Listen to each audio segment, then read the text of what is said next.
So this is called Oblivion Remastered Gameplay First Look. Sky Oblivion Quest Showcase. To set the stage, Sky Oblivion is a fan-run attempt to rebuild The Elder Scrolls Oblivion, which was released in the early 2000s, in the Skyrim engine. And it looks gorgeous, as you're about to see. And we're going to see what Sky Oblivion is up to. This is um, their first time showing off what a full quest experience looks like in the game. And here we go.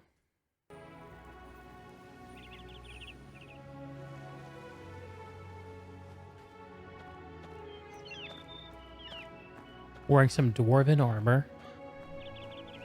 Revenge served cold. I don't think this is the original Jeremy Soule music. Now, they are using some Oblivion assets. I think the way they're working around that is by requiring people to have both Skyrim and Oblivion installed in order to play the game. I don't know how that'll work out in practice, but I think that's the idea. Because we're about to hear some Oblivion voice acting assets. So I wonder why they're not using the Oblivion music. Maybe the licensing issues with that are not as or maybe the licensing of that music is not as simple as getting the other assets. In any case, the music's beautiful. It sounds like Oblivion. Has a very like unique pastoral feel that that always really hits me in a good way. Um, what I'm also looking for here a little bit is like what we're seeing in terms of mods, because this is not like a vanilla Skyrim special edition level of appearance. I'm pretty sure we're seeing some After Effects like an ENB.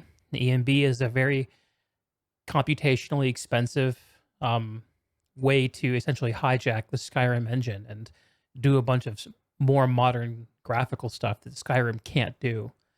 And it's beautiful, and it's well suited to what's called screen archery, which is the prospect of like playing the game for the purpose of showing it off, like in screenshots or brief clips. But in my personal experience, is not all that great for actually playing the game. So we should watch these visuals with a modicum of disbelief. And what I'm really going to be looking for here is not so much that, but more of like the gameplay and whether it really feels like Oblivion. Um,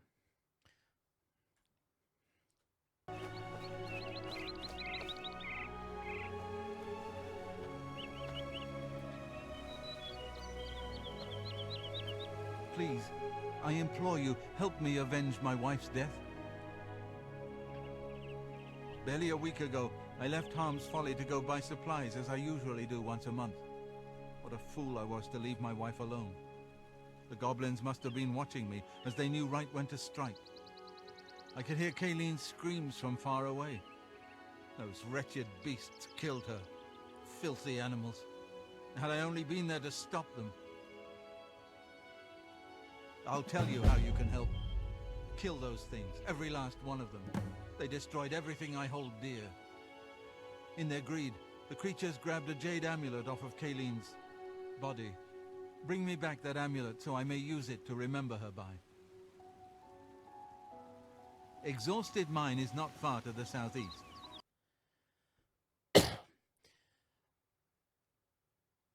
that voice actor is the same voice actor who voices I can't think of his name. The head monk character from Oblivion. Is it Joffrey? I want to say Joffrey. Definitely an Oblivion voice asset. On the screen, I feel like I'm seeing a mixture of Oblivion assets and what I'm supposing are user-made assets. So like the colorful bush on the left side of the screen over, well, hands go all the way over there.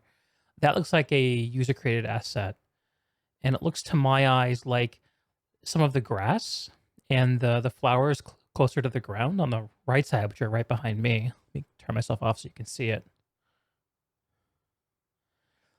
those assets look more like Skyrim assets to me, to my eyes. So I'll be interested to see, like, if SKYBLIVION can strike an actual unique feel. Um, being just a Skyrim feel probably would be a loss, because you want it to feel different. You want it to feel like Cyrodiil. Having it feel like a hodgepodge of user assets would also be a loss. You want the assets to all feel like they belong together. And I'm just noticing, looking at this, that the bush on the left and the grass on the right don't feel like they're quite the same style. But everything else looks cool.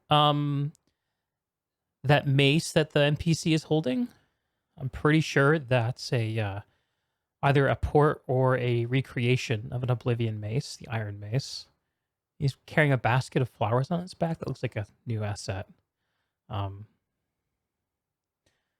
Anyway, let's see what it takes to rescue his wife's lost jewelry.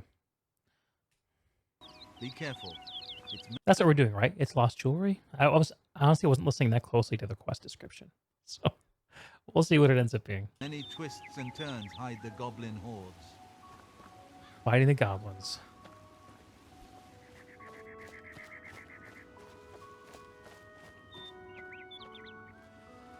Yeah, that view works. That's something that a modern engine can do a lot better than the original Oblivion engine could do. Did not like long draw distances. You can see it's chugging a little bit. What frame rate is this video? This is 60 FPS, so when you see little chugs, and actually you're not going to see it on my stream because I'm streaming at 30 FPS. But I'm seeing little judders that to me suggest that it's dropping below 60 frames per second. So take that for what you will.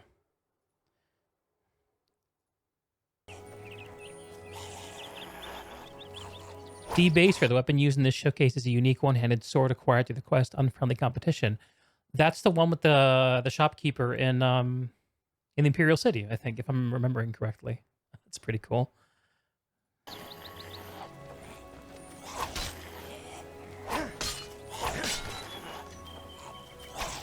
Goblins aren't doing much. Some exterior locations are yet to be fully nav meshed, which would explain these goblins' inability to walk. Yep, okay. That makes sense.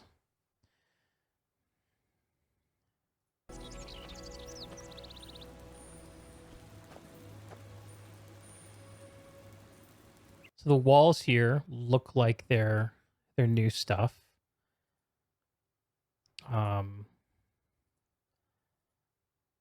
Yeah, some of the rocks here, those look like new textures, but they're mixed in with a bunch of Skyrim assets. You know, one of my big complaints about a lot of user-made textures for games like Skyrim is they don't look as good in like scene compositions as the default textures. Oftentimes they'll be more impressive when looked at up close, like they'll have more detail, more fidelity. But something about the originals, just I've never seen them quite matched. And making things hang together is not easy.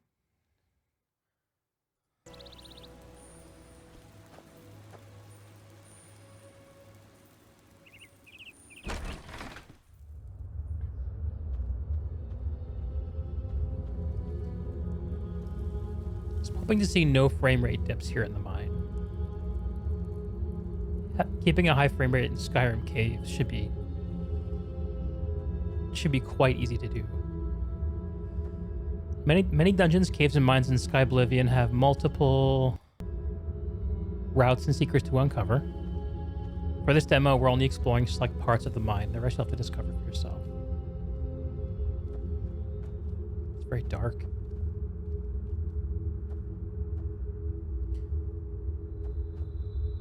Probably would feel less dark without the video compression. But...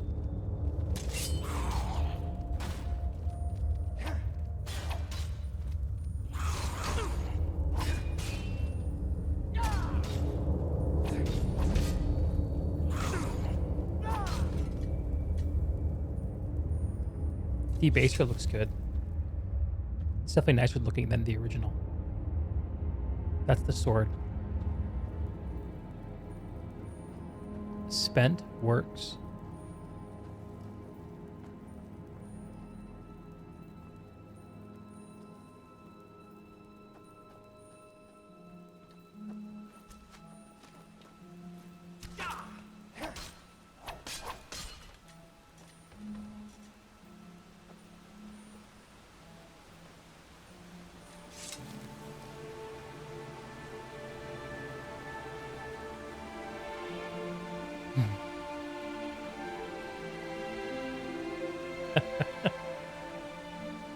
I love these little scripted moments in games like Skyrim where like they plan a vista for you and they give you a neat musical cue right when it comes.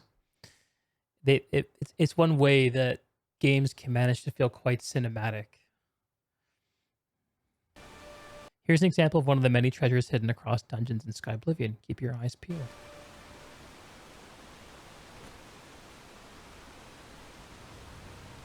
That green texture is quite weird looking. It's like turf.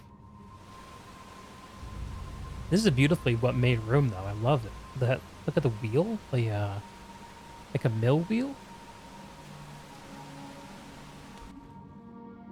I feel like I want to explore this room, which is a nice feeling. Secret passages. Yep. I wonder if this mirrors the Oblivion design of this dungeon or if this is an elaboration. Underwater combat.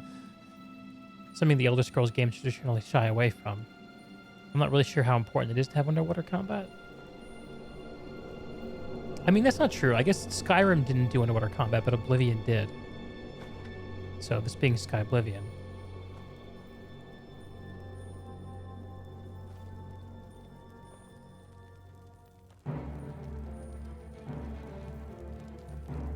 Battle music.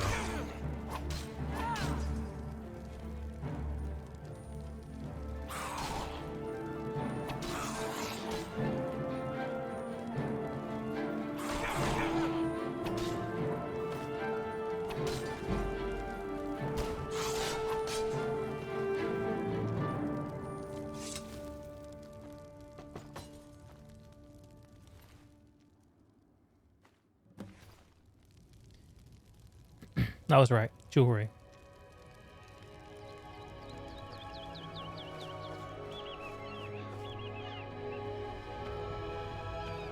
That feeling when you emerge from the cave in an Elder Scrolls game and you get this beautiful view. It's like you can smell the air. I've always loved that. No other game really does that for me in the same way.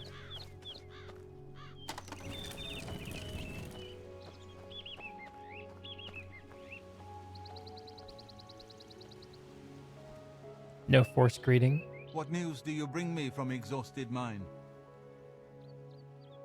And it's finally done. The goblins have paid with their blood, and my wife's brutal slaying is avenged. You risked life and limb for a cause that wasn't your own. For that I'm grateful. Please, accept these gems as a token of my gratitude. They're all I have left of value, but you must have them. I insist. You will be included in my prayers forever. May the divine smile upon you.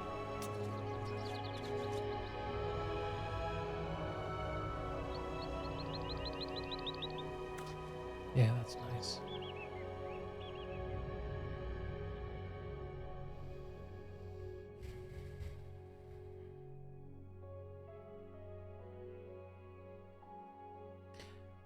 Well, that was a treat.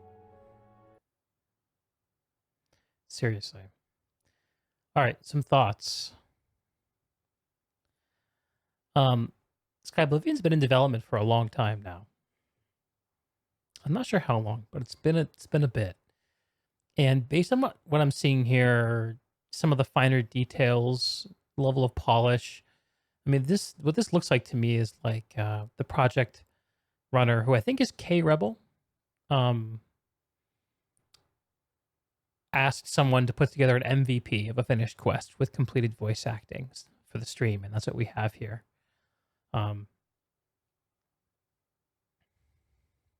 Nothing remarkable about the quest design. It's a basic kill fetch quest, and something that is rampant in Elder Scrolls. I don't know. I don't know how much Elder Scrolls games need to have um, side quests that are complex, but playing more modern games like I mean, I say modern, but I'm gonna cite The Witcher 3, which came out in 2015, which is almost 6 years ago. It makes me think that there might be some room to update this, and a game like this certainly would not do that. This is meant to recapture Oblivion. You know, Oblivion is a game that I played when I was in college at a time where I was really just learning about Western RPGs.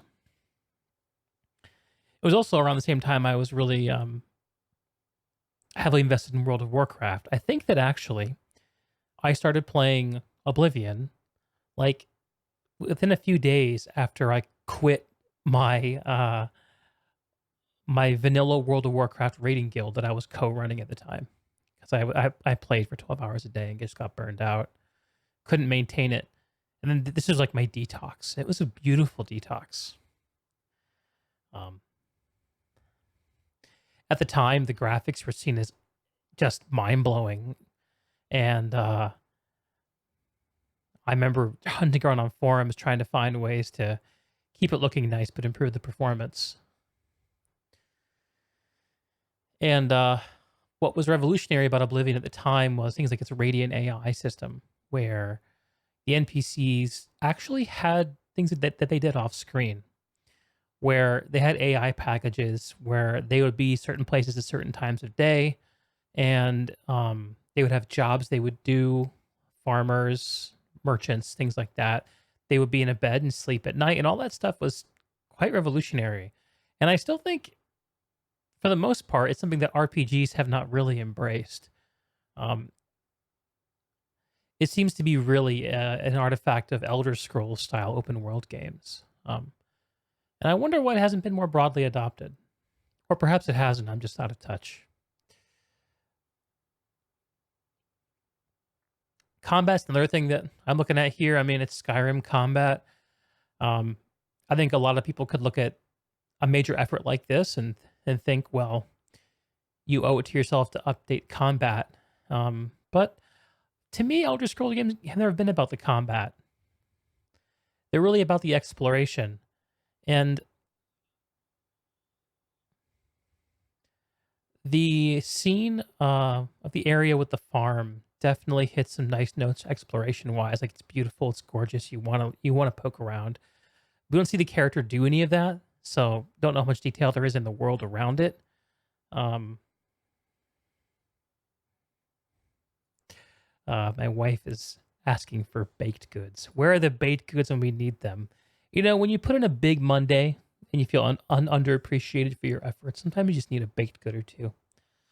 Let me send her a quick note. Don't forget I have chocolate. That's what I said. I do have some squirreled away for a rainy day. You never know when you need some chocolate. Anyway, okay, so exploration. This is one of those areas that a game like SKYBLIVION, if it's within its remit, could really faithfully follow the Elder Scrolls formula by taking a space like this and really fleshing it out. They did say specifically there were going to be secrets, alternate paths. What they showed us on the screen was not like a super compelling example of that, but I think the dungeons are one of these areas in Oblivion that I think there's a tremendous amount of room to take complete free reign to just do whatever they want with them. I don't think anyone I know who loved Oblivion is attached to the dungeon design of Oblivion. Yeah, maybe some of the assets like the alien ruins are quite distinct, but the dungeon design in Oblivion was one of the downsides of the game, I think, and it was an expedient that was necessary in order to make the game work. Skyrim took some pains to update that, and I hope that we see more Skyrim in the dungeon design than we do Oblivion. It's hard to tell from this example outside of this room, because there are cuts and we don't see the way out. But that's the kind of thing that I'd be looking for here. Because I mean, I guess it brings to mind the question of like, should a game like SkyBlivion, like to what extent should it faithfully recreate, and to what extent should it take some creative agency? I mean, I'm sure that all the talented creative people on this project who love Oblivion want an opportunity to apply creative agency. And as a designer, it's got to be pretty boring to just be like, did I do this exactly right? Check. Did I do this exactly right? Check. Did I do this exactly right? You don't want to have a right answer to creativity. Um, Exploration and trying things is at the heart of creativity. So I really hope we don't see Oblivion dungeons in SkyBlivion. At least outside of a few story dungeons that I'm sure would be quite distracting to deviate from. It would have been much more impressive as a quest showcase to show one of the more iconic quests of Oblivion, which I'm sure is further down the road. Like, for example, think about the jailbreak from the Imperial sewers, to see whatever their new assets for the Emperor looks like, and the blades, and the little scene of the the Dunmer guy from the cell across from you taunting you based on your race and being like, "You're not getting out of here alive." that would be a very cool thing to see. And when it's a real thing, it'll be in the opening minutes. That'll be neat. No, what I get from this is like, it's almost like a tech demo. Like, here's what we can do. Like, this proves we can do it.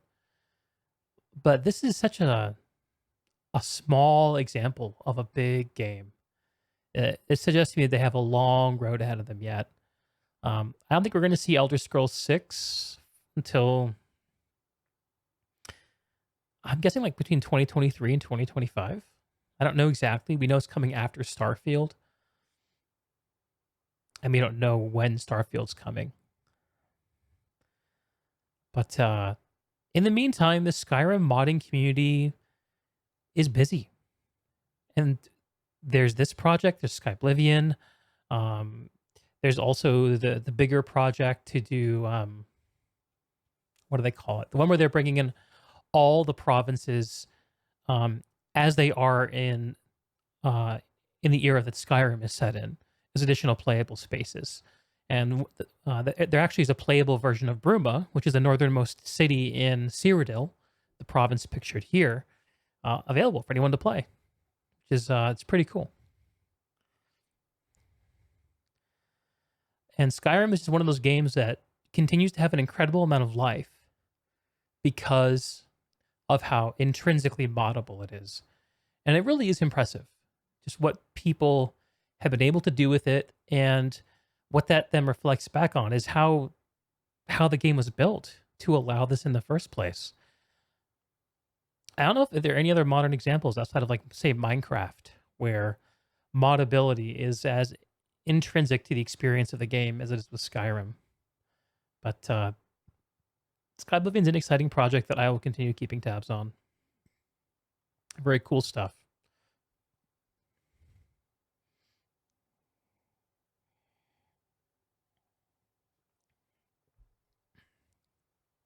Why Did You Love Skyrim by White Light? This is a great video that I recommend.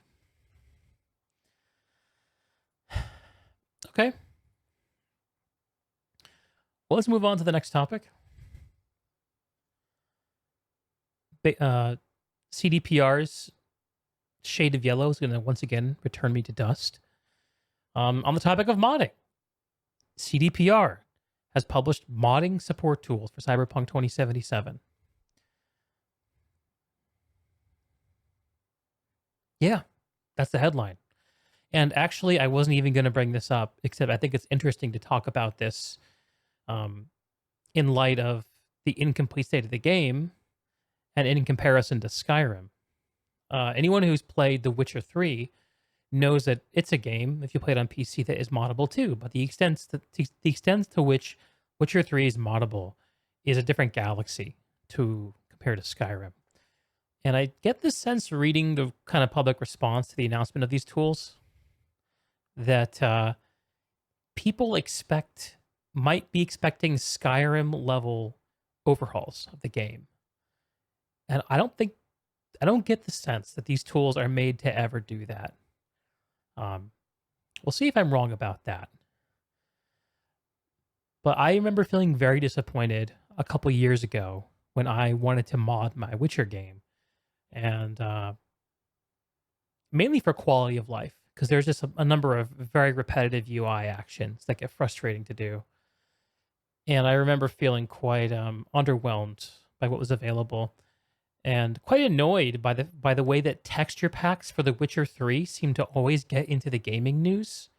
Why do gaming outlets cover the release of texture packs? Can anyone tell me this? I think maybe people think the texture packs are something else, like they're total game overhauls. They're not. And usually texture packs that are third party look worse, even if they're more pixels with more details than the originals, because of seeing composition and tiling. Anyway. And within days, this is great. Within days of the announcement of the modding tools, this headline: CDPR shuts down Cyberpunk mod that lets players have sex with Keanu Reeves. Always use it, Johnny. It's somewhat inevitable outcome. A new Cyberpunk mod that allows players to kind of maybe halfway have sex with Keanu Reeves has been quickly shut down by CDPR. Created by Catmino, shout out, and hosted on Nexus Mods, where else? Essentially, it allowed players to manually swap skin textures onto other models, and Johnny Silverhand's one of the skins that can be shuffled around in this way, specifically onto a sex bot called a Joytoy.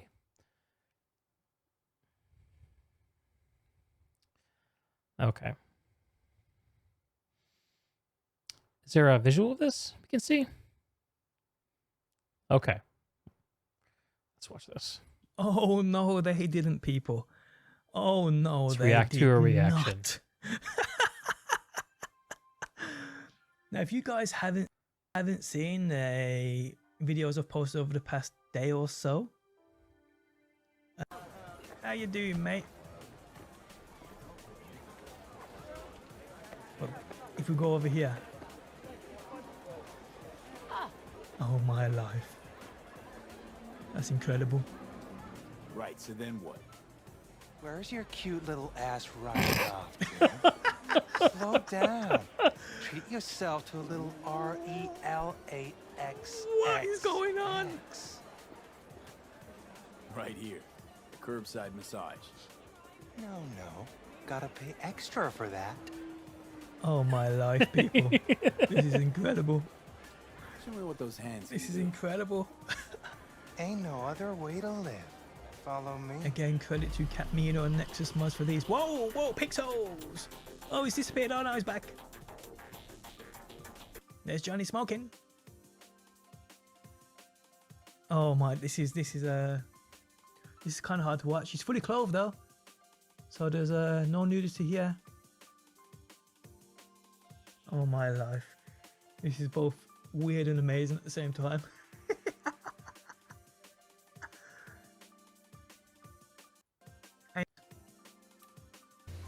Because there's also a mod which turns the male Joytoy into Takamura. I can't believe it. I'm gonna check that out too, but that's amazing. That's made my day.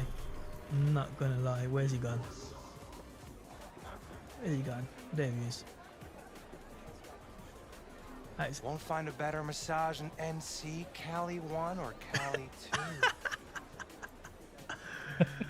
That's incredible. Show me what those hands can Oh, do. I pressed that. I didn't mean to do that. Ain't I just no wanted to other speak to way him. to live.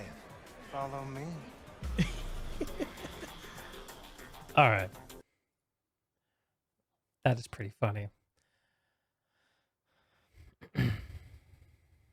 Okay. Here's what CDPR said.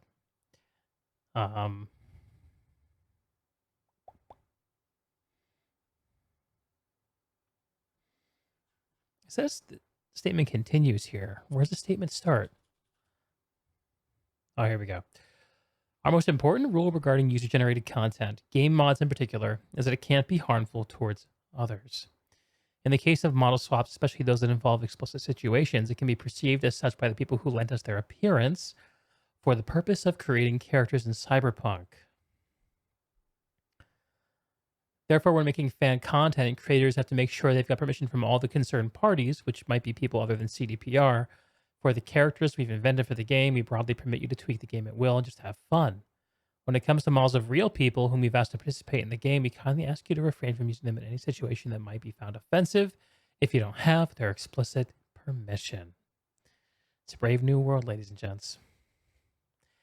And if you want to put Keanu into your game sex fantasy, you got to get permission first. I don't know what else to say about that. I think that's it.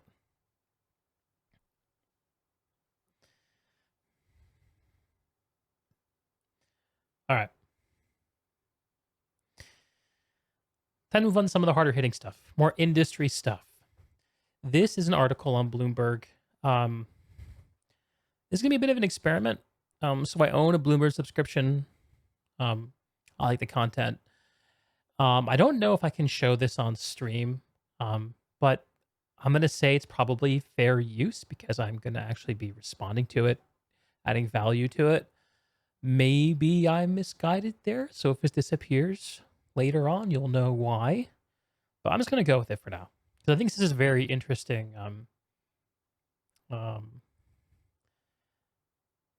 Phenomenon going on with the Amazon gaming studio. That's big enough to read, right? Let's see if this is too big. This might be annoying for me. Anyway, it's an article by Jason Schreier, apparently, and Priya Anand, called Amazon Can Make Just About Anything Except a Good Video Game. Mike Frazzini has never made a video game. Had never made a video game when he helped start Amazon Game Studios. 8 years later, he has released 2 duds, withdrew both from storage after a torrent of negative reactions, and canceled many more. For a company that dominates countless areas of retail, consumer electronics, and enterprise computing, the multiple failures in gaming show one realm that may be impervious to Amazon's distinctive business philosophy. It tried to make games the Amazon way instead of simply making games people want to play. Because, of course, that is a simple thing to do. Right, Jason? And Priya? The 2 games that he's referring to here are Crucible, which was sort of released, sort of put back into beta, and sort of killed months later, all at the end of last year. Crucible, a hero shooter in the ilk of, people compare it to Overwatch, but I don't think it played very much that way. And just didn't hit any marks people cared about, seems like. And rather than having a game that just kind of limped along, Amazon just got rid of it. Like Spartan Agogi style. Any unhealthy games born into Amazon apparently are destroyed at birth. And apparently the staff for that game have been pulled back into New World, which we'll talk about, I think, later down the article. The other game, I think, was called Breakaway, and it never got to a point where the public got to see it, I don't think. Those 2 games plus New World were the 3 games that were announced to the world by Amazon, I think a couple years ago. And there's 2 down and 1 to go. Frazzini is an Amazon lifer who came up in the books section of the website, where he endeared himself to Bezos as a manager there. Conventional wisdom inside the company is that if you can run one business, you can run another. Amazon's deep financial resources certainly help. As head of the games division, Frazzini has acquired established development studios and pushed the company to spend nearly $1 billion for the live video streaming website Twitch. Frazzini recruited some of the top names in the video game industry, including creators of the critically acclaimed franchise EverQuest and Portal, as well as executives from Electronic Arts and other big publishers. As someone who's a Guild Wars 2 fan, some of the hires that I paid most attention to were some high-profile ArenaNet developers. Colin Johansson, the hype train conductor himself, went to Amazon Game Studios. I have no idea if he's still there, but he was a big name. on Guild Wars 2 for a long time, and Guild Wars 1 originally. A few others, and I think Crouch as well. Someone who was working on community management and PvP stuff in ArenaNet back when that still existed. Grouch, who I'm sure has a real name, I just can't conjure it at the moment. Then, according to numerous current and former employees of Frazzini's game studios, he ignored much of their advice. He frequently told staff that every Amazon game needed to be a billion-dollar franchise, and then understaffed the projects, they say. Instead of using industry-standard development tools, Frazzini insisted that Amazon build its own, which might have saved the company money if the software... Excuse me.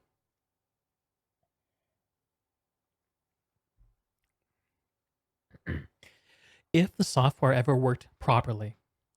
Executives under Frazzini initially rejected charges that New World, an Amazon game that would task players to colonize a mythical land and murder and... Okay, there's two different ideas in this paragraph, so I'm going to break down the first one first. Stopping here. About the Lumberyard engine, or development tools, whatever it's called. When I heard that Amazon was developing its own engine, the first thing I thought wasn't that they needed to save money, because the way this article is going to read, we're going to see that Amazon doesn't need to save money. They're not acting in a way that is money conscious. What they need is something to create something of enormous amounts of value that can be leveraged as much as possible in the future. And a game engine is just one of those things. So the first thing I thought about Lumberyard is, oh, they're taking like the Epic games are out and they're going to try to build like an Unreal engine that they can license, which is, to my mind, a logical thing for a technology like company like Amazon to want to do. And they also own Twitch. So you take the idea of Lumberyard and Twitch, and you can see some things that they can do uniquely that could be very valuable in the gaming space.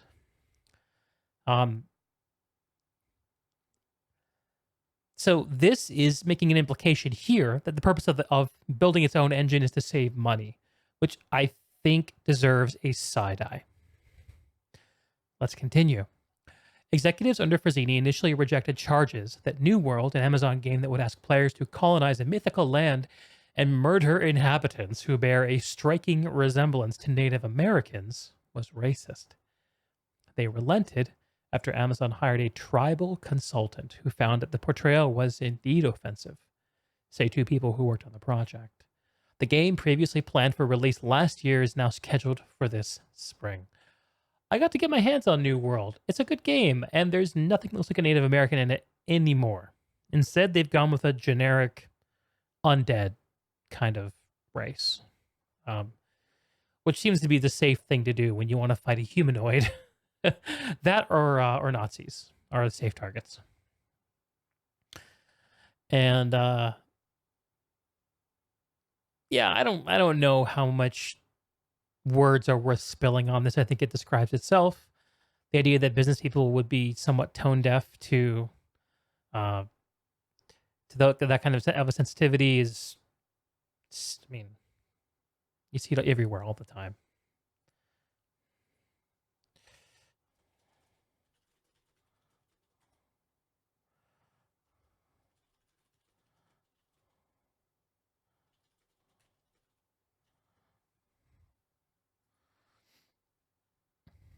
Oh, here's the man himself. This story is based on interviews with more than 30 current and former Amazon employees, most of whom spoke under the condition of anonymity, citing fears of litigation or career repercussions. Spokeswoman for Amazon declined to comment or make Frazzini available for an interview.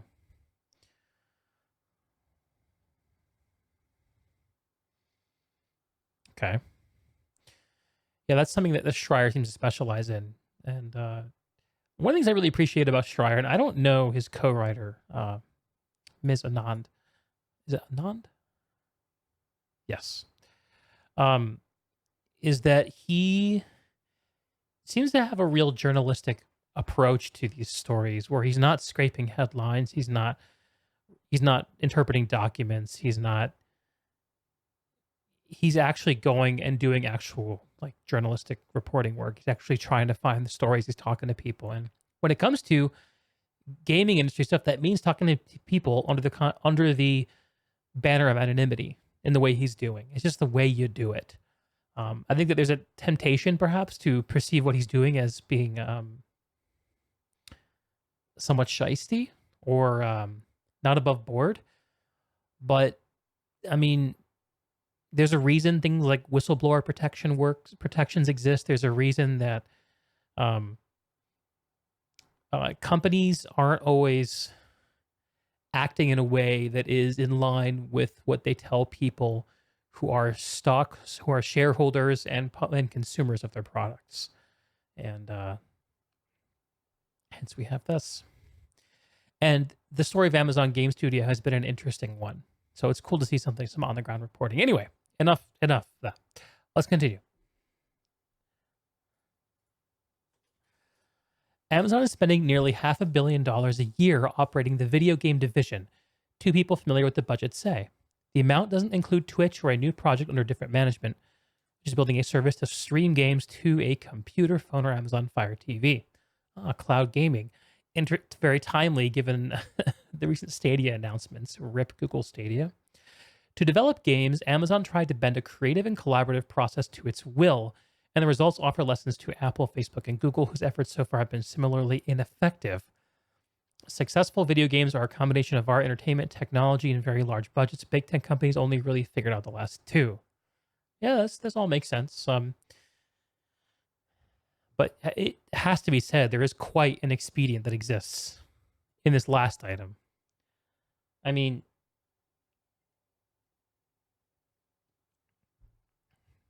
you can't solve a problem by throwing only money at it. But the more money you throw at it, the more likely you are to find a solution. It just buys you more room to try stuff. And that's what I felt like I'm seeing from Amazon. They're trying stuff. They're not tolerating lukewarm release. And I think there's actually something kind of admirable about that. Many of the game developers who joined Amazon found themselves repelled by the corporate culture. The company is driven by data, and employees are expected to write 6-page documents to get major decisions approved. Woof. In game development, on the other hand, a phrase often uttered around the office is finding the fun. It refers to altering and polishing small aspects of a game and to figure out what makes the experience enjoyable. The results are measured only in emotion, which is why many developers say it's critical for the people in charge to have experience making games. Yeah. It's easy to understand how a corporate technology-based company decision-making process would not work for creative endeavors, which, despite the staggering amount of technology needed, video games fundamentally are. I had a great conversation with Alan Lapidus, or Lapidus. He didn't give me a clear read on that. I think it's Lapidus, actually. Last week, who's the principal artist for Rogue Planet Games, the company that develops PlanetSide 2. And we talked about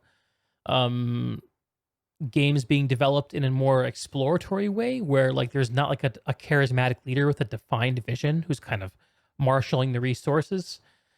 And having that, the charismatic leader with a defined vision, can be kind of a luxury. And it can be a very important strength. The original World of Warcraft, Chris Metzen, something he mentioned specifically. Another example is Matt Higbee with PlanetSide 2. When you have those people at the helm who know exactly what they want to get and can be the rule breaker, not the rule breaker, the tiebreaker, that's hugely valuable. He also talked about Landmark, the EverQuest game that never really amounted to much because there wasn't enough of a decision-making process in place to figure out what it was supposed to be. And what I think I see from Amazon is they are being more open in their exploration, and willing to kill their babies. But the question is their decision-making process toxic to making good decisions to create good games? Are they capable of creating good art or just good technology? That's the fundamental question. Okay, enough of that. At Amazon's core, is a set of 14 leadership principles. 14 is too fucking much, Amazon. You gotta fix that. They include customer obsession and frugality. Yeah, because those aren't opposing. For a company man like Frazzini, they offer a scale by which every member of the team is measured. If you don't come in line with that approach, you'll struggle at Amazon, says Jason Child, who spent more than a decade in Amazon's finance department. Not technology, finance. Could be different. Keep that in mind. Adapting to the corporate culture counts for much more than expertise, he says. If someone's a guru in video games and they go to Amazon, will they be successful? Probably not. If his experience is in the finance department, would that translate over? I want to see what these 14 leadership principles are. 14 leadership principles, Amazon. Save my eyes. Customer obsession, ownership,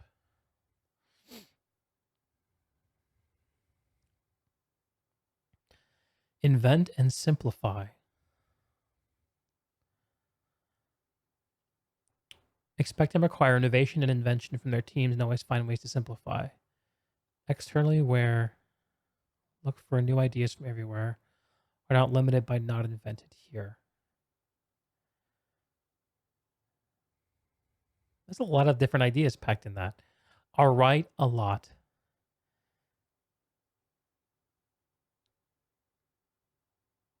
How is that measured? Like, how is that applied? How do you apply the principle, I am right a lot? I guess it's more of a rubric than a morality. Learn and be curious. It's more of a moral thing. Hire and develop the best. They recognize emotional talent. In a stats-based culture, that seems unlikely. Take seriously the role in coaching others. That's important. A lot of places, leaders don't actually play any role in helping people come up. Insist on the highest standards, yada yada. Think big, which is duplicative of invent and simplify. Bias for action, speed matters. Yeah, appreciate that. Sometimes getting something out there is better than doing nothing. Frugality, accomplish more with less. This is one of these things that always opposes everything else. Constraints breed resourcefulness, self-sufficiency, and invention. There's no extra points for going headcount, budget size, or fixed expense. It's a business. I think a better way to put this, ideally, if it was my business, would be value. You want to get the best value you can for your resources, not to just spend fewer resources. Frugality implies austerity in my mind, which usually means that the compromise being struck is not as efficient as it could be. Earn trust.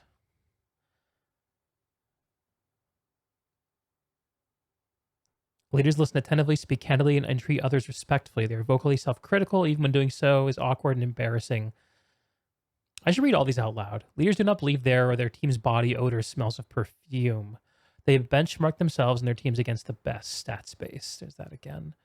Dive deep. Leaders operate at all levels, stay connected to the details, audit frequently, and are skeptical when metrics and anecdotes differ. No task is beneath them. So be in the work.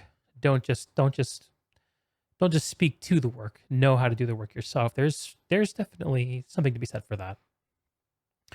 Have backbones, disagree, and commit. Leaders are obligated to respectfully challenge decisions when they disagree, even when doing so is uncomfortable or exhausting. Leaders have conviction and are tenacious. They do not compromise for the sake of social cohesion. Once a decision is determined, they commit wholly. So disagree, but fall in line. It's a bit of a Rorschach, isn't it? Deliver results. Leaders focus on the key inputs for their business and deliver them with the right quality in a timely fashion. Despite setbacks, they rise to the occasion and never settle. Deliver results. That's kind of like biased action. Yeah, there's a lot of overlapping concepts here. I'm going to keep this up while we read through the rest of this article. Customer obsession. Leaders start with the customer and work backwards. They work vigorously to earn and keep customer trust. Although leaders pay attention to competitors, they obsess over customers. Ownership. Leaders are owners. They think long-term and don't sacrifice long-term value for short-term results. They act on behalf of the entire company beyond just their own team. They never say, that's not my job. Invent and simplify. Leaders expect and require innovation and invention from their teams and always find ways to simplify. They're externally aware, look for new ideas from everywhere, are not limited by not invented here. As we do new things, we accept that we may be misunderstood for long periods of time. Are right a lot. Leaders are right a lot. They have strong judgment and good instincts. They seek diverse perspectives and work to disconfirm their beliefs. Learn and be curious. Disconfirm. I think I've never read that word before.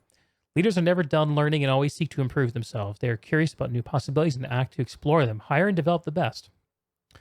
Leaders raise the performance bar with every hire and promotion. They recognize exceptional talent and willingly move them throughout the organization. Leaders develop leaders and take seriously their role in coaching others.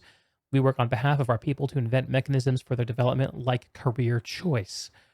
Insist on the highest standards. Leaders have relentlessly high standards. Many people may think these standards are unreasonably high. What people think that, I wonder? Leaders are continually raising the bar and drive their teams to deliver high-quality products, services, and processes. Leaders ensure that defects do not get sent down the line and the problems are fixed so they stay fixed. Thinking big. Thinking small is a self-fulfilling prophecy. Leaders create and communicate a bold direction that inspire results. They think differently and look around corners for ways to serve customers. Bias for action. Speed matters. Many decisions and actions are reversible and do not need extensive study. We value calculated risk-taking. Frugality. Accomplish more with less. Constrained speed, resourcefulness, self-sufficiency, and invention. There are no extra points for growing headcount, budget size, or fixed expense. Earn trust. Leaders listen attentively, speak candidly, and treat others respectfully. They are vocally self-critical, even when doing so is awkward or embarrassing. I read this one already. Leaders do not believe their team's body odor smells of perfume. They benchmark themselves and their teams against the best. Who wrote these? Damn. Okay. Some interesting phrasing choices in here for a company the size of Amazon. Okay. I just want to keep these things in mind while we're going through this.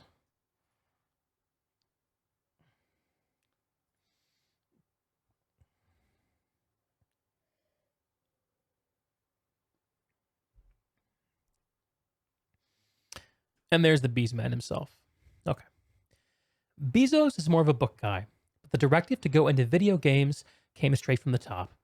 Amazon chief executive officer indicated he was willing to spend exorbitant sums of money and offer development teams as long as they needed, say 3 people who worked directly with Bezos. All that mattered was that they make the most ambitious games possible, ones that would draw gamers into the Amazon Prime ecosystem and showcase the technical capabilities of its cloud division. Allowing 10,000 people to play in a single game session was given to the team as a lofty target. None of the games I can think of that Amazon's doing or has done hit that. 2 projects under this directive became known around the office as the Bezos games. So we haven't seen those games yet. The public hasn't. Exorbitant sums of money. Check. Makes sense. All that matters is to make them ambitious. Big draw, get people plugged into Amazon. Boom. Like all those business objectives totally make sense. For the richest, one of the richest companies in the world, totally makes sense. Get it. Bezos views games as yet another way to sell subscriptions to Prime and hook customers on its other offerings, including TV shows and movies. As he should. As other e-commerce companies catch up with speedy free shipping, Amazon has sought to add more perks to Prime to justify the price of membership. Frazzini helped kick off the games initiative in 2012 and soon became boss.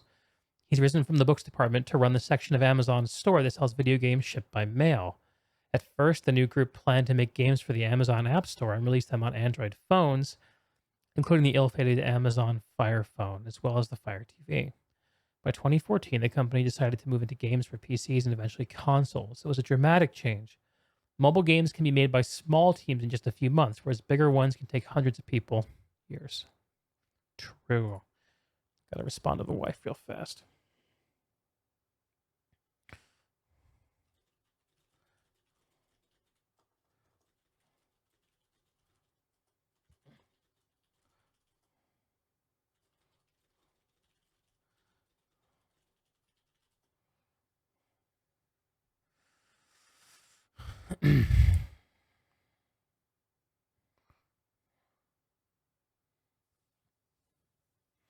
Frazzini set up a new game development operation at Amazon's headquarters in Seattle. They would later call it Relentless Studios, using one of Bezos' favorite adjectives for the company. To help run it, Frazzini tapped Louis Castle, who founded the influential game company behind the Command & Conquer series. Amazon hired celebrated developers like Kim Swift, designer of the puzzle game Portal, and Clint Hawking, director of the shooter Far Cry 2.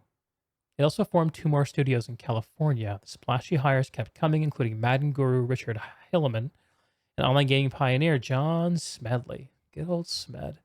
Today, only Smedley remains. All declined to comment. At first, new recruits, they were entering some sort of fantasy land. They were paid double the market rate of other game makers in the area. Again, deep pockets. On top of lucrative packages of Amazon stock that just kept rising in value. Teams had deadlines, but they proved to be flexible, and overtime requests were infrequent, more than a dozen former employees say. One aspect of working at Amazon felt similar to 2 traditional game companies. The studios cultivated a bro culture in which women often weren't given the same opportunities as men, former employees say. 4 female game developers say their worst experiences of sexism in the industry were at Amazon. They shared stories of being ignored and undermined by male executives and say they were eventually driven out of the company. One former employee says male colleagues completely ignored her comments in meetings, and another says a member of senior leadership impeded her career growth after she disagreed with him, and that he created new management positions above her and filled them with men. Huh.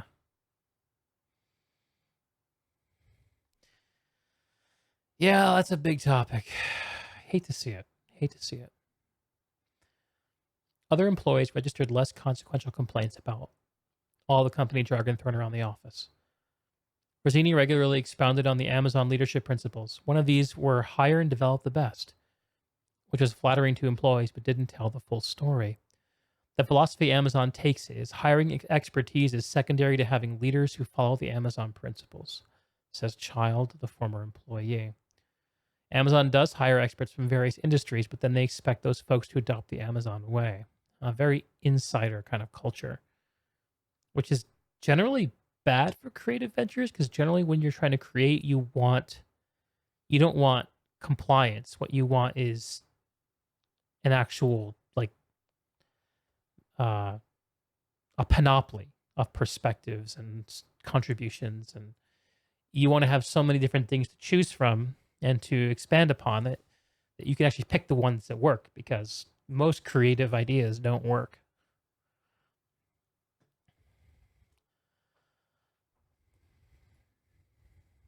The game studio even established their own separate set of principles, although the credos frequently changed and sometimes were in tension with one another.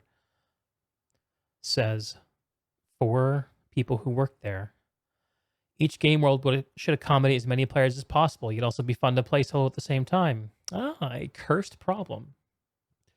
They had to be huge financial successes on the Call of Duty scale, but also be innovative, and unlike anything the world has seen before. To experienced game developers, these rules seem like a surefire way to not release anything. True. Big true. When you have design principles that conflict with each other, you end up it's hard for individual contributors to know how to make decisions about what to do. So, like, the idea that the game has to be single player and also have a huge number of players create conflicting, like,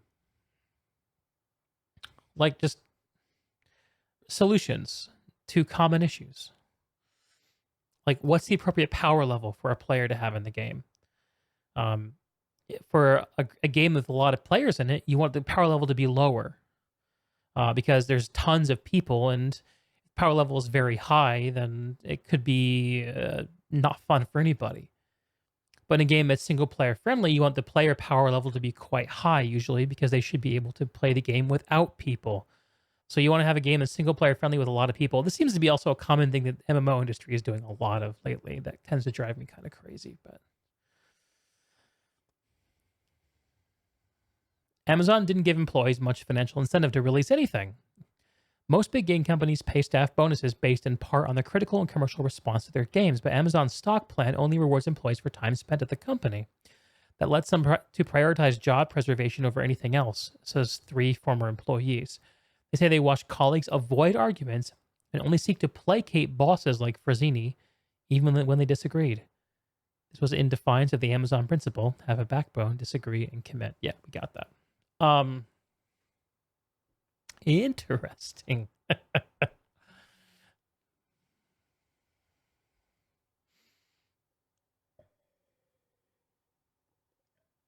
I gotta think about this for a second. So I think it's commonly seen as a little bit barbaric to base bonuses on things like critical reception and commercial response,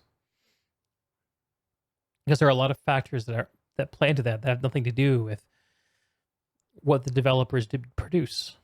There's a bunch of marketing, presentation, and promises made. Look at Cyberpunk. That form the public opinion.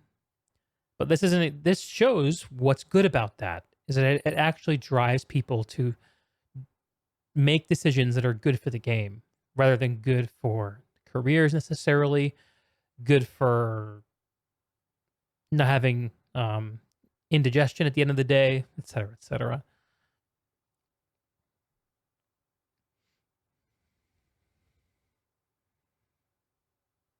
That's a funny illustration.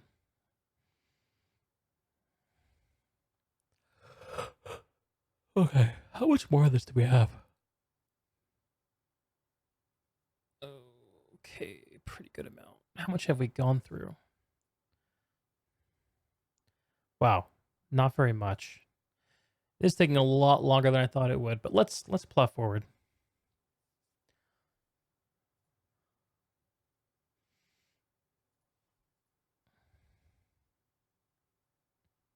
Okay, here's some juicy stuff. Frazzini's lack of experience in video games showed during project review sessions, a standard industry ritual when the boss plays early prototypes and offers feedback.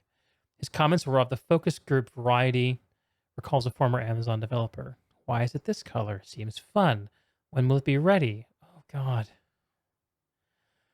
On a different occasion, says another developer, the team cringed as Frazzini struggled to differentiate between hyper-polished conceptual footage and live gameplay. A sign he didn't understand the technology.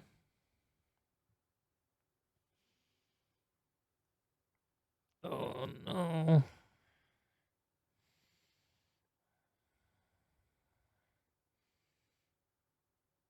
Okay.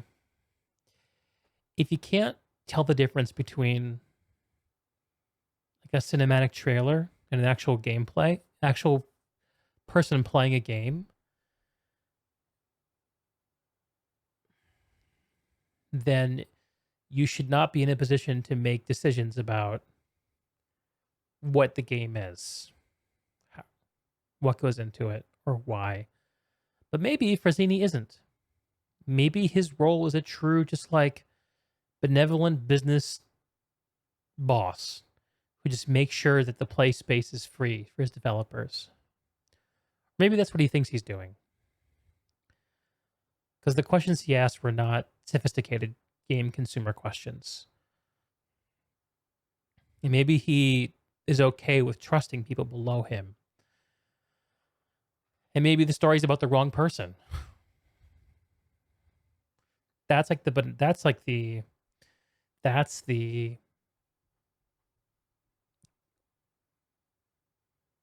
fishing for the word. That's the generous take. Generous to Amazon. The clear implication that Bloomberg here is presenting, Schreier and Anand, is that the person in charge has no idea what he's doing and is doing something that has no business doing. Some meetings got sidetracked when Frazzini, armed with the latest VentureBeat article about whatever game is making the most money that month, demanded they chase a new trend, 4 developers say. The team wound up designing lesser versions of popular games, a desperate strategy laid out in a recent Wired article. Right? Games League of Legends inspired an Amazon project called Nova that was canned in 2017. Epic's Fortnite led to another Amazon game, Intensity, canceled in 2019. Overwatch begot Crucible, which would suffer a similar fate. Crucible, the only game that we actually got to see. Okay. And New World, okay, let's see where this goes. Because New World is out there. It's like the big question now. Amazon's most successful gaming property isn't actually a game. Twitch draws some 26 million people a day to watch live video of other people playing video games. Frazzini helped secure the acquisition in August 2014 for almost $1 billion, which would later prove to be a bargain. Attempts by Facebook, Google, and Microsoft to build their own live streaming networks failed. Did the attempt by Google fail? I mean, YouTube streaming is pretty good. Also, I think Facebook streaming is doing okay. Soon after the Twitch deal, Bezos devised a plan to closely pair Amazon Game Studios with the video site. Says two people who met with the CEO. Twitch would serve as a free marketing vehicle for Amazon games, and the games in turn would offer Twitch viewers features they couldn't get anywhere else. The two teams held day-long brainstorming sessions, but the summits didn't amount to much, according to people who attended. One concept they did pursue together was a series of celebrity events to promote their games and sell subscriptions to Amazon Prime.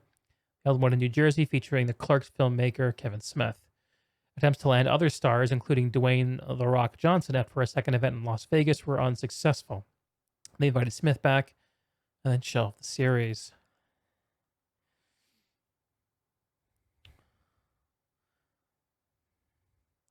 The Twitch chief, Emmett Shear, was reluctant to assign his employees to projects for the game studios, two people who worked with him say. One proposal, pushed by Frazzini in 2017, asked Twitch to help build a digital game store, the former employees say.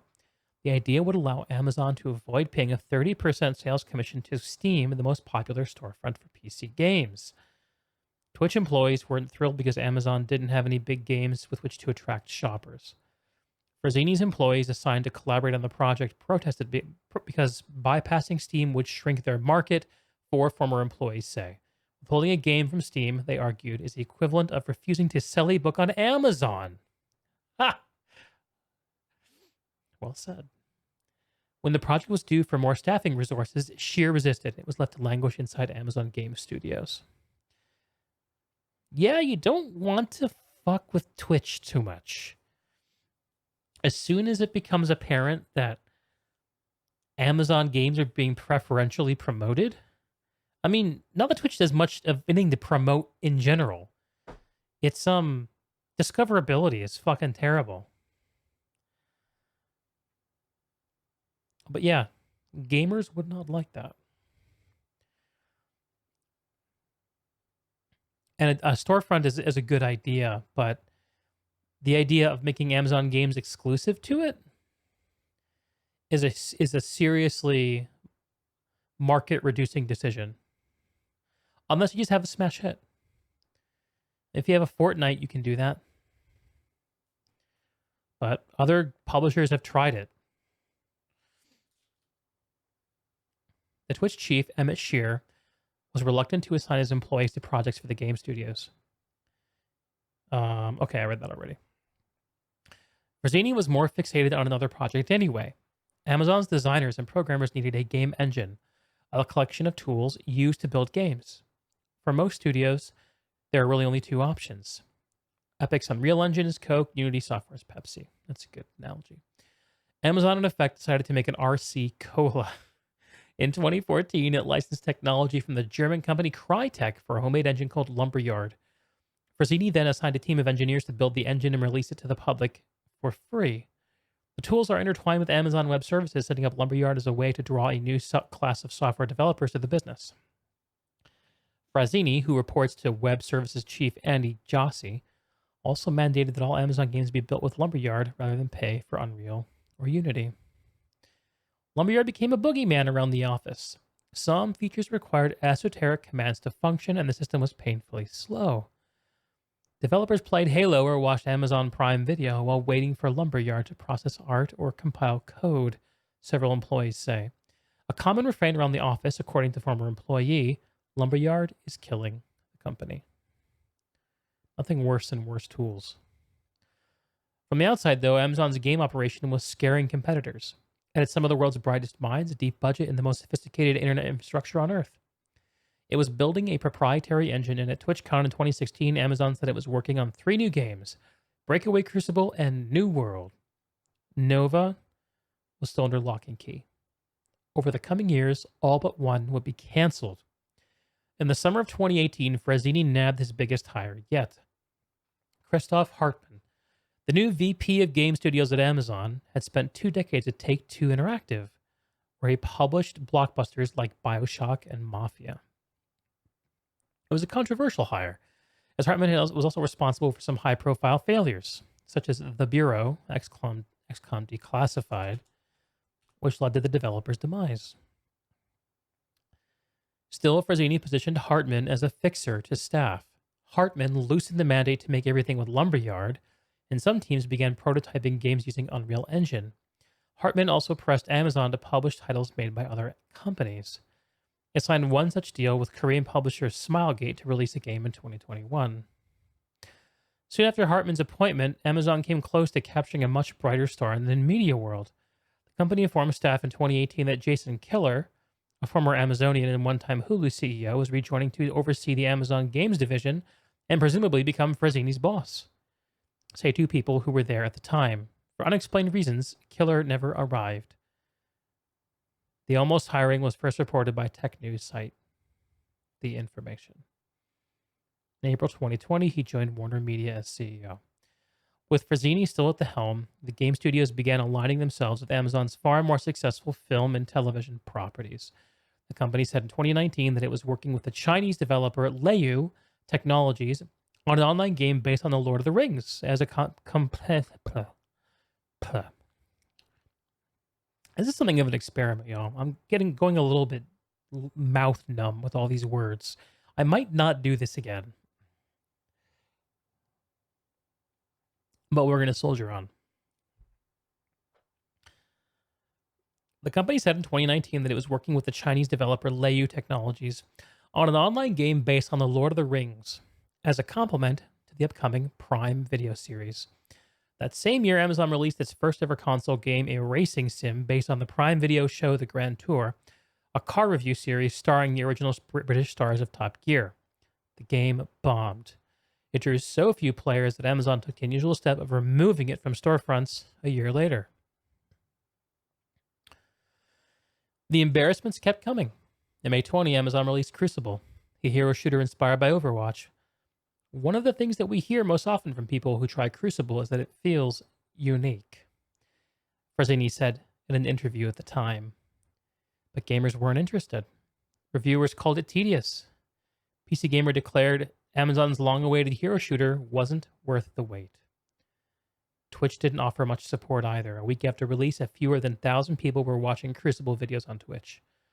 Former employees of the live streaming unit say Twitch was often reluctant to alter a game's fate through promotion. After all, Twitch can't save a game nobody wants to play. Amazon pulled Crucible from wide release in June and killed it in October. RIP Crucible. Amazon shifted many of the Crucible developers to work on New World.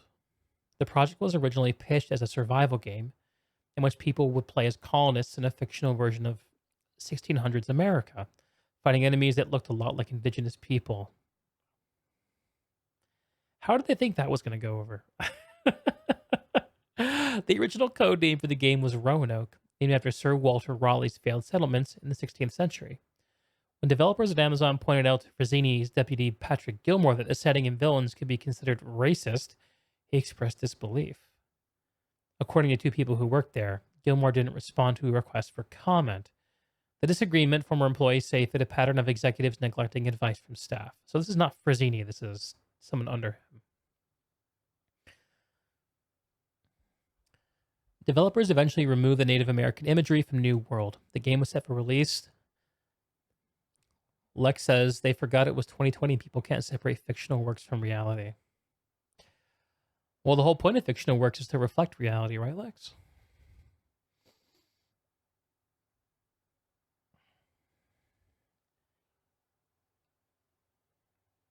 But yeah, one of my initial thoughts about New World when I played it is that the undead enemies are kind of dull, generic. But I get now why they do it. Undead and Nazis are the two acceptable foes, or fictional alien races, it seems. Developers eventually removed the Native American imagery from New World. The game was set for release this past August, but after Crucible's scathing reception, Amazon pushed the debut back to this year. Still, several Amazon employees are optimistic about the title. Several employees are optimistic about the title. It has received positive buzz from streamers and is the kind of ambitious project Bezos is known to support. Yeah, New World is looking it has something about it that has a kernel of something unique. But when it was last shown to the public in September, I think end of August, early September, New World was in a very, very unfinished state. It's not clear at the time that Amazon knows what they want the game to be, but they know a lot of what goes into fantasy MMOs. So there's crafting. They stripped back a lot of the game's original PvP identity. And it's just going to be a generic MMO when it comes out that might have some player faction stuff that distinguishes it from other similar games. I don't know. I think that for us to expect innovation from New World would be foolish, but we could expect a high level of polish and something with good production values that does a good job of stuff we've seen in other games. We'll see. It's a few months out, so.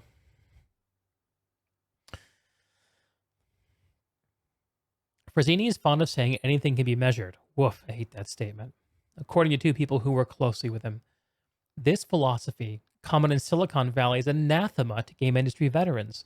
Nobody who's successful starts with metrics, says Seamus Blackley, who helped design the original Xbox. The Microsoft game console was the last winning incursion into the video game market in the past 2 decades, despite expensive attempts, including Apple Arcade, Facebook Oculus, and Google Stadia. Big true. Seamus, that's a good name.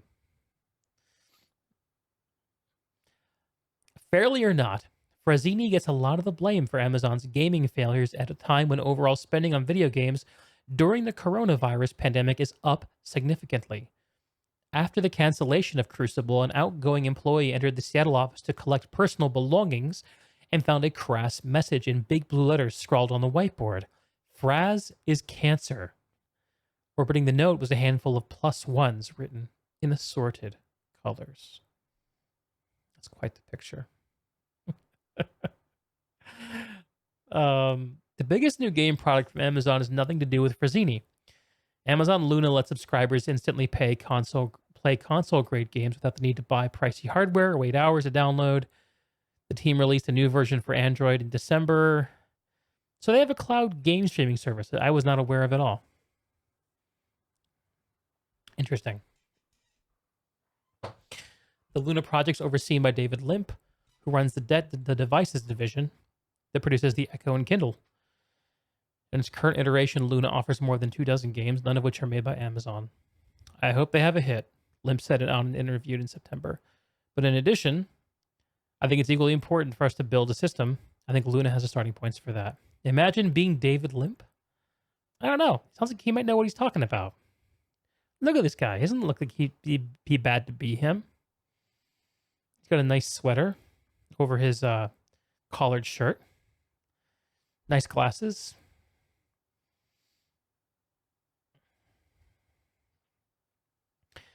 In many ways, the approach to game mirrors the one that we eventually led. My eyes are starting to go sideways. In many ways, the approach to games mirrors the one that eventually led Amazon to some success in Hollywood. It tried a bunch of different things, develop a streaming service, set up a studio, produce TVs and films, build a set-top box, and selected an Amazon insider, Roy Price, to run it. Price produced a handful of bad shows before Transparent won Amazon its first Golden Globe in 2015. Then came Oscars for Manchester by the Sea. I enjoyed that movie. And more for The Marvelous Mrs. Maisel. Great show. Price was ousted in 2017 over sexual harassment allegations. Yep. And Bezos took the unlikely step of looking outside the company to Hollywood for his replacement, Jennifer Salke. You would have been thrilled, Lex. There was actually a guy cited in the article a little higher up named Mike Killer. His last name is Killer.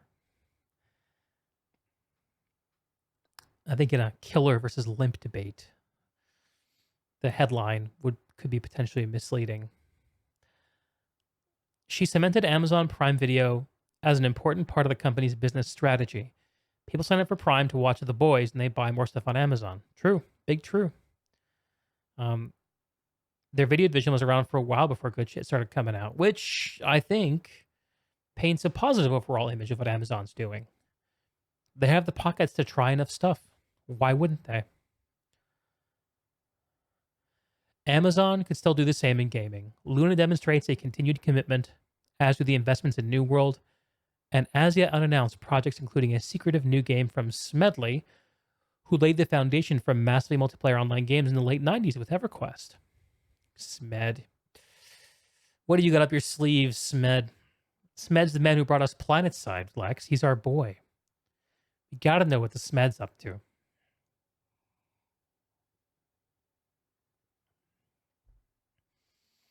After Amazon's misadventures in gaming, is at least one passage from the leadership principles a company will still hope to prove.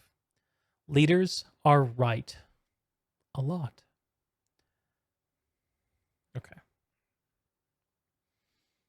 Well, that was quite a lot of calories I burned by moving my mouth muscles. What do we think? Where's Frazzini? Scroll. There he is. The Fraz man.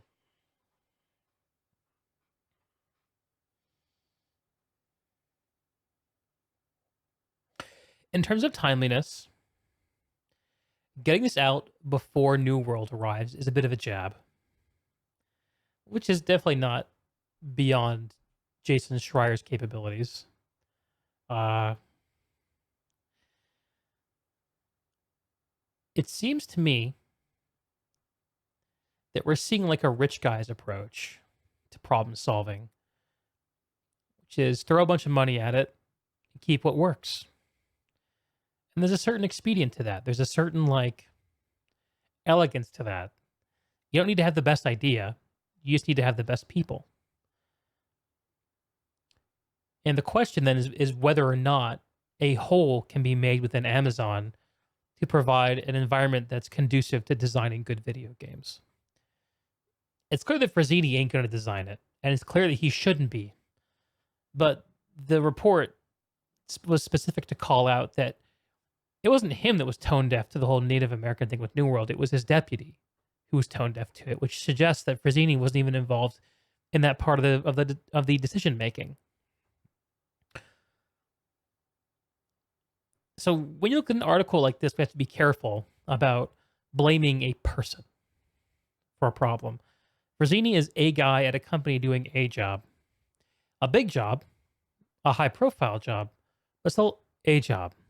And he's got a boss. So my gut read on this, I'm curious what y'all think, is that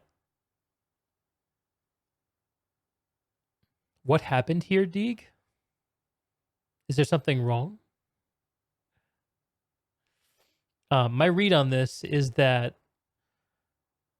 Amazon is like an awkward teenager, like trying on different life paths for themselves. Am I going to be an engineer? Am I going to be a firefighter? Am I going to be a teacher? Am I going to be an astronaut? Whatever.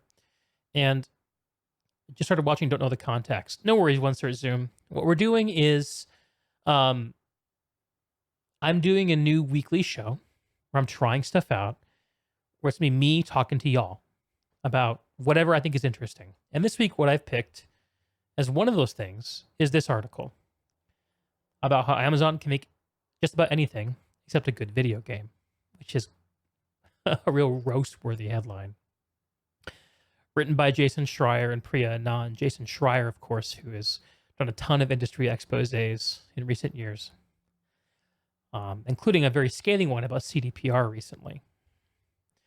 And I just read this entire article for the stream, which I'm not actually sure is kosher, because this is content behind a paywall, technically, although I do have a subscription.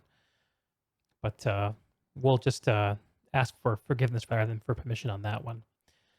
But anyway, it's just describing the phenomenon of why is this very rich technology company not able to publish a video game that people like?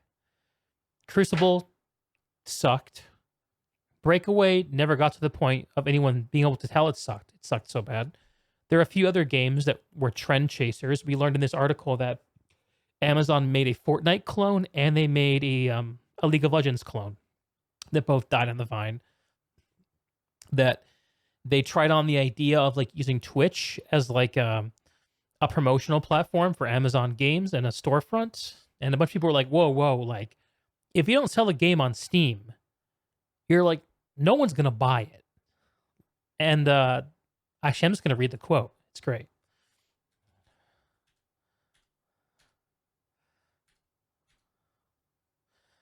Withholding a game from Steam, they argued, is the equivalent of refusing to sell a book on Amazon. Big true. Big true. And so yeah, we're just speculating about what the fate of Amazon Game Studios is going to be. It seems to me like they'll fumble around and they'll get it eventually, the same way they did with TV. New World actually looks kind of good.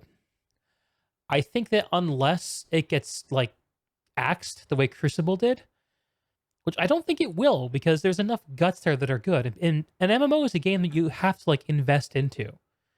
Like, you don't expect to get the full experience within the first week. And they can use that to their advantage.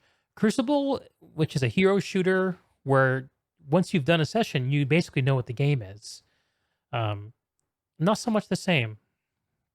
New World has some steam behind it. And if they can find success with it,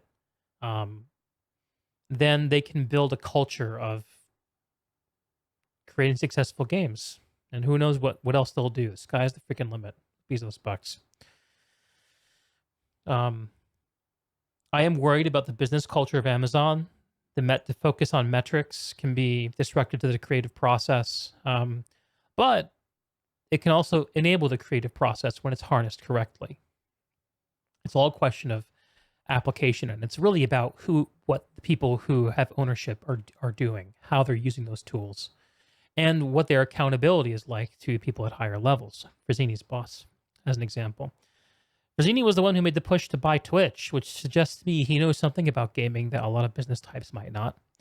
But he also, according to the anecdotes in here, which are admittedly anonymous anecdotes, so we should take them with a grain of salt, suggests that he doesn't know the difference between like a game trailer and gameplay, which is a basic for being a gamer or being someone who should make decisions about video games. And yeah, we'll just have to wait and see. I don't know what else to say, other than that John Smedley is the head of an unannounced project.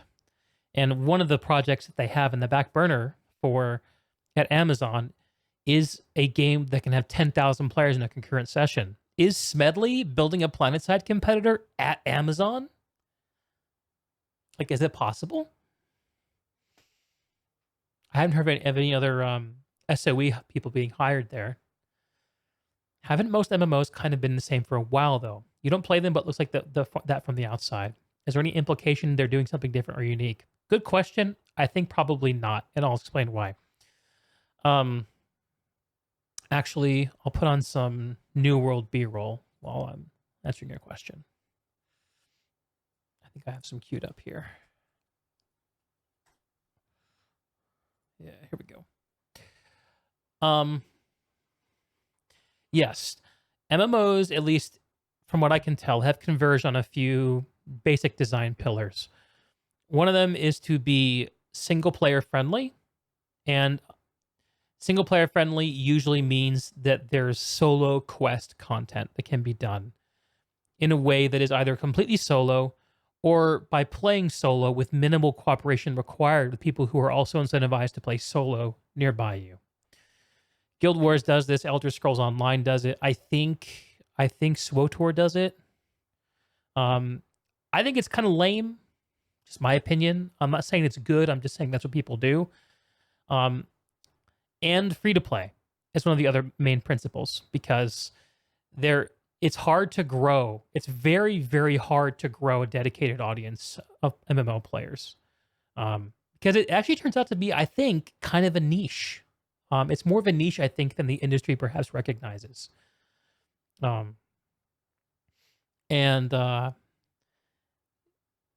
order to grow your base, then you owe it to yourself to attract the maximal audience possible. And of course, when that's what you want, free to play is the way.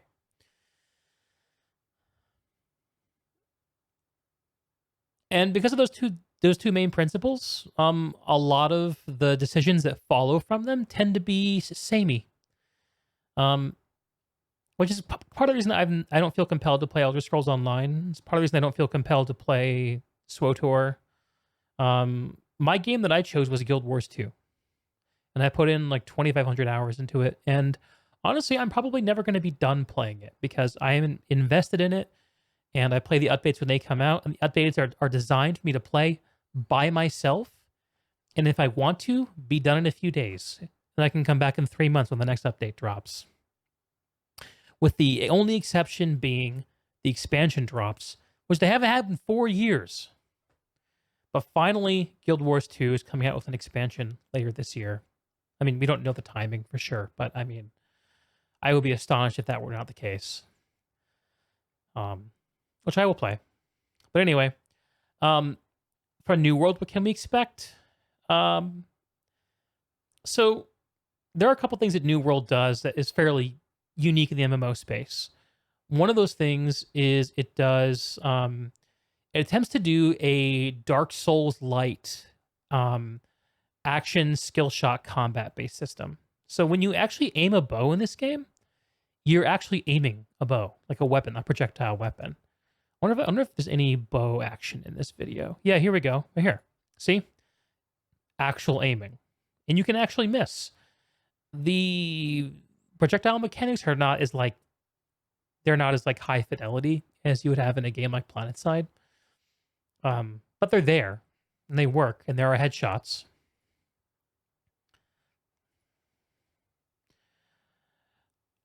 And it's made with the idea that you have to commit to attacks, and there's like stagger mechanics and things like that, and there's combat rolling. Again, very Dark Souls light in its design. So that's unique. The setting also has some uniqueness to it. It's supposed to be set in like a 1600s, like New World America kind of idea. You are fighting a generic feeling foe. Yes, that sentence construction is perfectly okay. This undead threat. I can't remember what they're called. They're so unremarkable.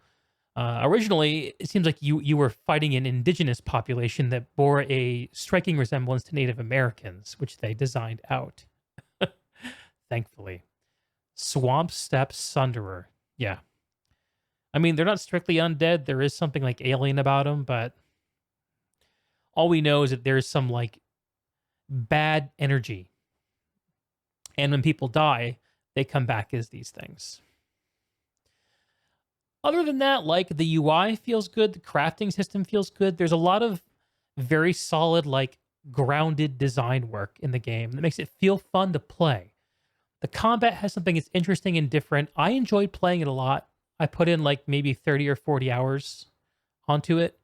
But one of the things that's painfully obvious is that this game was not designed with PvE content in mind, but they are now going back and injecting PvE content. So when that actually comes, it might suck. And they've stripped back a lot of the PvP parts of the game that were originally part of the design document because they were too unfriendly for people, too antagonizing, which of course they were. It's a PvP game. Imagine taking a game like PlanetSide 2 and being like, oh my God, this is way too punishing. We have to add PvE to this game. Think about the effort that's required there. And that's what New World has been trying to do since the middle of the year last year. So who knows if they'll be successful? They already do have NPCs in the game with pathing and stuff like that. So it's not like a PlanetSide situation strictly where there's no PvE guts at all. But like there's no voice acting in the game. Quest delivery is done via these like little text panes that's very similar to like World of Warcraft, and the writing is not good. It's very workmanlike. But there is some okay bones there. So I am gonna play New World when it comes out. I'm excited about it. I mean, I will say I'm cautiously optimistic. I will definitely try it. But as with any MMO that you try, like I think I'm kind of immune to the idea of being on an MMO hype train anymore. Like I'm too sophisticated of a consumer of them at this point. Or at least that's what I like to think. Ask me my opinion about Ashes of Creation sometime. Woof. I don't even know if I'm going to bother with that one. But yeah, that's what I think about New World and Amazon Game Studios. And I am low-key excited to hear what Smed is working on. I think that as much as Smed is an easy target to make fun of, we have to recognize that he actually did have some pretty... He did greenlight some pretty crazy ambitious ideas at SOE. And you can call the execution into question without diminishing that the idea of like a PlanetSide like game is pretty cool. That there was someone a CEO who said, yes, this is hard, and yes, we're gonna do it. And yes, the outcome's uncertain, but we're gonna do it anyway. That's the kind of guy Smed is. He's a real gamer, I think, in that sense.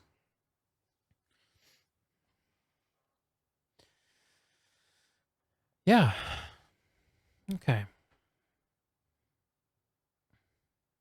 Oops, wrong button. Yeah. And let's see how we're doing. What's the MMO scene like nowadays, population-wise? You don't hear about them that often.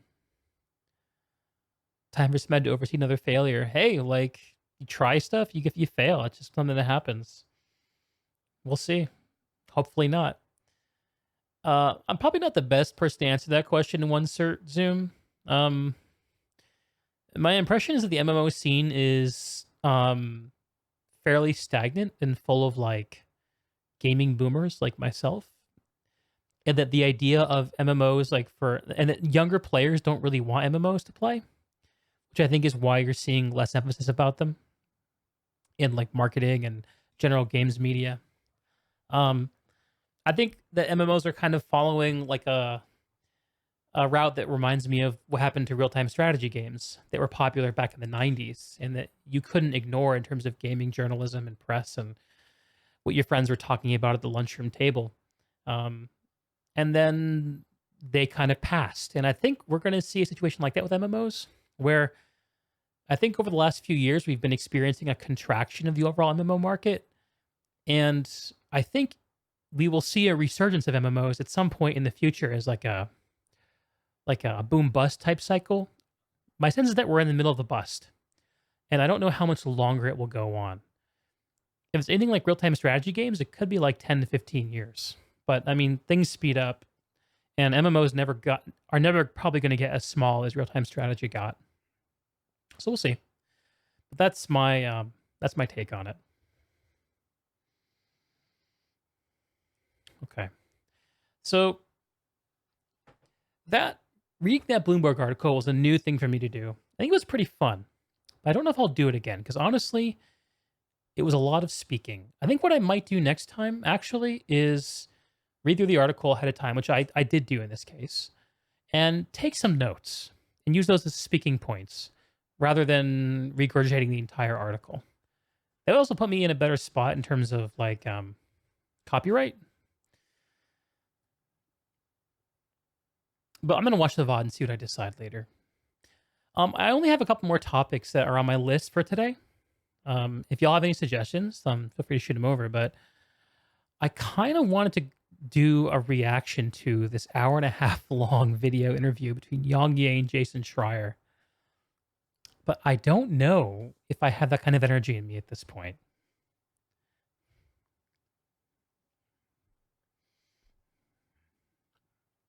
Thinking.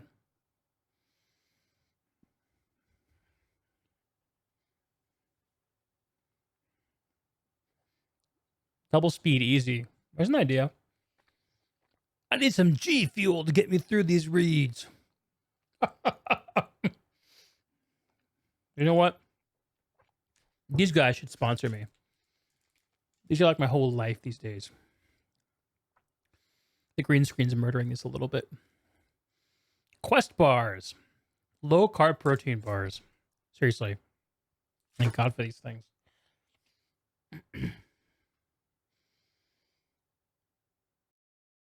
And in fact, this interview was the result of a dispute he had with Jason Schreier, who was the co-author of the article we just read about Amazon, who basically said, why y'all YouTubers got to be so negative all the time?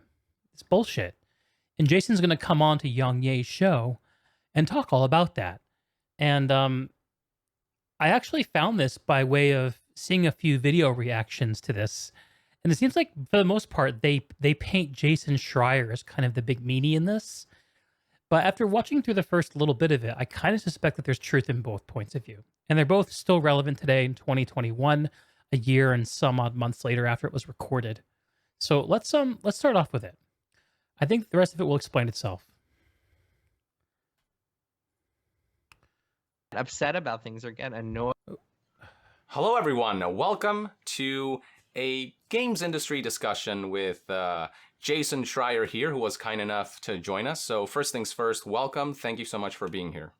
Hello, Yang. Thank you so much for having me on your channel. I appreciate it. Sure thing. Obviously, we haven't seen eye to eye on everything, but I think that's no reason to come together and just talk, share our perspectives, see what we can learn, and move forward. Because I think ultimately Amen that's to more that, Young. productive than Love that you know, sentiment. like just the back and forths that Proper happen conversation. spontaneously. Proper conversation requires that both parties believe they can learn something from the other person. We'll see if they do that here, but it's okay to disagree.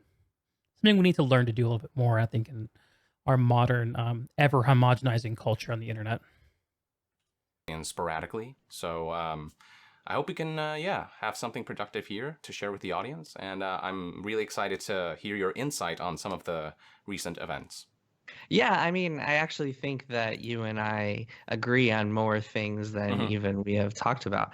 I think we have a few key differences that I'm hoping to chat about. But yeah, let's jump right in. Yeah, let's just jump right in. Obviously, the big topic right now, microtransactions and loot boxes. For me, it really became apparent how prevalent this all was after Battlefront 2. They were kind of there in the back of my mind, like Metal Gear Solid 5 had like a bit of microtransactions here, and like Assassin's Creed 3 back in the day. I remember like some people complained about the microtransactions there, but I think once the Battlefront 2 debacle began, that's when it really started to pick up. And so I guess something a lot of people are wondering is, what is your stance? Where do you think one draws the line?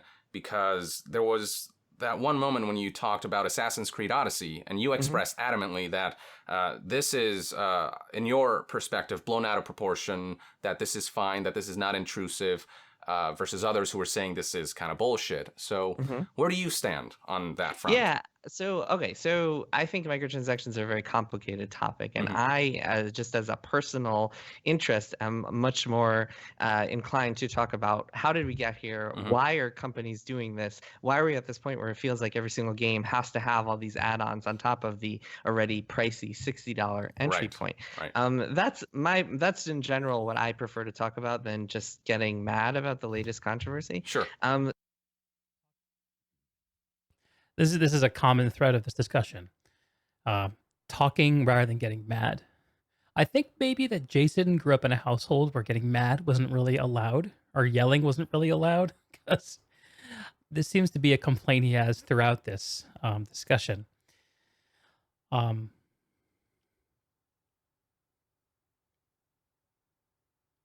yeah, I want us to think as we listen in, what the role of getting mad has in gaming for us and the wider industry. And I'm just gonna screw with my green screen settings on the side so that my mic doesn't sparkle.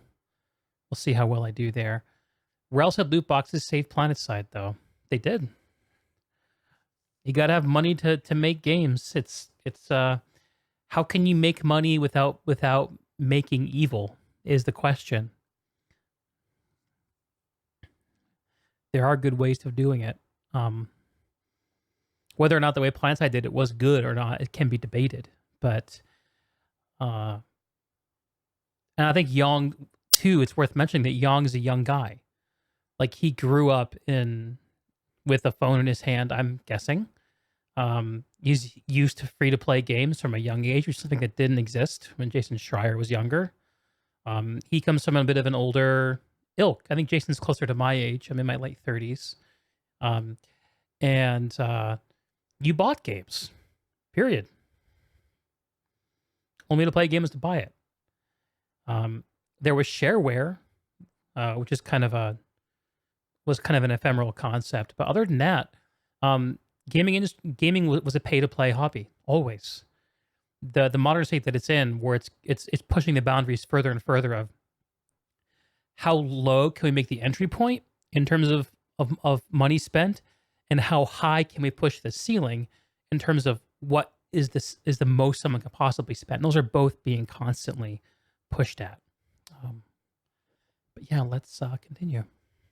So Battlefront 2 is an interesting case that was at the end of a whole lot of microtransaction controversies last year, including Shadow of War, and I think there was some bad stuff with one of the racing games, forgetting which one. And some of those were egregious. I mean, Battlefront 2 was very clearly egregious. Yes. Jump to last month, Assassin's Creed Odyssey, and what you're probably referring to is a couple of tweets that I sent out where I talked about how I personally did not notice or mind the microtransactions. Yes. And I saw some articles and some YouTube videos about how Assassin's Creed Odyssey has this XP booster and that ruins the game. And I've done a lot of thinking and talking about like that XP booster and its existence. Have you played the game? Have you played Assassin's Creed Odyssey? I have. Have you finished it or just played some of it? I've not finished it, but I'm like more than halfway through, but eventually just And kind of have you noticed the XP booster at all? I wish I would have the option to toggle it without it being paywalled. I will say that. I wish I could just, even if people are fine with... I'm gonna put the cam up for a couple minutes while I eat off mic while we're watching this together. I'll be tripping in still, but something about seeing someone eating on camera I've never liked, so I'm not gonna do it myself.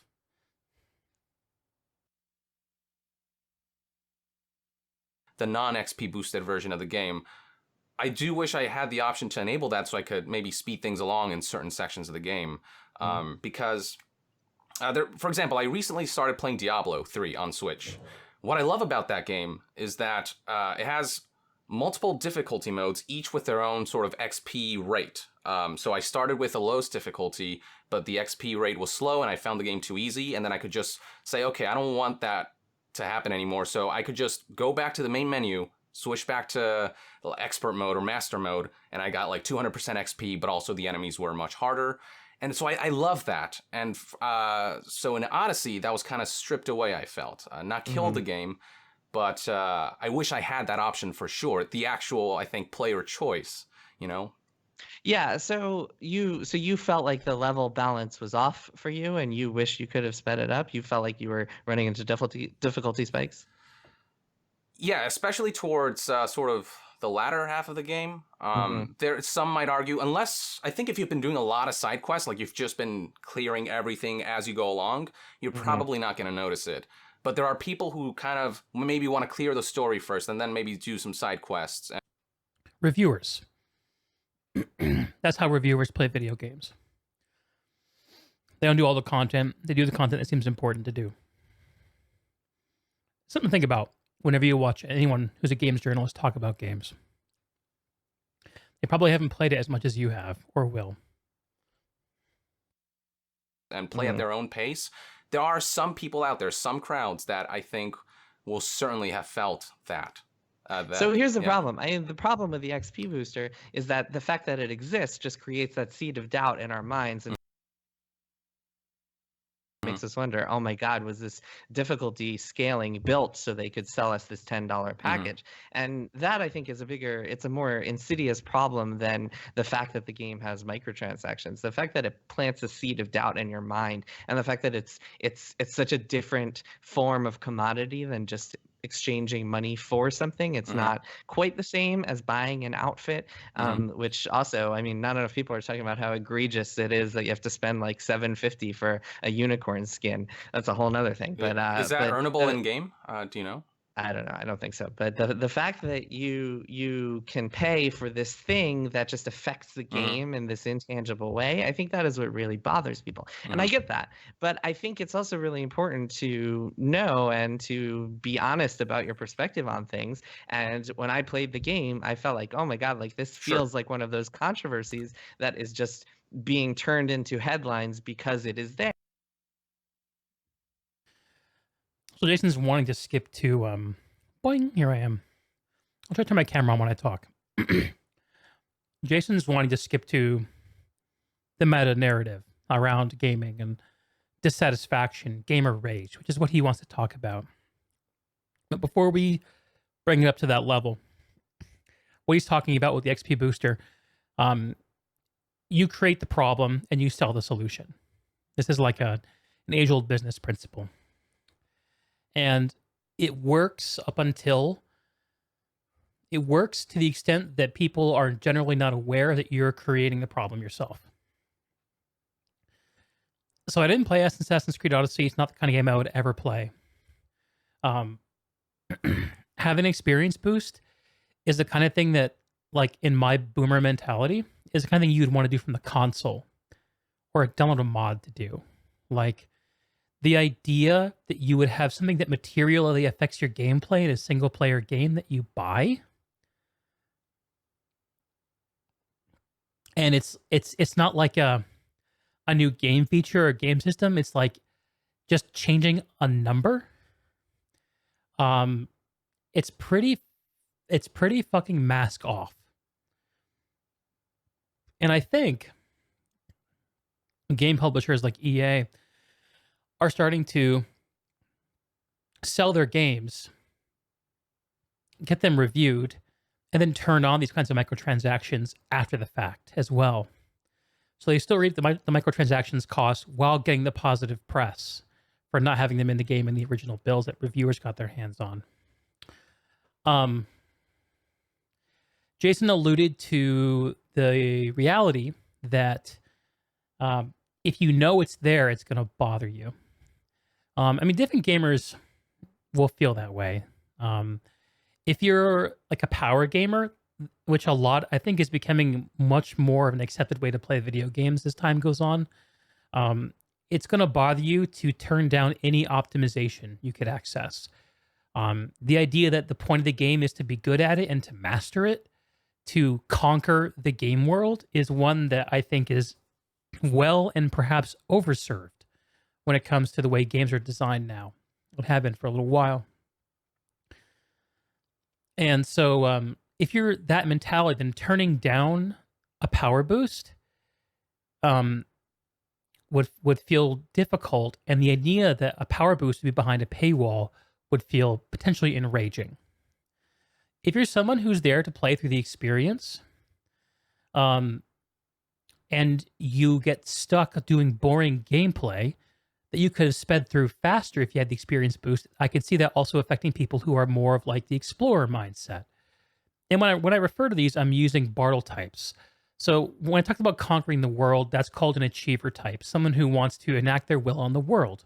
Someone who wants to interact with the world is called an explorer. I'm much more of an explorer myself. And you can take those same two verbs and apply them to people. Someone who wants to act on and conquer people is a killer in the Bartle typing. Someone who wants to interact with people is a socializer, Bartle typing.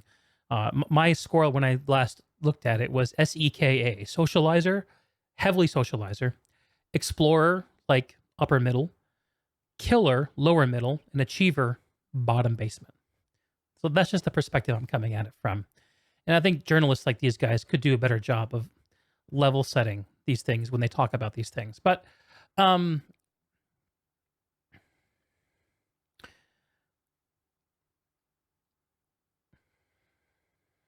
yeah, I'm probably not the right person to talk about this because I don't have a lot of experience playing single player games anymore. But selling microtransactions for single player games always seems a bit dodgy to me, unless you're adding significant content when you do so.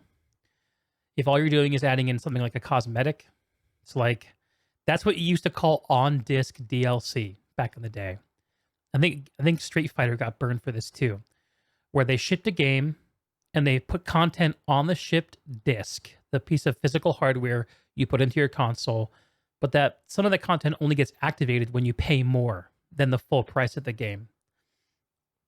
What price should games be? I mean, that's another conversation I'm not going to get into, but there are loads of ways to make people feel bad about paying for shit on the sly. And they're there because some people will just pay for everything. Admittedly, if I like a game, I'm the kind of person who's more likely to pay. Deep Rock Galactic, an example of a game I played last year. I think it cost like $20 or $30 to buy, and I didn't hesitate to drop more than that amount on visual cosmetics that I didn't even really use, but I just wanted to support the game. But I'm really digressing at this point. Let's get back to Jason and Young. There. And that I think is interesting. And part of me felt like at the time, I mean, first of all, a lot of this, one of the problems here is that people just take tweets and assume that this is like they look at my Twitter feed and look at one of my tweets and say, oh my God, this is like, this guy's chiseling his opinion in stone, as opposed to me just like writing a stray thought and putting it out there. And we'll get to that in a little bit because we're going to talk a little bit more about that in relation to Diablo Immortal. Sure. But with this, it felt to me like it was something that this massive, incredible game that I was playing, my thought was, oh my God, like I don't even notice this XP booster. But I can totally understand why people feel like its very presence is irritating them. And I think we're at this point where video game publishers are trying to find more and more ways to get that extra revenue stream out of their games. And I think that going down that route is always going to be room for problems. It's always going to raise questions about like the way that the game was designed.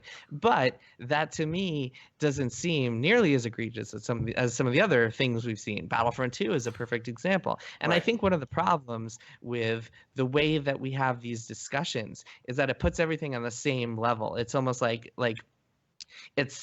there's no level of prioritization. There's no level of like, oh my God, this is really egregious versus this is okay, whatever. It's not that big a deal. And I think that we as a quote unquote video game community, for lack of a better term, need to like, when we get this angry about everything, I think it creates this poisonous world where we are hurting a lot of people. And I think that gamer rage is a real problem, and I think a lot of that is caused as a result of not being able to prioritize and not being able to see the difference between something like Assassin's Creed Odyssey, where it's like, okay, this XP booster plants this idea in my mind, it's kind of annoying, I hate that it even exists, which I totally agree with that, versus Battlefront 2, where you have to pay more if you want to get good at the multiplayer, at least before they removed all the microtransactions.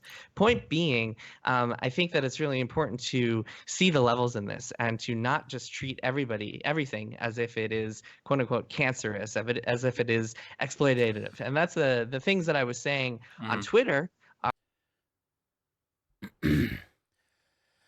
One Cert Zoom says, talking about anger, I remember an old Jim Inquisition episode where he talked about how the rage of gamers going after a politician in Australia who wanted to ban R-rated games. I think actually caused a more proper dialogue. Got to fight irrationality with another form of irrationality if common sense can't be used. Yeah, that sounds like something Jim Sterling would say. I like Jim a lot.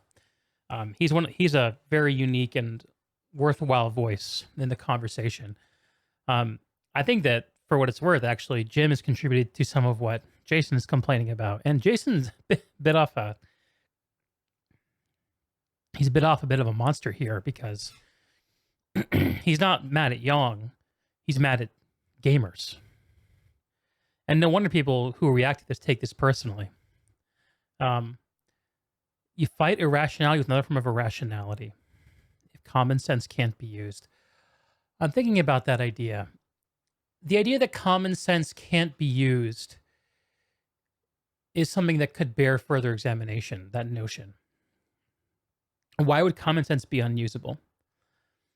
I think that a way to look at that idea would be to suggest that people feel common sense is unusable in situations where there's a power differential, where they're kind of the victim of, or they perceive themselves as the victim of someone else, of a powerful person's decisions. Like, for example, a game publisher who creates these cancerous, quote unquote, microtransactions. And unfortunately, the kind of dialogue that these publishers engage in is not written in letters. It's written in numbers.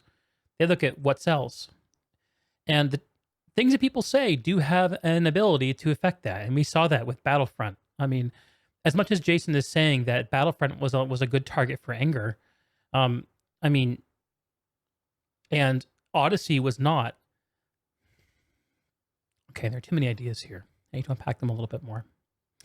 I'm sorry, let me back up for a second.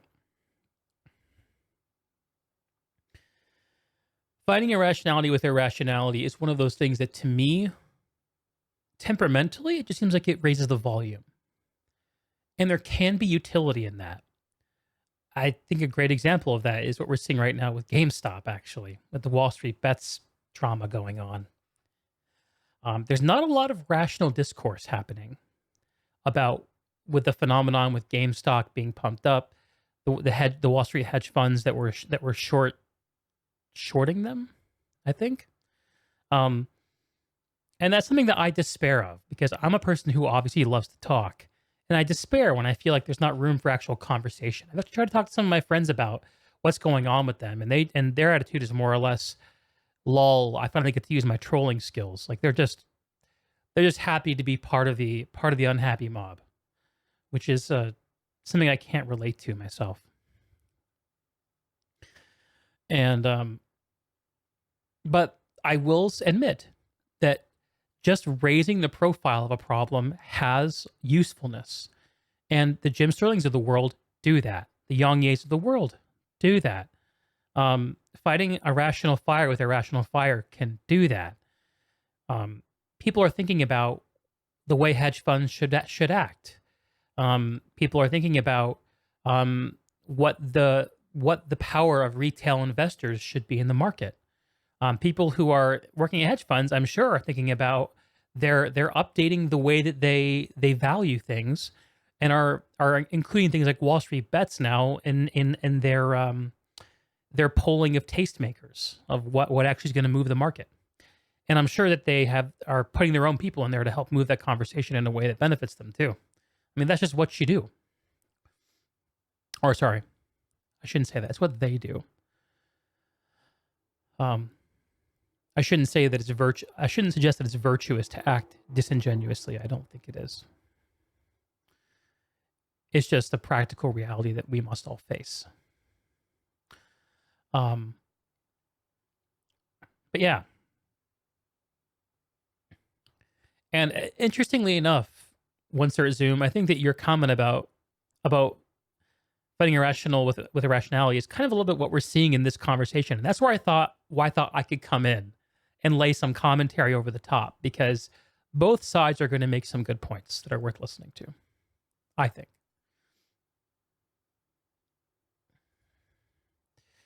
And gamer rage. We're going to let's play a little longer. Let's go.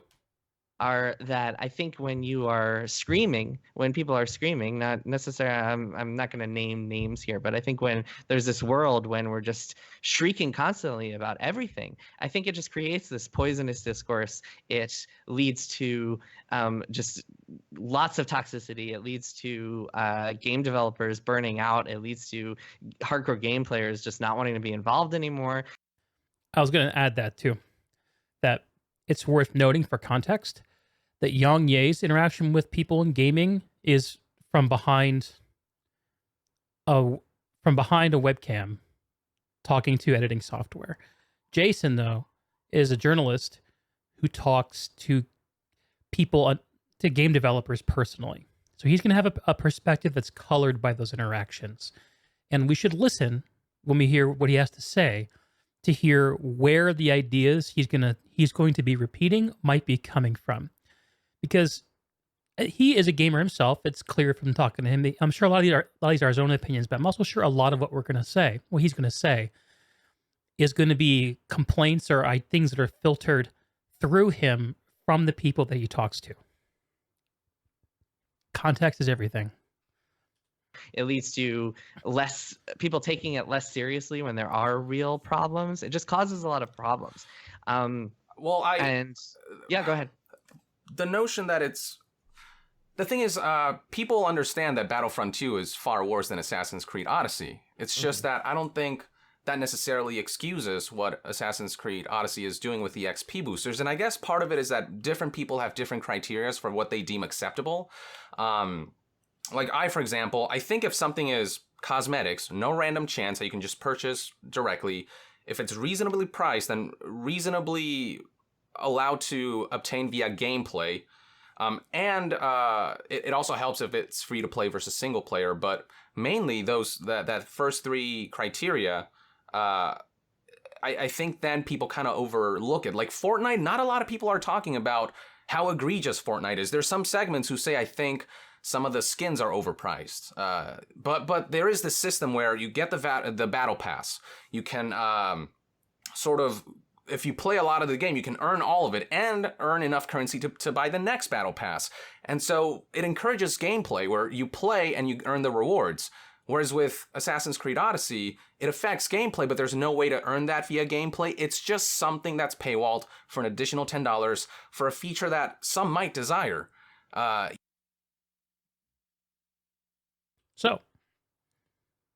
So, what do you guys think the distinction between earning something by opening your wallet and earning something in game is? Like, why do people care about that?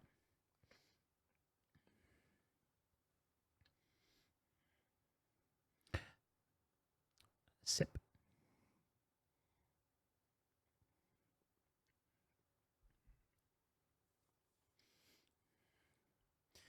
I think there are a lot of reasons.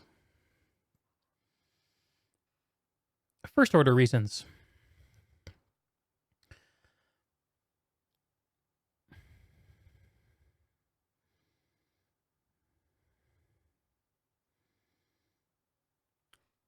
When the rewards, the experience in game, all come from playing the game, it makes the world that is contained by that game more convincing.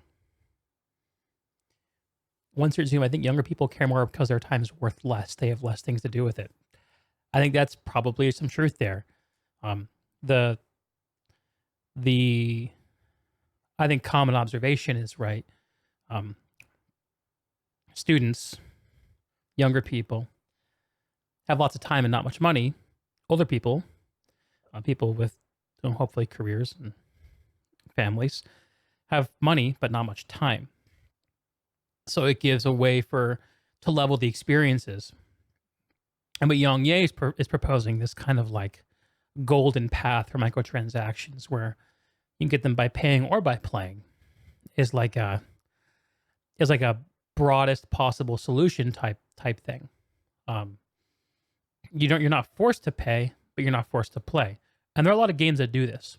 Thinking specifically of like the MMOs that we mentioned earlier, about the modern ones who kind of designed for single player free to play, where it's possible to earn the the shop rewards by playing the game, and or just by paying. In one game specifically that I play called Guild Wars 2, there are second and third order effects of that phenomenon that play out. I'll give you an example. Mounts were introduced as a significant new feature of the game's second expansion, Path of Fire, that was published at the end of 2017. Mounts in Guild Wars 2 feel fantastic. They're actually really cool. And unlike in a game, like an older school game like World of Warcraft, say, where your mount either walks or flies and that's it. In Guild Wars 2, the mounts have like abilities. They have animations and movement speeds. They have different, they can jump higher, they can jump far, they can float over water. Like, they do a lot of different things. I know WoW mounts have some of these variations too, but Guild Wars mounts were built with personality in them, and you can change the way they look. Let's say that you're like a fiery dude and you want to have a fiery mount. You can get that, but you can't get it in game. You can only get it through the shop.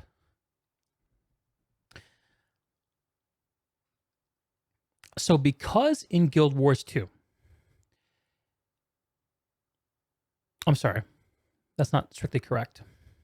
The impression that I get is that because you can earn shop currency by playing the game, ArenaNet, who develops Guild Wars 2, and NCSoft, who publishes it, feel that there's no need to put certain avenues of rewards into the game as earnable rewards. So what happens is the gameplay gets reduced to what earns shop currency the most efficiently. And so rather than having experiences where it's like, oh, I got this sword from this boss, I had to kill him 300 times to get it to drop, and you see that sword out in the wild, and you know this person like had this experience. You can connect what someone's showing with what someone did. You can tell the story. It's more of a role-playing experience.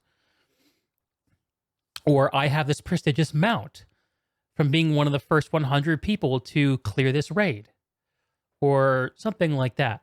Or even just an insanely rare thing. What you have is a world in Guild Wars 2 where no matter how much new content gets released, no matter what gets added to the game, every single day, there are thousands of Guild Wars players that do nothing but run the same 45-minute event that was created in 2014 on a loop, because it's the most efficient way to gain gem shop currency. Because the need to have all gem shop items earned by earnable through playing the game without actually putting the rewards into the game mean that there's a standard set by how to earn that shop currency. So that's like an indirect effect of that choice. And I think that games like those are experiencing the long tail effects of those choices. So because there are so many types of customizations in Guild Wars, which is one of those Western style games that really only sells convenience and appearance through their shop. Because of that, all customization of your character visually feels meaningless to people like me, because it's just people who are running Silver Wastes, which is the name of the content, on a loop every single day, or paying in with their wallets. And that to me is like, it's like being one of those tourists who goes around in an air-conditioned RV and never leaves it. You're here, but you're not really experiencing what this place is, what this world is. You're apart from it. And the game incentivizes that apartness.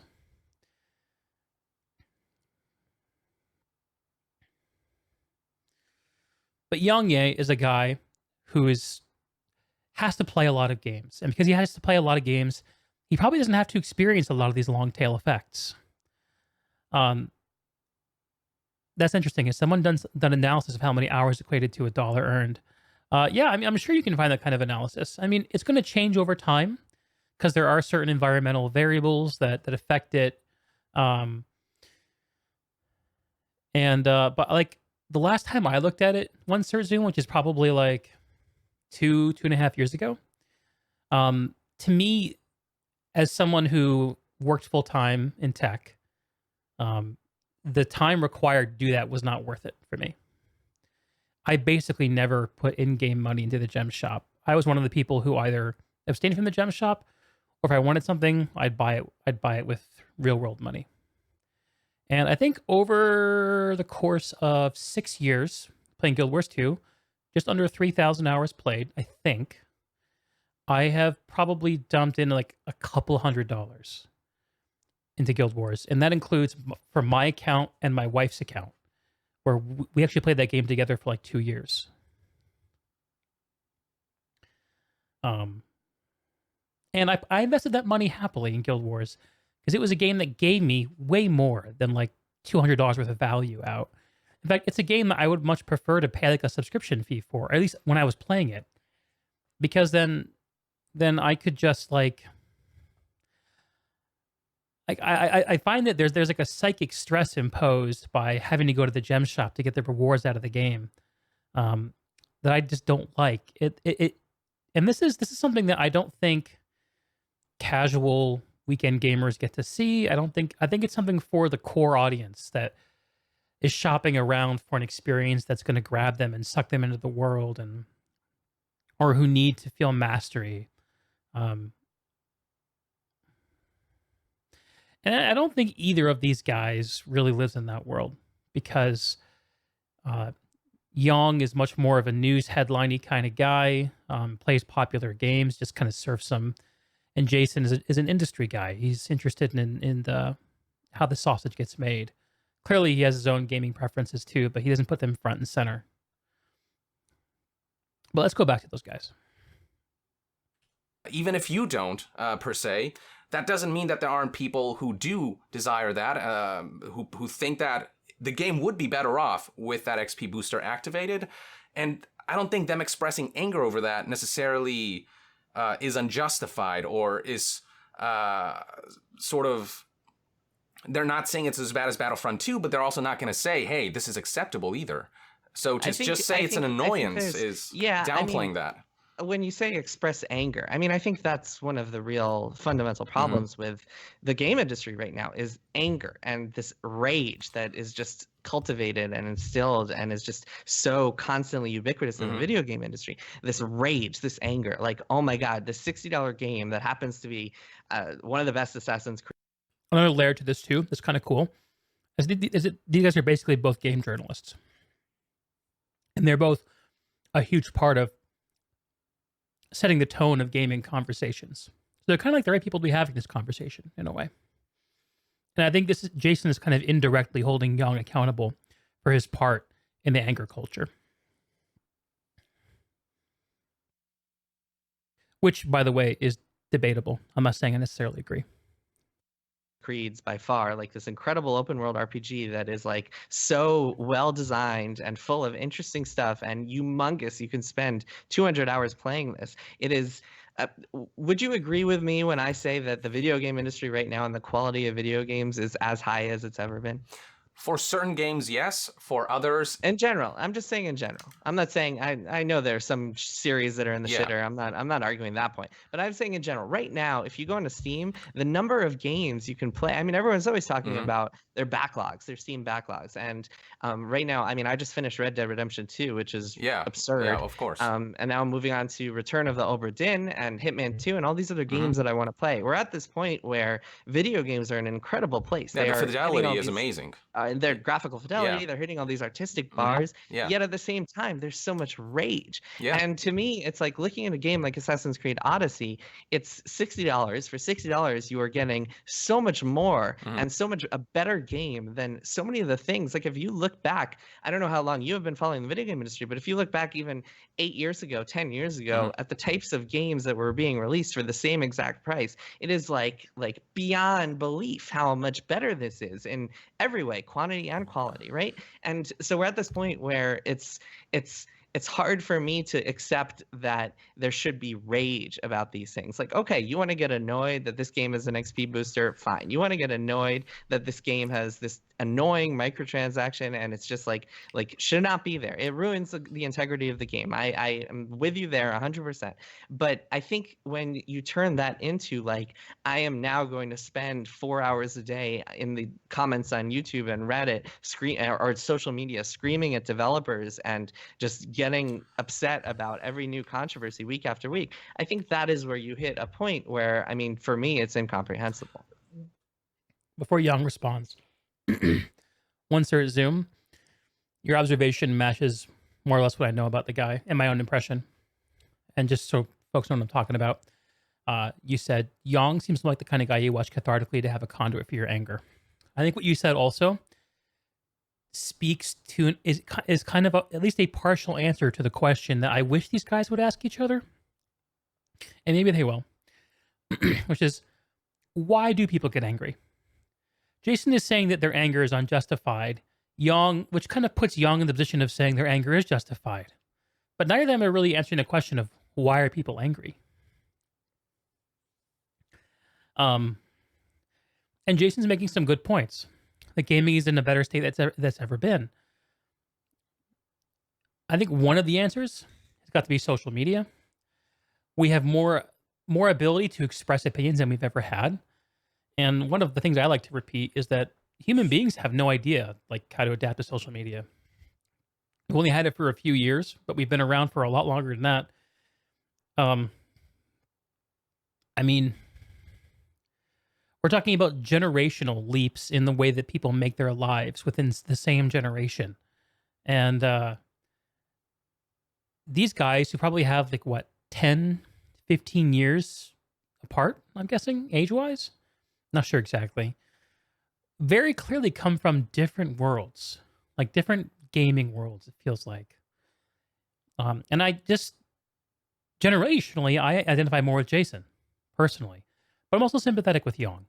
And I think what we're going to hear from Yang is a lot of representation of the younger gamer who experienced gaming through a lens of social media from an early age, where feelings and gaming are something that have always gone together.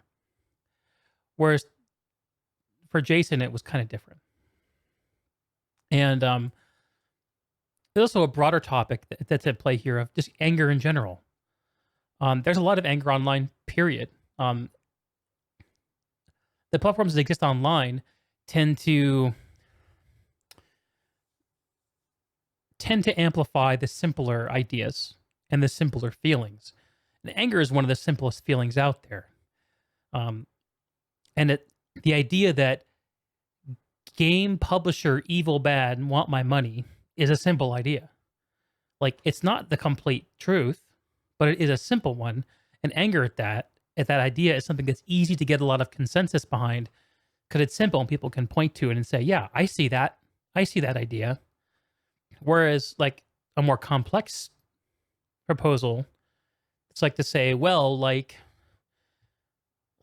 price tolerance for gaming hasn't moved in the last 20 years, but the cost of producing video games has increased dramatically. So how do we make sure that we're getting money back?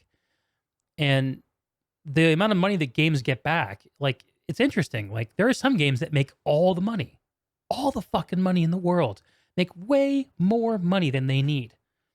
Fortnite, example. And there are some games that just barely get by. I wonder how much like CDPR made on The Witcher. I mean, I think it's pretty evident they did fine, but you take a game that has cultural, like a similar amount of cultural relevance, like, I don't know, let's think about it. Do you think The Witcher has the same amount of cultural relevance as like a Call of Duty? Maybe Call of Duty has more cultural relevance. I'm not sure. In like games journalism, The Witcher seems to have a bigger place because it does something a little more unique. But Medal of Duty. It all fucking runs together, those games in my head. Call of Duty prints a fucking enormous amount of money. I gotta drop fewer F-bombs. It's a note to myself from watching my last video. Drops a ton. I mean, they just make a ton of money for what they do. And as long as they don't cross certain boundaries, like the one that they're agitating about with Assassin's Creed, then no one really questions it. And it's an interesting world now because of the inventive ways people are creating to get value from gaming experiences from gamers. I don't know. I think that Yong's kind of stamp to say, here are my 3 criteria and this is good, is a little overly simplistic. But I'm not sure what Jason thinks the right balance is yet. And maybe he'll say so. I hope he can come down on a more defined complaint than gamer anger bad. Call of Duty has more of the casual, I'd say. Yeah. Yeah, for sure. Agreed. Okay. But and we're only 13 minutes into this thing. I gotta shut up. here's the thing. How do you change a circumstance like Battlefront 2 without an outrage? I mean, do you think that EA would have backpedaled on things like Battlefield 5, which has no loot boxes, or Anthem, which they say will have no loot boxes? FIFA still does, but, you know.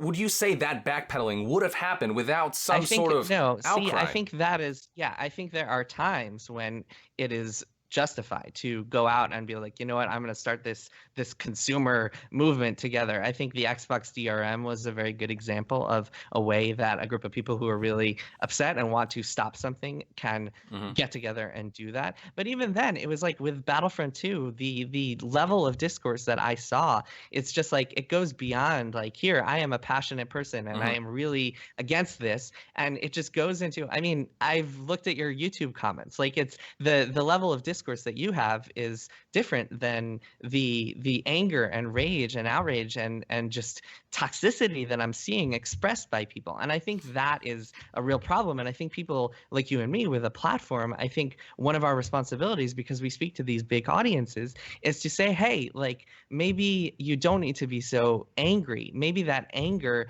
is not really healthy for anybody. And for me personally, and we will probably get into this, but something that I find really concerning, I am someone who really deeply cares about video games. I really love video games, want them to be better. And I am also someone who talks to a lot of people who make video games. That's not corporations. That is not the corporate shill conversation. Right. Which Yeah. can also I'm not subscribing to that either. Well, but I want to get into that. But you guys are both taking this conversation very seriously. So, like, I mean, sorry, not very seriously, very personally, I think. You can tell by what they say, like, there's a lot of reflection of identity. There's a lot of I'm this, I'm that, I'm this, I'm that. Which is bound to create a more disagreeable discourse. It's interesting to watch. But I talk to a lot of people who make video games, right? And the most common thing I hear from people who make video games is this sense of like just resounding apathy and burnout, and just this sense that like people just want to leave the video game industry. And that's not entirely because of this outrage thing, but outrage is certainly a factor. I mean, there are other reasons, layoffs and crunch and underpay and all sorts of other issues that are all just part of that can all be single-handedly traced to these executives at big game publishers. But the outrage, I think, is very real and is a very real problem. And I think that's something that people like you and I need to be a little concerned about and think about when we are talking to people, is like, what is this coming from? Is it necessary? What sorts of effects is it having on people beyond these like short-term victories, quote unquote, like Battlefront 2 changing its ways? What sorts of net long-term effects is this outrage going to have? And that's something that really deeply concerns me. Right. Well, first of all, we are angry. I am angry because I had much more passion for games when I played them 10 years ago than I do.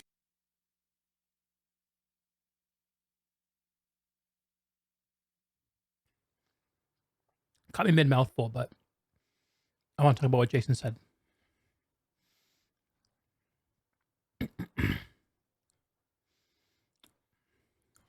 Short-term victories, quote unquote, like Battlefront 2 changing its ways. What sorts of net long-term effects is this outrage going to have? And that's something that really deeply concerns me. Right. Well, first of all, we are.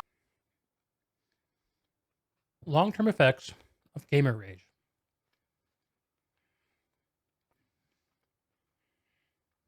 Just want to think about that for a second.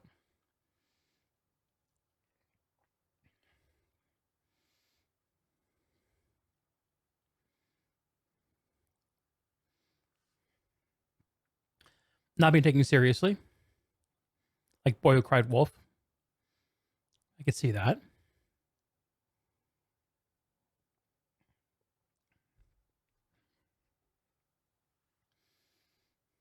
What are your long-term effects? We have to think about it. Are angry. I am angry because I had much more passion for games when I played them 10 years ago than I do now. I remember when I used to look forward to the Assassin's Creeds, the Star Wars Battlefronts, and all these different franchises. And now every time I go into E3 and look forward to an EA conference, I'm thinking, what's the catch? Congratulations, young. You've become a sophisticated consumer of video games. Congratulations on growing up. Like that's my train of thought right now. And here's the thing, consumers, you have so much knowledge on insider knowledge and what goes on and why things work the way they do. Consumers don't have that. And and well, they could. I think one of the reasons that some people don't have it is because they don't want to learn. And no, they do. Frank, but I think but game companies can communicate better. I think this. Oh, this is such a great conversation. Jason is like, you want competence? Go get it. Young Ye is like, why aren't they giving me understanding? This is such a like different stages of life conversation. And if you're a young Ye, if you're a younger person, your job is to like try stuff, figure out what life is like, the way the world works. And he's asking, why doesn't the world work this way? Like, and it's a fair question to ask. Jason's at a stage of his life where he's got an understanding of the way the world works that means he can find his way in it. And he's wielding that in what he does. And his point of view is, I figured it out. Why aren't y'all figuring it out? Super, super interesting. I love this conversation.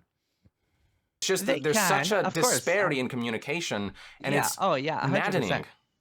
No, I'm totally with you there. I mean, I think games, PR, and marketing teams and the way that they communicate with people is just infuriating. I've railed against all sorts of companies for their terrible communication in various ways. But there is a level of knowledge out there that I think your average gamer could certainly reach. And I actually think that, and this is not pointing fingers at you, but I do think that one of the problems is that a lot of YouTube videos are very much designed in a way where it's someone talking about things, sometimes talking about things they don't really understand, making guesses, maybe reading things they saw on Reddit, and kind of spreading this level of misinformation. And I think that's a real problem.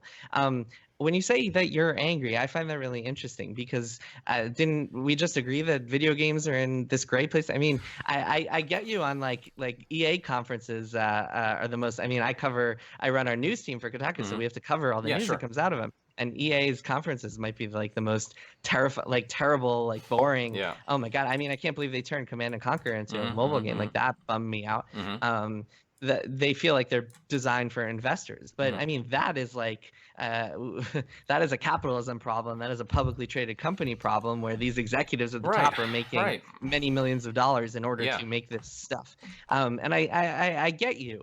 But for me, I mean, I find it hard to get angry about these things because I'm looking at my Steam desktop right now. Like I'm on my desktop right now and I'm looking at all these shortcuts to games that I cannot wait to play. I'm looking at what Star Wars Battlefront 2 could have been and what it ultimately wasn't. That's what I'm looking at because I love Star Wars, but we're not going to get a proper Battlefront 2 because, well, EA fucked that up, didn't they? And similar, I've got my game franchises that are still on course. Games like Red Dead Redemption 2, phenomenal. God of War, my personal game of the year. All these different games, and they remind me, oh my god, this is why I love games. But then I see other franchises owned by these other companies take a certain course, even if it's inching or if it's just swerving all the way through. And I'm thinking what that could have been. and just the lack of listening to the community. And I understand that it's not as simple as that there are sort of financial elements that they have to meet, financial guidelines and all that, but there has to be a better balance. Yeah, notice that Jason is focused on what gamers create, what they give back, what they contribute to the overall discourse. And Yang Ye is focused on what games give him. Neither of them are wrong, but they care about different things in this argument. Games should be better. Gamers should be better. I agree with both. That's why this is so interesting. Don't you agree? Like, yeah, I mean, yeah, I think actually Diablo Immortal. Let's segue to Diablo Immortal Sure, because yeah. I think that's a perfect example Yeah. of this. And yeah, I mean, you look at that and you look at the anger and rage, and I think a lot of that anger is misguided, and I think a lot of that anger only exists because of Blizzard's terrible marketing and PR strategy, and the fact that they decided to end the BlizzCon keynote on that game, which is inexplicable to me. Yeah, same. And so what I had heard and reported, as I know that you saw, is that they were planning on announcing Diablo 4. Blizzard has disputed that. I mean, I know for a fact that they made this video where Alan Adam, the executive vice president or whatever his title is, talks about like, hey, we have this new Diablo. We have new Diablo games in the works. And they've hinted very strongly that they have Diablo 4 in the works. They do. I can tell you that for a fact. Yeah. But the fact that they are so like sticking to the script for PR and marketing, like we cannot talk about this game until it's ready to talk about. And the fact that they couldn't even say like, yeah, Diablo 4 is in development, that is just them Baffling. just shooting themselves in both feet at once. But Yeah, it's orienting their communication towards the shareholders rather than towards the gamers, which is another conversation altogether. Publicly held, publicly traded game studios. What can use CDPR? all that said, it's like to get so angry because Blizzard made a phone game that is clearly meant to make money in China, is that also seems like just I can't understand it, because not every game that Blizzard makes is going to be for me, and I've accepted that a long time ago. I don't play Heroes of the Storm. I have no interest in that game. Sure. And I'm probably not going to care about Diablo Immortal because it doesn't look great. Well, I think you're generalizing the crowd because not everyone is in the page of I want a Diablo 4. Or rather, like, good point. Like they didn't necessarily expect Diablo 4, but it's just that the tone deafness that happened there is, I think, what mainly people are angry about. I hear less people complaining about why wasn't Diablo 4 shown. We wanted gameplay. We wanted a trailer. It was less that and more of a, how did you think that? Like you said at first, like it's baffling that this is a case of, like, again, I think the simple message being amplified. Like, Blizzard destroyed Diablo to make a mobile game. Like, it's an easy message. It's an easy idea. It repeats itself. It also sustains an image of Blizzard that is increasingly corporate and out of touch. And we know from like shareholder communications that Blizzard is like has a mandate to give all of its IPs mobile representations. I think in this case, like, gamer rage might have some utility. Shine a light on that shit, because Blizzard did not build its empire in the back of fucking cell phones. Okay? They didn't even build it on the back of console games. It was PC gamers. They're your core audience. They're the ones who show up to BlizzCon. Do you not have phones? Do you remember the Fallout 4 announcement where they talked about Fallout 4 and they said, by the way, here's Fallout Shelter. You can play it on your phone right now. You remember like all the goodwill that generated? Because the game wasn't instead of what people wanted. It was like an enhancement to it. And, I mean, that was well handled. So why was it so tone deaf? I wonder if Jason will have a response. this level of communication. And from what I hear, at least and that's sort of the information that I presented, I don't care that a mobile Diablo game exists. I just think the tone deafness of this BlizzCon, and with everything that's going on right now, it paints this perception, and perception is such an important thing, that are they losing their way, you know? And perhaps that's not, it's too premature to say something like that. Absolutely.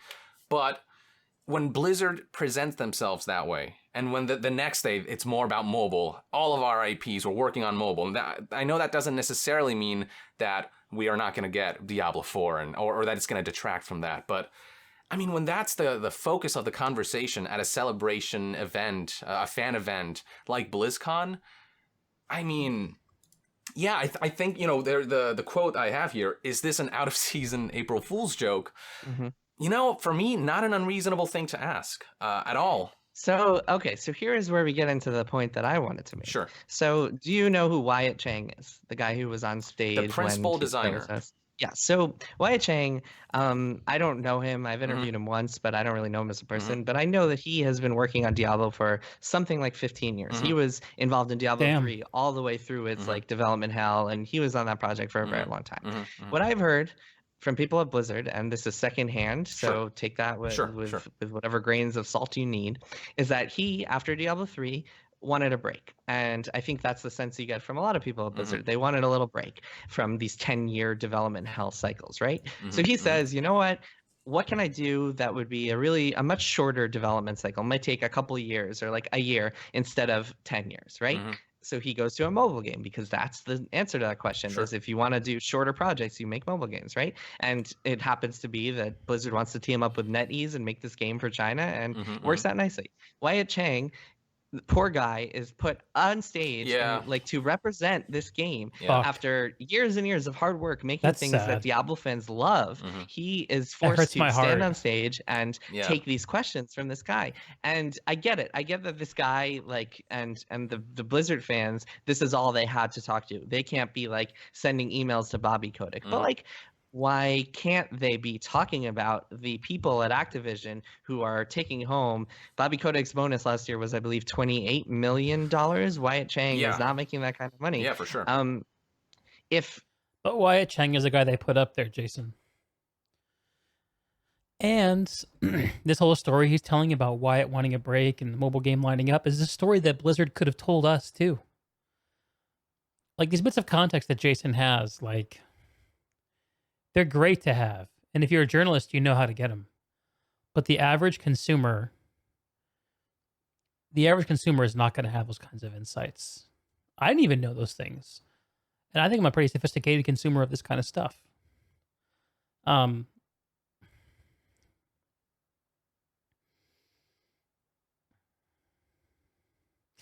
people cannot withhold judgment forever. I think Jason is maybe proposing people should withhold their judgment a little longer than they do, which I think is probably good wisdom for us all. Although I think perhaps he could take a little bit of his own advice by not judging gamers as overly rageful. I actually wonder if, like, the real response to Jason's complaint is not to do with people, it's to do with the mediums. How do we communicate? And what kind of signals are amplified through those communications? Social media, Reddit, Twitter, YouTube. I like YouTube a lot. I've been liking, that's why I put my stuff there, because it actually is a place where you can go for long form examination, which is obviously what I'm doing. Look at this timeline. But you can't really get it at Twitter, and Reddit tends to be antagonistic to long form examination of anything. Unless it's one of those standout examples that's just presented in an immaculate way that the average person can easily ingest. A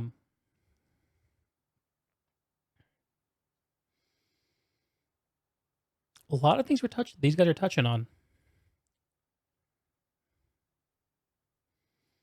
It just feels so misguided. It feels like, and by the way, that April Fool's joke, a lot of people have been like blasting me because I tweeted that April Fool's joke was petulant and whatever. Yeah, petulant. People act like again, it's the Twitter problem. Mhm. People look at that tweet and they're like, "Oh my God, look at Jason's thoughts Mhm, etched in mhm. stone. He's defending Blizzard," without actually like reading or Simplification, listening to anything I'm defending actually Blizzard. saying about Diablo Immortal. So Mhm. that's too bad.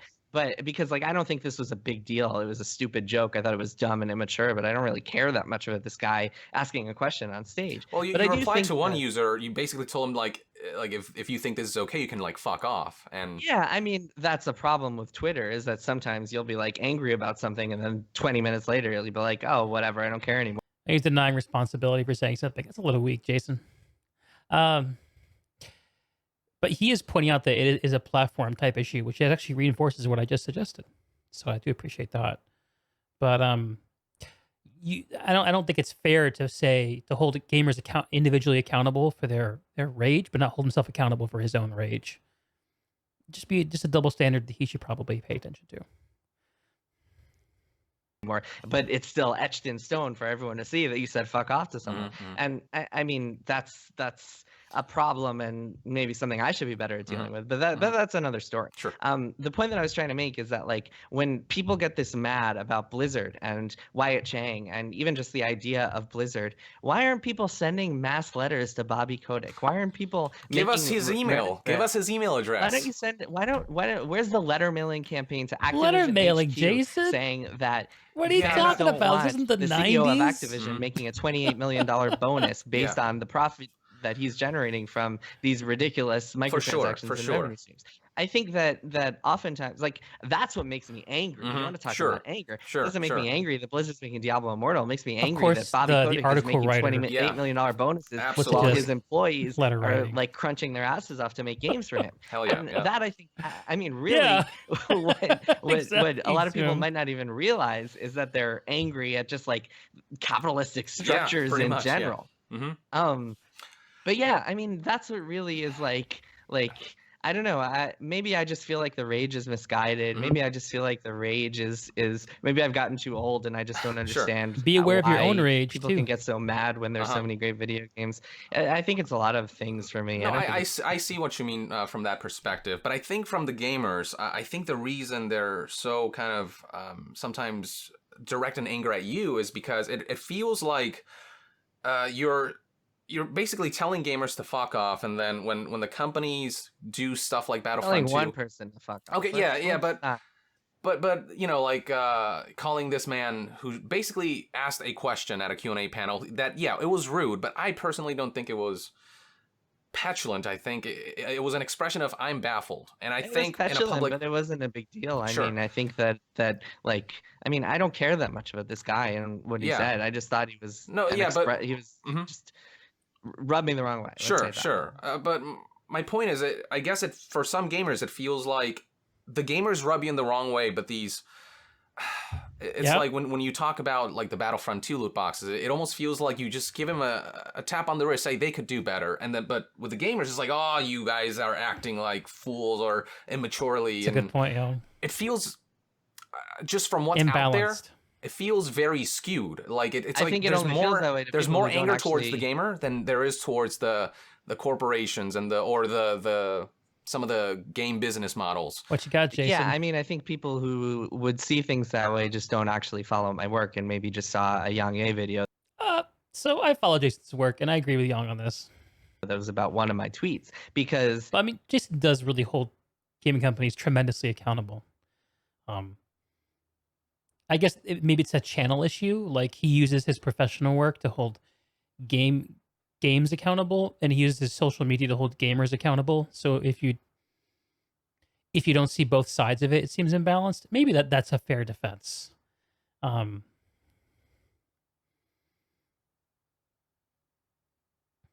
Think about it. anyone who follows my work knows that for years and years I have been just railing against corporations for all sorts of reasons, especially for the way that they treat the people who work for them, the way that the crunch system, the way that crunch practices just destroy people, just chew them up and spit them out. I've written, I mean, I Yeah, wrote a no, of book course. about this. No, I've I written know all about pieces in the that, New York yeah. Times.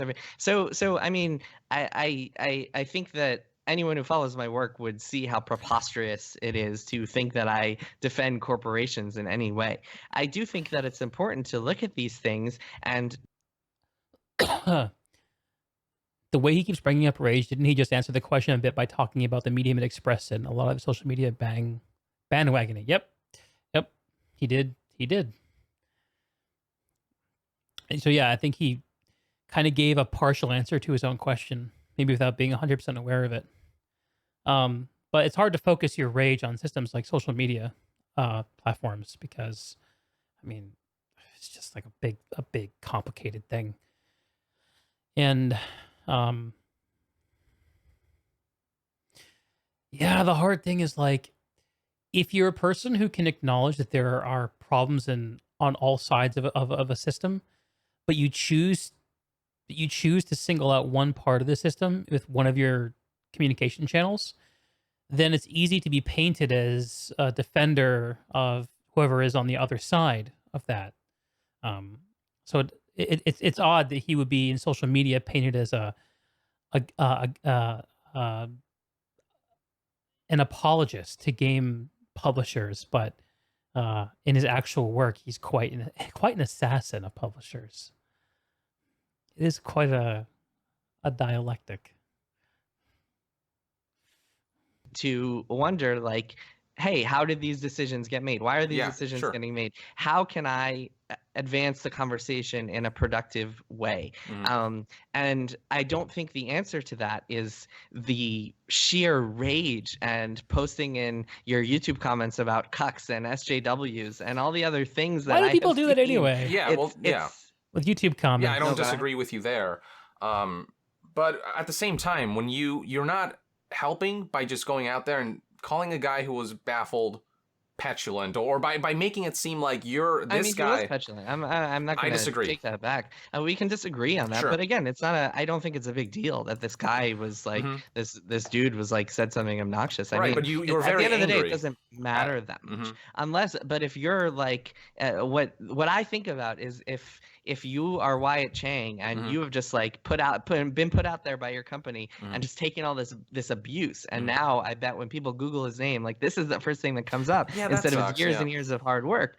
I just see that happen constantly, and for sure. I see people. I hear people who are talented, experienced game developers saying, "What am I doing? Like, why am I working for these people who seem to hate me?" And I think there's a reputation and there's a feeling for like whether this is true or not, but there is a feeling among the people who make video games that they are making games for an audience that detests them and is just looking for any reason to watch them fail. That's the kernel of Jason's truth right there. I think that's a real problem, and I think that that's something that people like you could do to alleviate that is to make sure that everything that you say and I say and all of us say who are in these positions where via platforms comes from a place that is accurate and true and fair, and that last word is especially important, fair. For example, something that I think is very unfair is taking Mark Dara, who's the producer of Anthem, and taking his interview that was like a lighthearted Game Informer interview where he talks about Mass Effect Andromeda, a game that he didn't even work on, and says that he answers a question like, do you think that got a fair shot? And he says no, because it was released the same month as Zelda. I think taking that and like attacking him over it feels very unfair to me, because here's this guy who is representing his other game, is not involved with Mass Effect Andromeda at all, is asked a question, answers that question in the best way that he thinks he can, and then is suddenly seen as the face of like everything wrong with BioWare. I recently did some research into a philosophy, an idea. I'm not sure how I'd characterize it necessarily, but it's the idea that the medium is the message, and it's proposed by some guy whose name I can't remember, but his argument is basically like, okay. He was making this argument. The context was he was doing like a Q&A on television. I can't remember what the context was, but he was a white man standing in a suit giving a Q&A on television. And his argument that he made is essentially that 90% of the meaning that is transmitted by what he says comes from what he looks like, what he wears, the set that you're seeing him on TV, the fact that he's on a TV screen, all these things have nothing to do with what he's saying. And the argument is basically that people are unaware of the staggering amount of information that gets transmitted through indirect channels when we communicate. And they're channels of oftentimes about identity.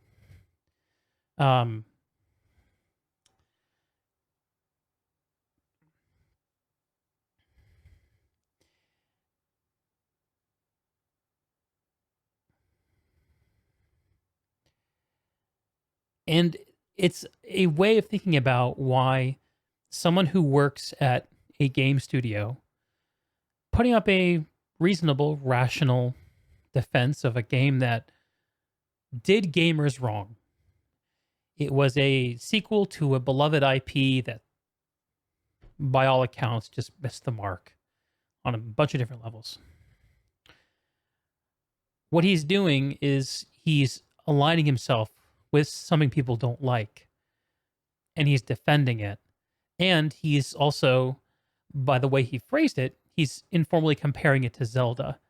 And what that does is it suggests that people who don't like it only don't like it because it's not as good as Zelda, which is like one of the greatest games of all time.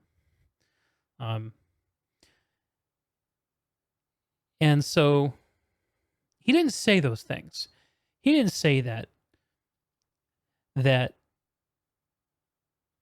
Andromeda ranks up there with Zelda, Breath of the Wild. Didn't say that. He didn't say that he supported the game. He didn't say that he liked it. He has to have got a fair shake. But people simplify, and they take into effect the context cues. And I think that there's actually a lot of utility behind people doing that. The reason people do that. And it's got to do with just simple expediency. Words are this immensely deep thing. Here, as I sit spewing many, many words. So sensory implication is what's a driving force rather than actual information. Well, I think what it does is it recognizes the corporeal nature of our being, which is to say that yes, I think that there's this temptation to view information in this dispassionate way and communication in like this purist fashion, like zeros and ones. But the fact is, we experience information through our mortal coil, through our eyes and ears and our bodies, and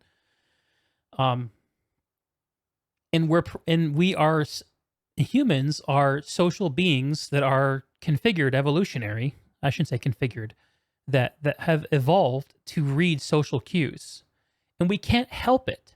We cannot flip and help but to constantly read social cues. And it's what helps us know how to behave in certain situations. They're very useful. And what we're running into in the modern age is we have more ability than ever to play with identity and to play with association. And because we can see so many more people than we used to be able to see, like it feels like when we're across the screen from someone, like maybe we can see them, you can know them, like you can see me now. Maybe you have an assumption about the way my life is, how I feel, anything like that. But it's not the same as being in the room. And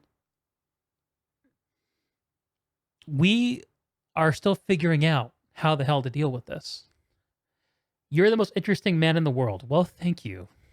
Oh, thank you, one third Zoom. The money is on the way.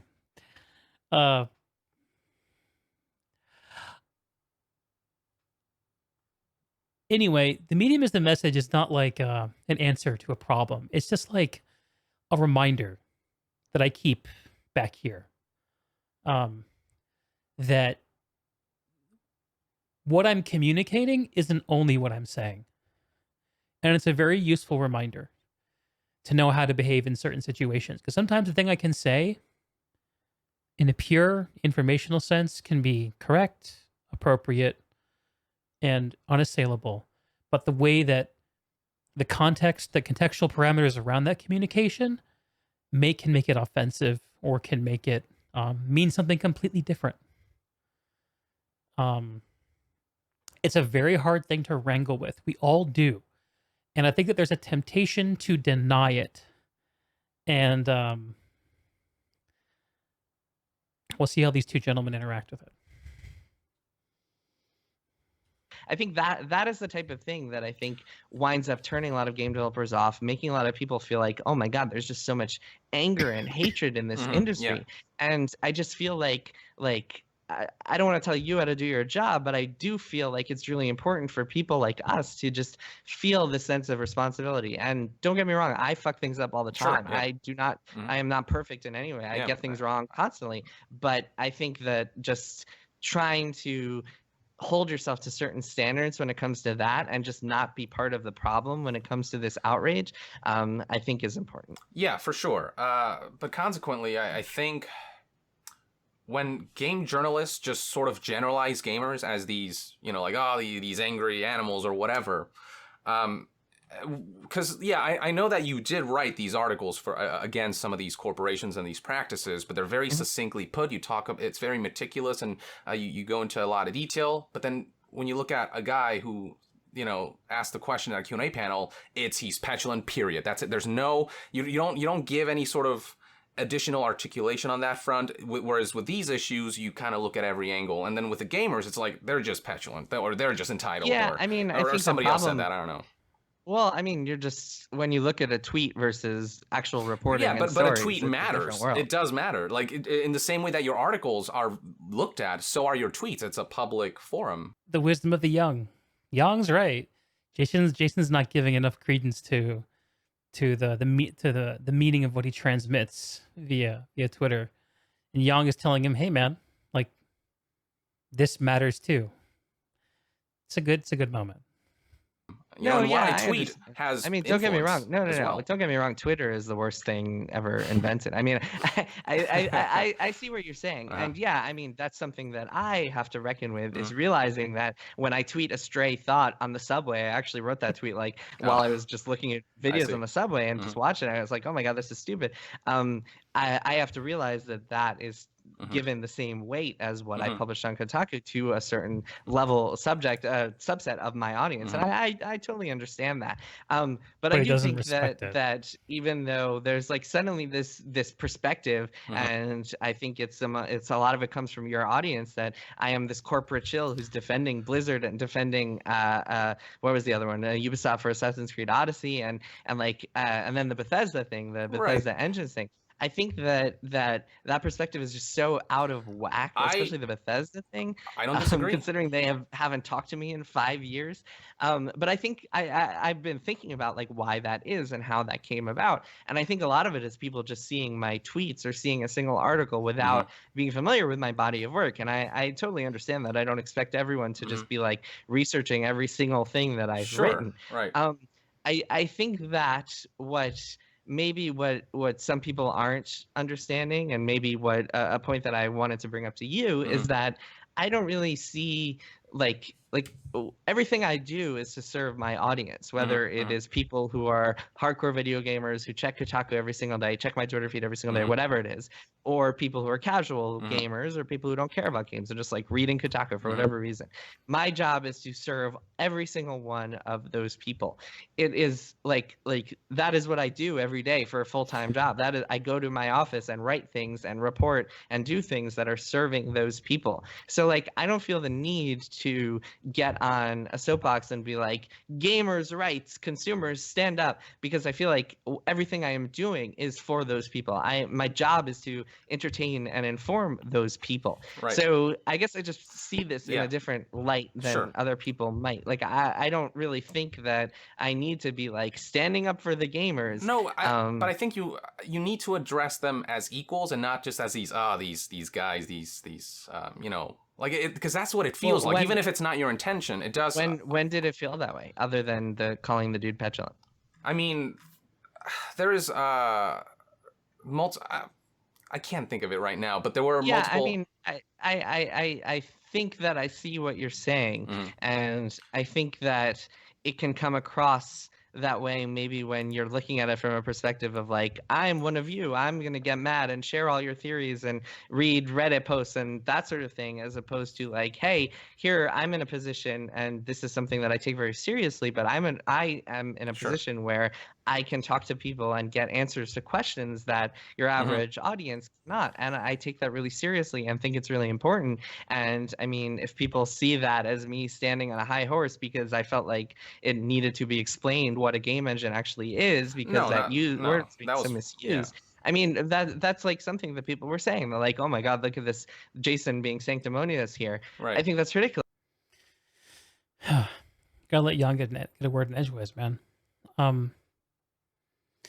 Jason here, I think, might be presuming earned trust on the part of some of his audience.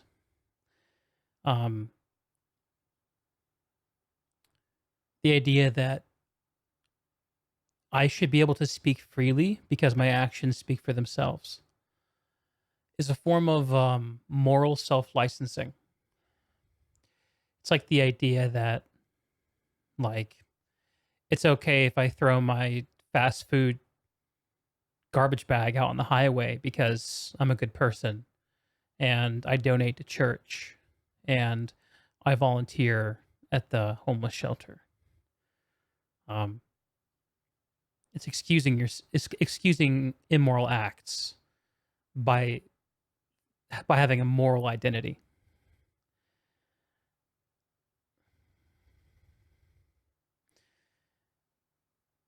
And it's one of the convenient lies that we tell ourselves when we just want to like deny an argument. Like just stop. Like I'm a good person. I do good things. I'm with gamers. Like I'm a gamer. I fight for what's right in gaming.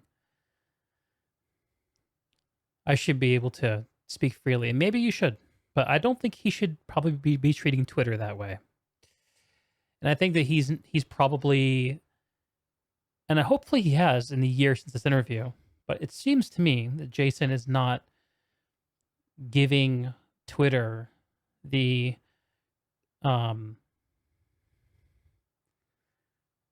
not giving Twitter enough respect.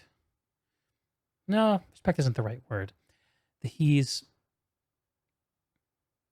treating it kind of like a bar with his friends, where you just kind of cheese off. But that's not the way everyone's treating it. And I think he's not making himself seem to like aware of that enough. He's not respecting that reality.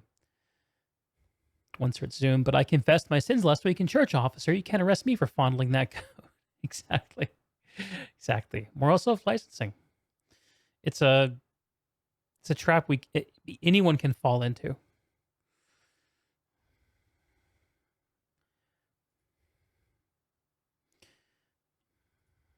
I mean, I think it's my job to.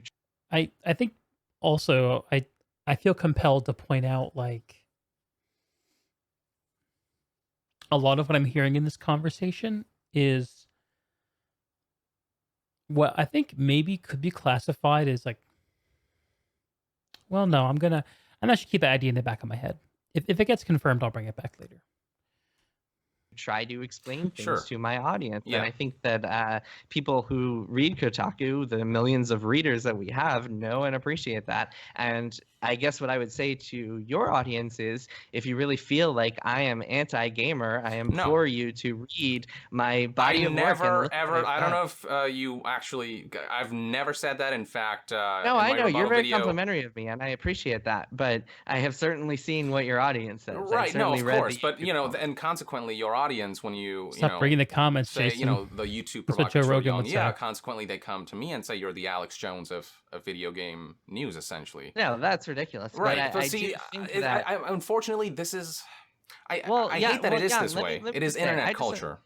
Yeah, but I want to say, I mean, I did not call you a provocateur like willy-nilly. Like I chose Sure. that word deliberately. And I think that what you do, and I have a lot of respect for the strives you've made as a Mhm. YouTube video. I've been watching your videos for a long Right. time. I have a lot of respect for you. I think you work very hard. I think you do some really good stuff. But I also think that when you make videos that do provoke people, and I think a lot of your videos are designed that way, or at least they're packaged that way, because I think you speak very calmly and rationally, and oftentimes you try to present things in a really rational way. But when you make videos that have certain inflammatory titles, and then when they say certain inflammatory things, or even just ask questions that might come from a place of bad information, I think that winds up provoking people and stoking the flames of outrage in a Big way true. that I think Big true.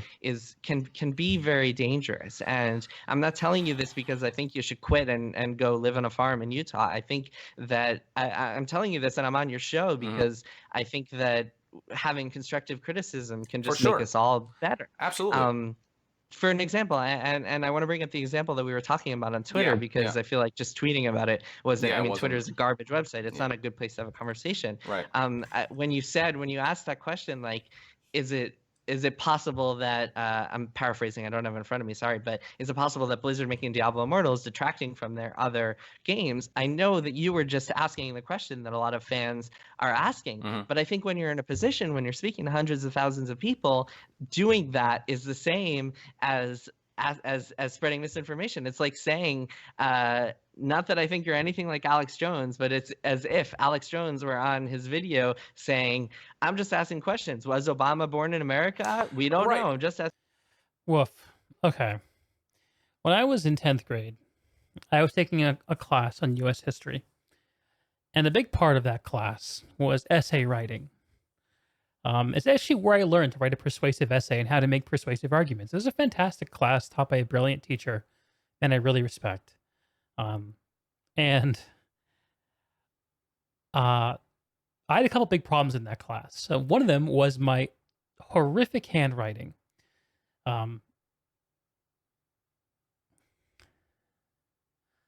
So when I was a kid, I learned to write in block letters like everyone else did. I was in 3rd grade. I spent 1 year at a school that mandated that I write in cursive. So I learned how to do that. But then after I came back out of that school, I started writing in block letters again. And from that moment on, my handwriting was atrocious. I couldn't write in cursive well. I couldn't write in block letters well. It was just awful. And something that this teacher said, this brilliant teacher said in one of my essays, is, I know this is like the pot calling the kettle black, but you really must improve your handwriting. And it was a piece of criticism that was offered with such levity and such self-reflection. I still remember it to this day, and it actually really, I took it seriously. And I wish that Jason would show a little bit more self-reflection of the things he's accusing Young of in that similar way.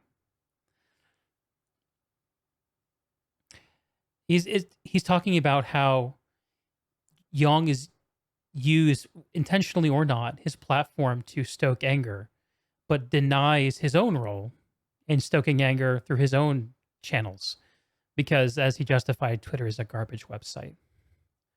Hey, Repair, thanks for the resub, man. Pot calling the kettle black a little bit. Asking questions. But like, there's a repeated pattern of certain things happening. I mean, companies who get a taste of the lucrative nature of mobile, will either shift towards more mobile games or even model their AAA games after mobile. I'm not pulling things out of thin air. I'm not saying 9/11 was a conspiracy. Trust me, I hear you, and you're totally right. And I think that, like, based on my reporting and just a little bit of a teaser, I have been reporting a lot on Diablo Immortal and what's going on with Diablo, and you should expect an article in the near future about all that stuff. All right. But based on my reporting, trust me, we have reasons that, like, there are questions to ask about Blizzard. That is for sure.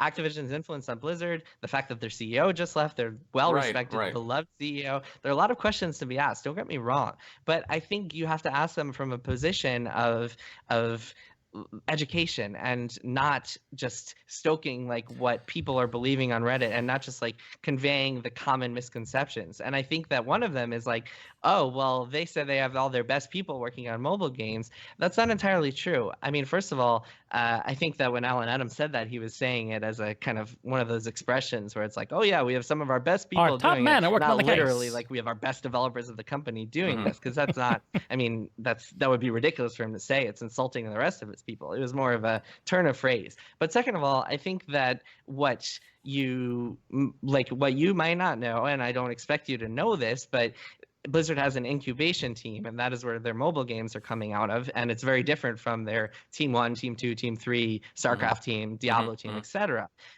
They're just totally different structures. So them doing Diablo Immortal, just by definition, is going to have nothing to do with their Diablo 4 project. And in fact, since this video was published, I think we learned, if I'm correct, also via another Jason Schreier expose, that there is a new Diablo game that was being worked on by Team 1, which was the team who created the Warcraft 3 Reforged debacle, which by all accounts was a debacle because it was rushed out via publisher decision, not by that team's failure to do good work. And Activision just bought a studio whose name I cannot now recall, who was doing work with Blizzard. And Blizzard has basically swallowed that studio and assigned them to the task of making the new Diablo. And I guess they killed the old Team 1, whatever happened there. But there's been some feels bad mans being exchanged around the gaming press about that.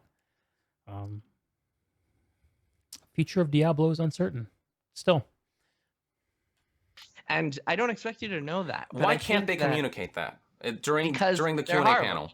Right, that's what I mean. That's what I mean. Look, don't get me wrong. I mean, I've spoken about this. I've been writing about this for years. If you look back, maybe don't look back because I'm kind of embarrassed of this article now, but I wrote something in 2012 actually about how one of the biggest problems in gaming is that game developers aren't talking. And it's totally true that I mean, one of the reasons that I have to use anonymous sources constantly is because all these people have signed NDAs and they can't talk about things. And that's horrible. Yeah. And there's so many stories in games that we are just never going to hear because of these fucking NDAs. Yeah. Trust me, I'm as pissed off about that as anything. Like, talk about rage. That's what makes me angry. But that said, I think that it is our position, and I know that you have the capability of doing stuff like this.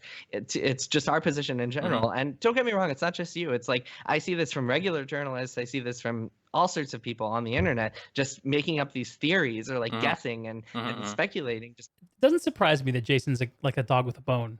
Like, I think to be an investigative journalist, it takes a certain personality type, and I think that what we're seeing that here. It's interesting to watch.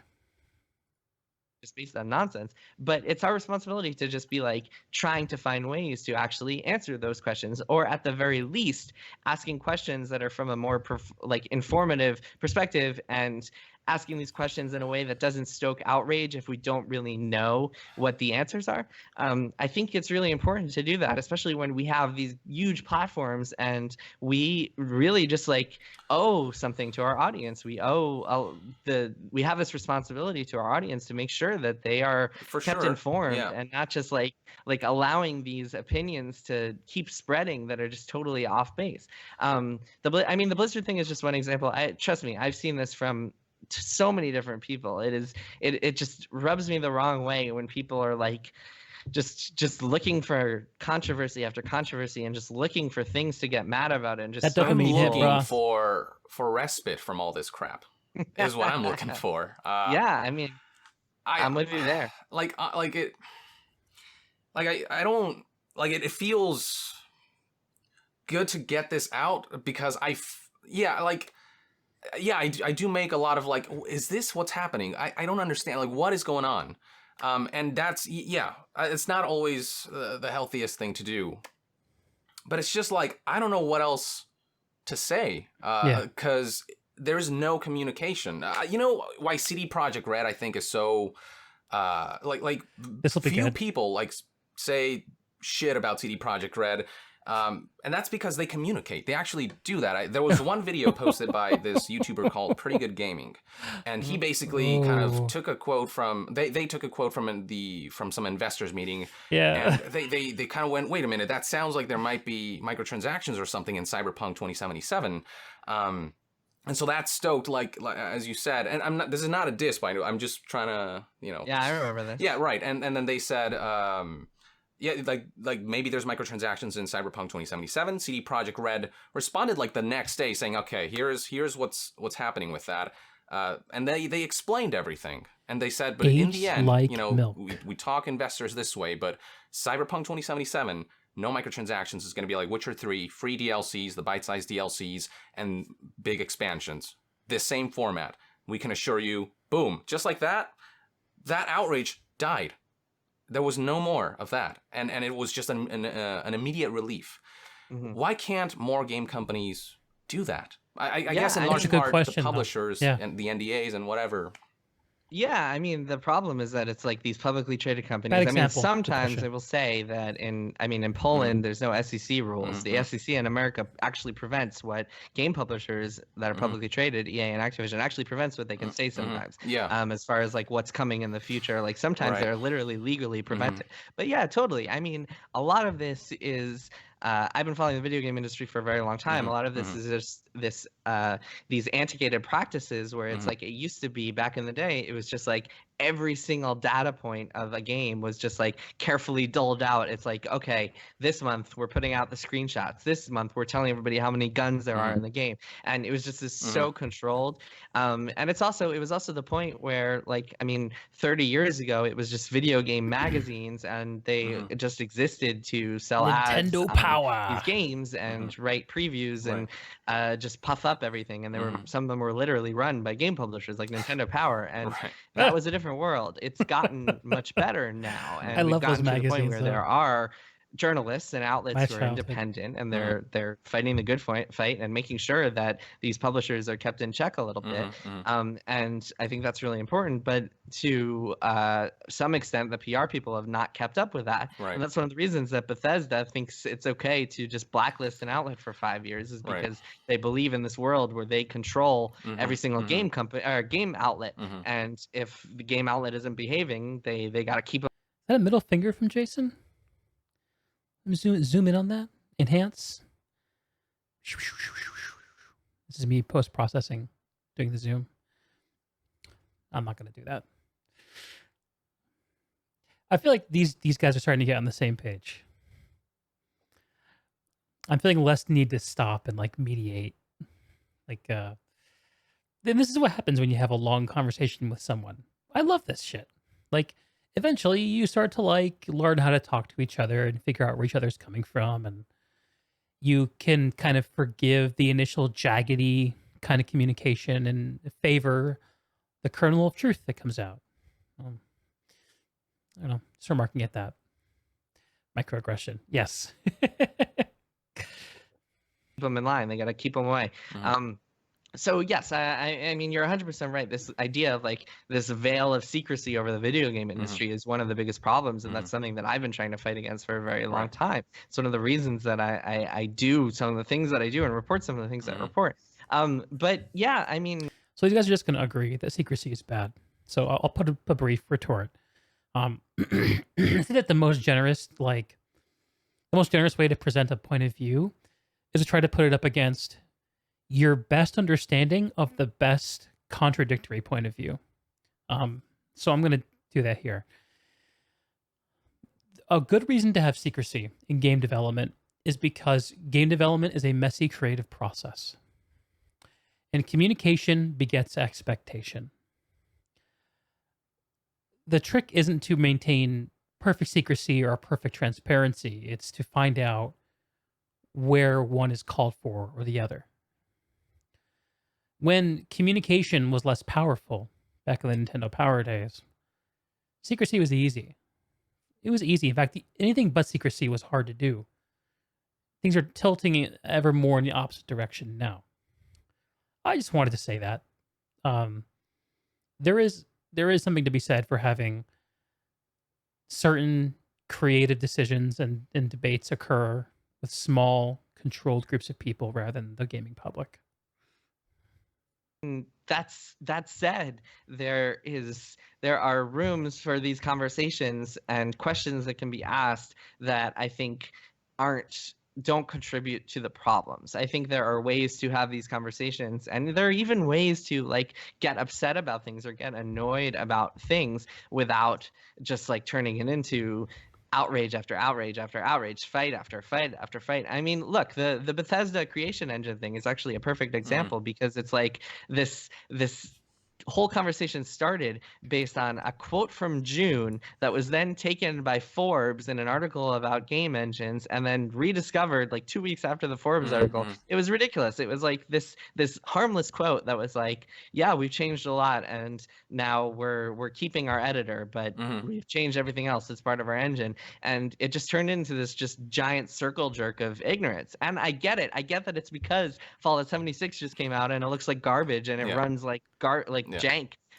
And it raises questions about Bethesda's technology, and I think those are legitimate questions. But so we have some new context about the Bethesda Fallout 76 thing. We now know that Bethesda is potentially being bought by Microsoft. I think we'll see a legal decision made on that in the coming weeks, I think. And I saw it suggested somewhere, and it sounded pretty reasonable to me, that Fallout 76 was the way it was because it was actually a bit of a cash grab because Bethesda was becoming cash poor. Which is why they were looking to partner with a big publisher like Microsoft to just get some of that sweet cash to build their stuff. So hopefully, if this does come through, it'll mean an end to Fallout 76 style games from Bethesda, and we can get back to making Skyrim and Morrowind and Oblivion. And I guess all I cite is the Elder Scrolls because I'm not a big fan of Fallout in general. But yeah, bit of context, yeah. To turn that into headlines, and this is not just you by any means, but to turn that into headlines that say Bethesda not changing its headline for engine for Starfield and Elder Scrolls 6 is just such nonsense. Like, that is not a conversation that is worth having. The conversation that is worth having is like, why is this game so buggy? How did this happen? Should this be called early access? Should this be a $60 game right now? Should this be something that we spend our money on? We should play it and then talk about it and expose this. And I think it's super important for people like you to keep talking about it and exposing it and being like, look at these bugs. Look at this bug that literally deletes the beta off of your machine. That is absurd. How could this ever be how could this be shipped? How could this be shipped to people's computers? That is ridiculous, right? It's important to have those conversations, but when you start talking about like Starfield and the Elder Scrolls 6 and how Bethesda is deciding for this game that won't come out till 2024, they're deciding now that they're not going to change their tech. Like, that's, if you think about that for even 30 seconds, it's preposterous. Like, Elder Scrolls 6, it very well might have the same problems that other Bethesda games have, and I think there are many conversations to be had about like why those games have so many problems and what the root causes of those are. But to even talk about like what tech they have for Elder Scrolls 6 now is like preposterous. Like, they haven't even decided. But Elder Scrolls 6 still feels so far away. It's funny. I was actually going through my my mod list for my Skyrim playthrough just earlier today.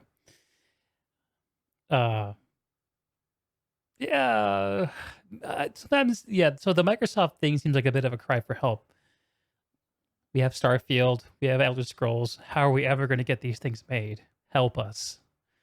Microsoft is like, we got you. That's the story that I would like to be true. We'll just have to see. Sorry, I'm thinking about Skyrim now. Should get back to the boys. When you look at, again, it's just there's such a repeated pattern of this. If this were, if Fallout 76 were like a fluke, then people wouldn't be saying anything. But it's just from Morrowind to Oblivion to Fallout 3 to Skyrim, each time. That's felt like 100% true. So when that pattern keeps repeating itself, and then yeah, Todd Howard says something like that, it's hard for people who've been like anticipating, okay, when are we gonna get finally move forward? He's talking about the self-deprecating joke Todd made about there being bugs in their games.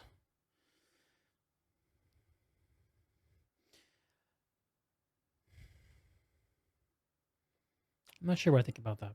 With the technology, it's hard for them to wonder, or not to wonder, are we going to just be stuck in this perpetual state of we're just going to keep getting buggy releases that are unacceptable at launch? The way Fallout 76 launched, unacceptable if you ask me.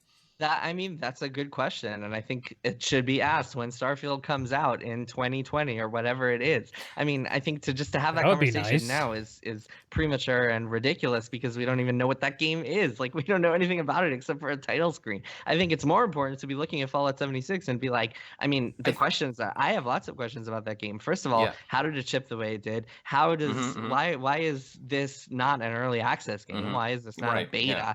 Why is this not like being I mean, I don't know. I haven't played it, so I shouldn't talk too much about it, but just based on what I've seen. Yeah. And then the other question that people should be asking is like, I haven't seen a lot of people talking about the fact that at the Video Game Awards in 2017, Bethesda's marketing team put out this video that was like, save single player. Look at us. We're making all these single player games. And then at E3 this year, they announced Fallout 76 online game. They announced Doom having, no, not Doom. It was Wolfenstein multiplayer, Wolfenstein multiplayer. A Prey multiplayer mode. It was like all this multiplayer stuff, and I haven't seen enough people calling out that hypocrisy. Wolfenstein, Jason? Wolfenstein? Sorry, what? Yeah. Well, hopefully this is all explained by what we talked about a minute ago. Bethesda just needing more money, more resources, and maybe they were grabbing at multiplayer as a way to fuel microtransactions, as a way to get more money in. I don't know. Or many of the other hypocritical things that Bethesda does. I think it's really important to keep talking about that and raising those things, not necessarily to get angry about them, because again, I don't think outrage is really justified a lot of the time. But there is a room to express concern about the future, I think. Sure, but to take a quote like that and extrapolate it to mean like Bethesda's not changing their ways, they're going to stick to their same old jankiness for these future games. We'll see. That to me is ridiculous. Like, yeah. I wonder if Jason is mistaking a competence problem for an intent problem. What's the saying? Is do not attribute to malice what can be attributed to ignorance. I wonder if like the Yang Ye's of the world, and I'm not sure if Yang Ye was actually part of this complaining meta or not. I don't know. But I wonder if those folks just don't have the nuance, the competence to express what Jason is saying. The ability to raise interest without igniting flames. Because it's not simple to do that. It's not simple to say, I know there's a problem, and I know that it doesn't mean that, you know, whoever's accountable for the problem is evil. Like, I'm looking at Yang, he's just like, I got nothing. And the sense that I read from that is like, Jason looks at him like a peer in this, when perhaps he should be looking at him as someone who's still learning. When it comes to that kind of nuance. But, I mean, you're sitting across from each other in a video conference. It's respectful to treat each other as equals. I'm not trying to say Young's not good at what he does. He is, like, his success is undeniable. But I think that Jason holding Yang to the same level of journalistic nuance that he holds himself to, although, let's be honest, selectively. Apparently with Twitter, he just doesn't feel the need to be accountable at all. At least not when he recorded this.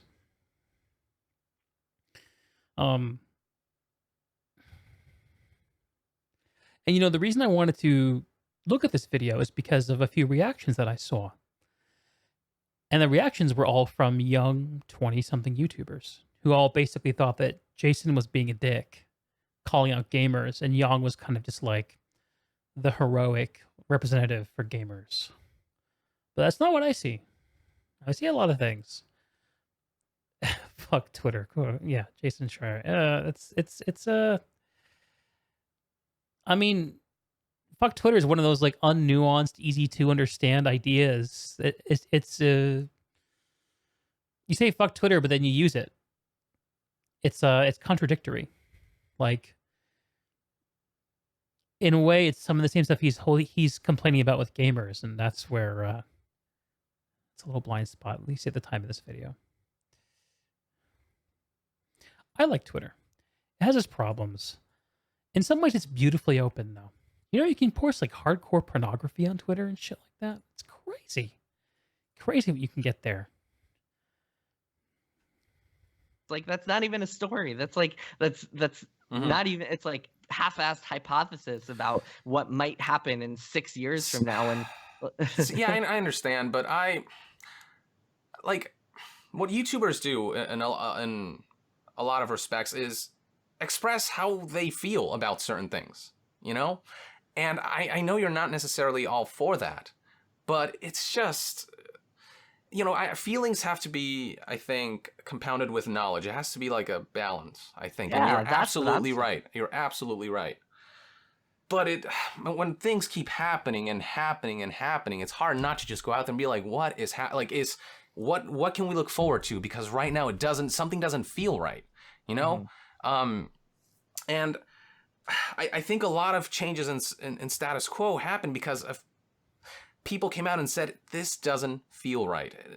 And again, I know it has to be compounded with knowledge, absolutely, and which is why I think what you do is so important. Because but I guess, Yang, what I'm not seeing here is that, like, I mean, I get you when you say like you're upset about Battlefront. I understand that. I'm not a Battlefront fan, so I personally don't care about that. But I am extremely upset that Suikoden, which is this JRPG series made by Konami, has been killed, and Konami is like, who knows what kind of pachinko machines they're making these days, and that breaks my heart that series will never see another entry. That like they released a PSP game in Japan that we never got in English, and it just breaks my heart the way that they've treated that. It breaks my heart the way that Nintendo treats its classic games. A lot of companies treat all their classic games. Sure. But it is so hard for me to get angry about any of the things that are just annoying or depressing to me, because when I look at my games of the year, and what we do at Kotaku is we each put together a list of like our 10 favorite games of the year, and I was thinking about like what are my 10, and already it's November and I'm having trouble making a list of 10 because I played so many incredible games this year.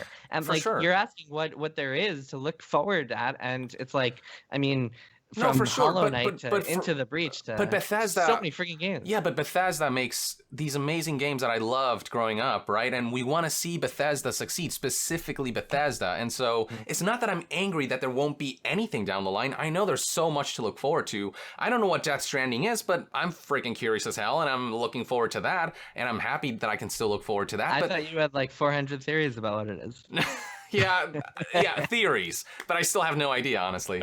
But I can look forward to that and still be upset about Bethesda. Can we make express concern of, can we make progress? Can we move past the launches like Fallout 76 and actually ship a product that will realize your full potential? Because Bethesda is a company with so much like imagination and so much ambition, and I love that.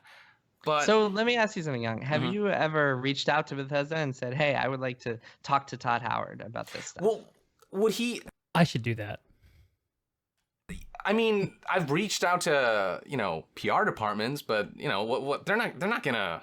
Why would they let me speak to Todd Howard? Why not? I don't know. Because you have a YouTube channel. You have a popular YouTube channel. Would you be able to connect me with him? And I'd love to speak with him. No, because Bethesda hasn't talked to me in 5 years. Yeah, well, there you go. Wrong company for that. There you go. But the point is, I mean, I think that I hear you. I get it. I love Skyrim, and then I was super disappointed by Fallout 4 because suddenly they turned this incredible, like, nuanced series with New Vegas to this like shoot fest where you can't even make more than 4 dialogue choices, and it's all just that game really disappointed me, and I hear you on that, but Sorry, I shouldn't interrupt Jason in the middle of what he's saying. Sorry, you wrote one, sir. We Young's going through you went through with Halo. Your boy's so invested. Oh, poor guy. I wonder if you have any opinions on Destiny, actually, now that you mentioned Halo. A game I've struggled with. Like what we're seeing here, and in some ways, Young is a great representative of this side of the discussion because it's kind of like it's like I said very early on. He's kind of like taken a bite of the fruit of the tree of knowledge, and he's exited the garden. And he doesn't understand what he has to look forward to. He's growing up. He's gone from being a child who is an unsophisticated consumer of video games to being a sophisticated consumer of video games. And he sees things he didn't used to see. And he's despairing of that. Everyone goes through that, and you should go through that. There's this great quote from Dune that I'm going to misquote now. You play Destiny, and it's got its problems for sure. Yes, it does. Yes, it does. Agreed. There's this great quote from Dune. And I'm not going to get it right, so I'm just going to try to paraphrase it. Describing the sect of like witches, which are kind of like the Jedi of this universe, of the Dune universe, the Bene Gesserit. And it talks about how this all-female order of basically sorceresses, how they must use their beauty and their charisma at the same time they hold people at bay, and they fuck, I'm going to misquote this, and it's going to make me sound misogynistic, but the basic idea that it rolls up to, and I'm going to try to find this quote and say it later, is that when you hold things that are apparently contradictory, but also apparently true, if you can hold these in your mind, and if you diligently hold these two things, or even multiple things that are all apparently true but apparently contradictory in your mind for long enough, that's where wisdom eventually comes from. I'm learning a lot about something called dialectical thinking, which is basically the ability to function in the midst of contradictory principles and ethics. And I think what we're seeing here is a great example of that. Publishers are exploitative and take advantage of their audience. And gamers deserve better from publishers, game publishers. At the same time, gamers are vitriolic and hard to please and tend to amplify the worst, simplest interpretations of what's going on in social media. And game publishers and developers don't deserve that. But also on both sides of that, there are great games getting made with good business models, and there is also excellent discussion happening. All these things are true. Don't worry, you won't tell anyone. I appreciate that one, Sir Zoom. And I'm not really putting this in a way that's very clear, I'm sure. So I'm not going to dwell on it. But the heart of it is, Yong is going to have to learn to hold his disappointment with these publishers and also his excitement at the games these publishers are making next to each other. And if you do that for long enough, that's where wisdom and the ability to understand how to act in complicated situations comes from. And if you're young, you just haven't had enough experience doing that. You haven't had enough opportunity to do that. I get it. I really think a lot of this conversation is just that. Just a number of years. And Jason is just been in it longer.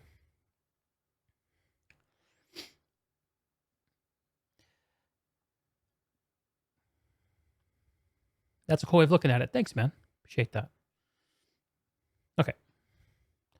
But it's the type of thing where like Mhm. I feel like the way to convey that opinion would Mhm. be to criticize and make sure that people see like here's what you guys are doing wrong, here's what you could be doing better, but B, to make sure that what I'm doing is not just like perpetuating this outrage machine where it drives those talented Bethesda people to say, you know what, I work my ass off. I work Mhm. these 80-hour weeks sometimes to ship these games that are these ambitious like RPGs that only we make, that we just are working our asses off on. Mhm. And then all I see is people getting angry and calling me a cuck on the internet about it. Like Lex says, I think the problem is that you have the people. I think the problem is you have the people that like certain games delude themselves. There's no middle ground sometimes on either side. Yeah. And just the idea that simple ideas or representations have to win out over nuanced ones. I guess like if you tend to honor the aggregated opinions of many people over like the nuanced opinions of a few people you trust, that's a paradigm you can fall into. The idea that like what's true is this uncontrollable, shitty reality of opposites that cannot reconcile. And I think it's a reality that we all suspect exists because of the way social media works, and well, at least how it works so far. I think that we can all do ourselves a favor by acknowledging that the nature of reality might not be the simple black and white dualism that is kind of presented by popular narratives.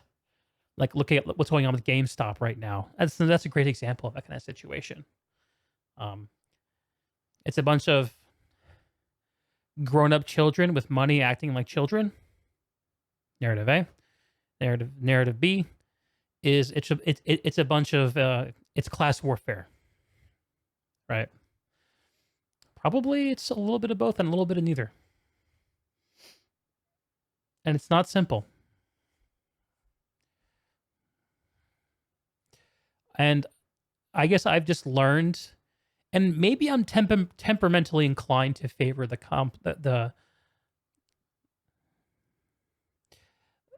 as I said, the nuanced opinion of a trusted source over the aggregate opinions of the masses.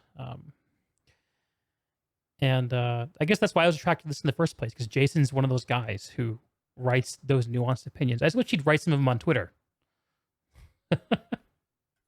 that to me is what really worries me. And just anecdotally, I hear all these stories about people who are just infuriated and burning out of the industry as a result of that. And that is not to say that people shouldn't be criticizing, because it's really important to criticize, and it's really important to keep talking about the bugs and the problems with a game like Fallout 76. And from what I hear, I mean, from what I've seen so far, it looks like a pretty bad game, and I don't really know. It just feels like a misguided stab in the first place at this series. But it is important to do that without just like facilitating this outrage culture, because I think that is really, really bad for the video game industry, and like it can hurt us in intangible ways that we might not even be aware of. Right. But I don't know how to not express concern. I gotta pee, ladies and gents. I'll be back in like 3 minutes. I just saw that excellent joke about streaming one cert Zoom for my my pee break. It's quite the pun, sir. Kudos to you. Let's get back into this. I don't know how to not. You should express concern. I'm not telling you not to express. I think you should be totally honest with your feelings. You should keep telling your audience exactly how you feel. I mean, I think honesty is really important. Having that personal connection with your audience is really important.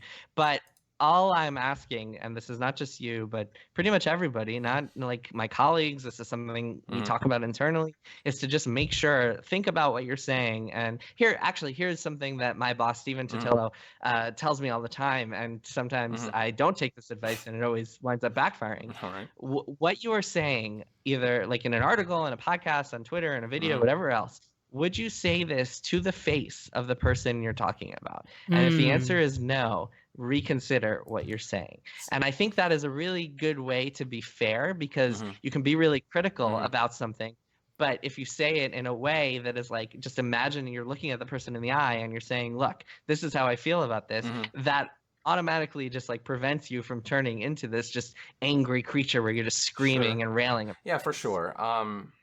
And by the way, if I met Bobby Kotick, I would be like, how can you like sleep at night taking a $28 million yearly bonus? Or, you know, the folks at EA, Andrew Wilson has a pretty big paycheck. Yeah, it's ridiculous. It is ridiculous. That is, I mean, you want to talk about problems in the video for sure. That is the root problem, is that Absolutely. these CEOs are making 400 times what their employees make, and their employees are slaving away and just like working their asses off on these games and not seeing, I mean, capitalism problems in general. Right. Yeah. Capping CEO pay and capping the amounts on these investors. And man, if you want the real story in the video game industry is that like these companies, the way these companies operate is not based on like what is going to make us the most profit, or well, it's based on what's going to make us the most profit, but it's not based on like Activision does not have a successful quarter if they made money that quarter. What they need is to make more money than they made in the previous year's Yeah, exactly. Quarter. They're in the business of financial growth. Like that's sort of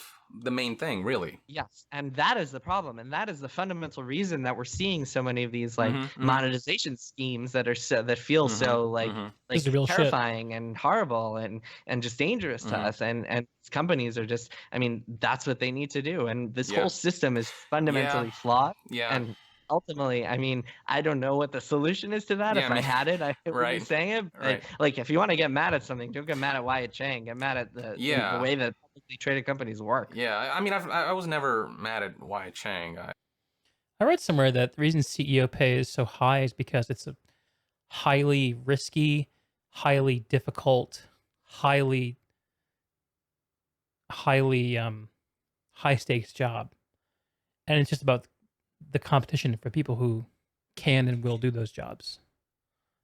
I don't know if that's true or not. I actually want to hear. I'm gonna look up Jason's stuff after this and see if he has anything more about that, because like everything that's happening with Cyberpunk actually really raises the question of like, what is the role of investors? What is the role of decision makers at a high level on the games that are getting released, and how they get released and when they get released? Interesting stuff. He handled it really well, all things considered, I think, but it sucks. Like it sucks that he was put in that position.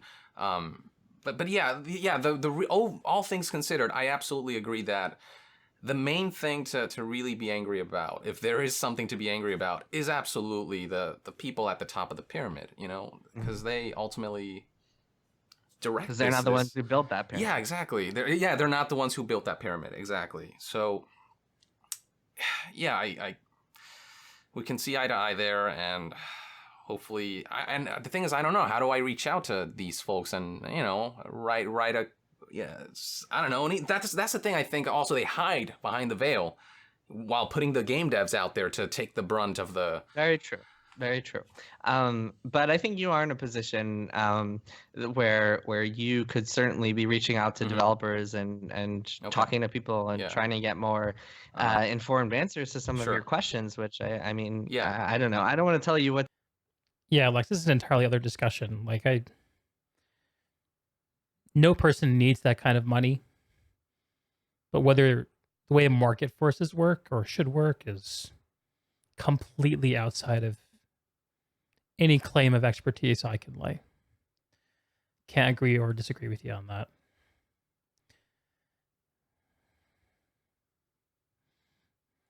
What to do again, but I would love nothing more than to do that, honestly. But it's just I mean, nothing's stopping you. Would you be able to, I don't know, aid me a little bit in reaching out? Sure. Let me know who you need, which company you want contact information for, and I'll hook you up. Fair enough.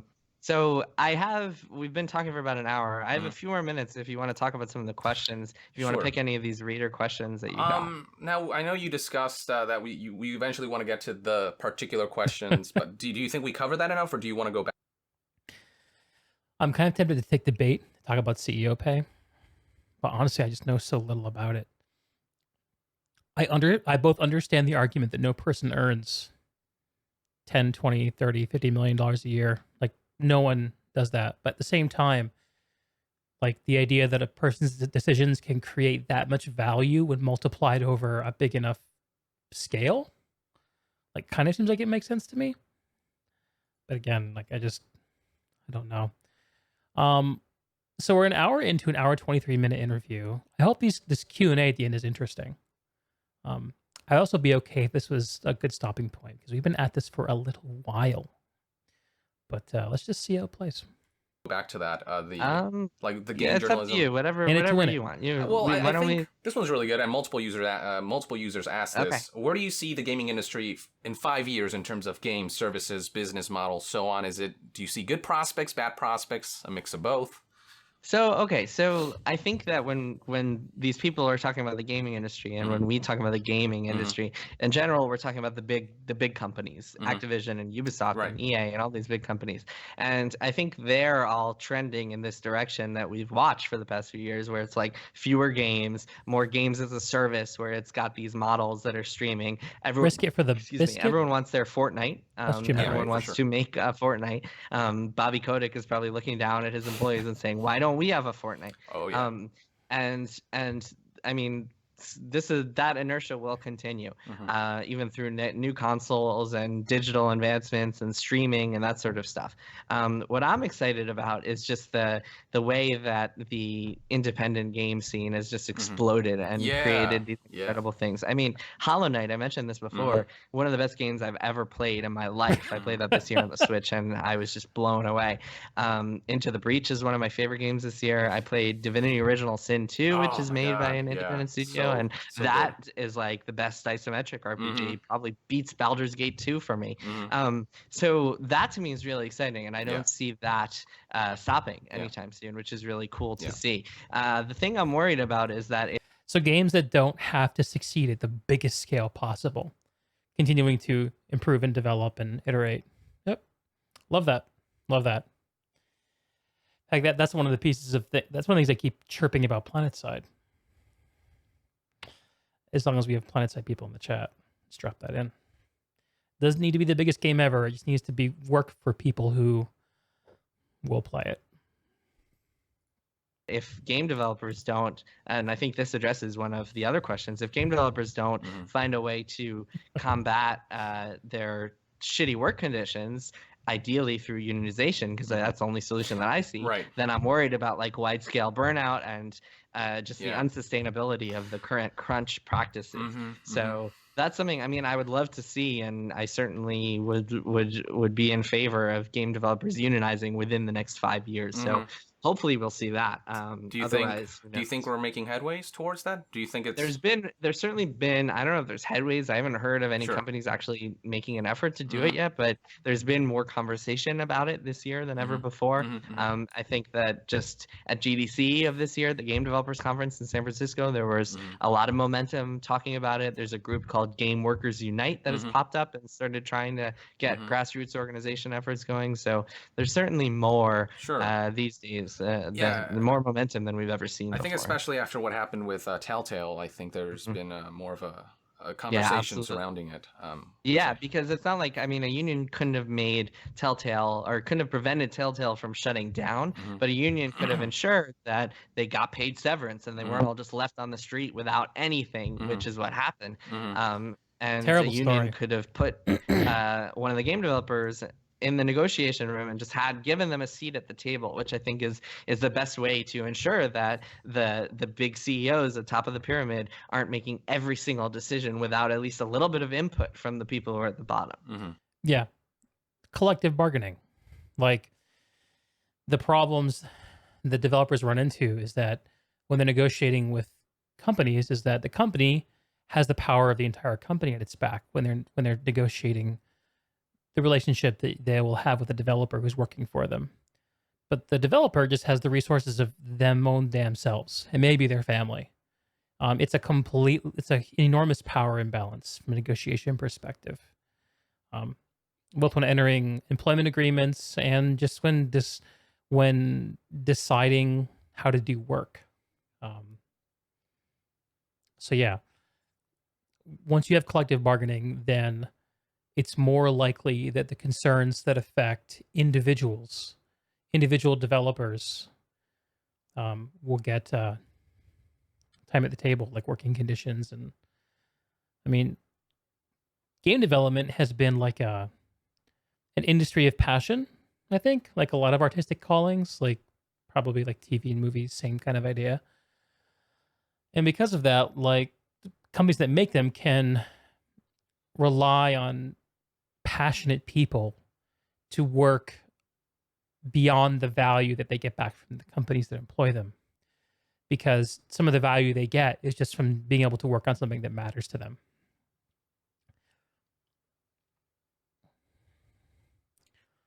There's a lot more to it, of course, but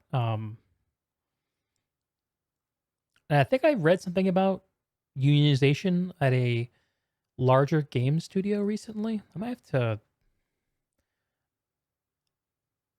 I'm not sure if I can cross-reference that quickly or not. Lex says, having worked multiple union jobs, I have to say that unions only as strong as the workers who are educated about it. You'd imagine major pushback against any kind of unionization in that industry. Yeah. Yeah, unionization is, there's a lot, I know there's a lot that goes into it. I know there's examples of really bad unions too, right? Do you think, Lex, though, that there's some room for collective bargaining where where game development or game developers are concerned? Like, or is it better served the way it is now, where people just negotiate as individuals? It always sucks to have creative work be regulated. Kind of like earlier in the stream when we were talking about how Amazon can't seem to make a good video game, about how a business culture based around statistics might choke the creative process that needs to happen when building a game that has a hook people care about. This is just speculation. I don't actually know a lot about unionization, but this is an interesting topic. I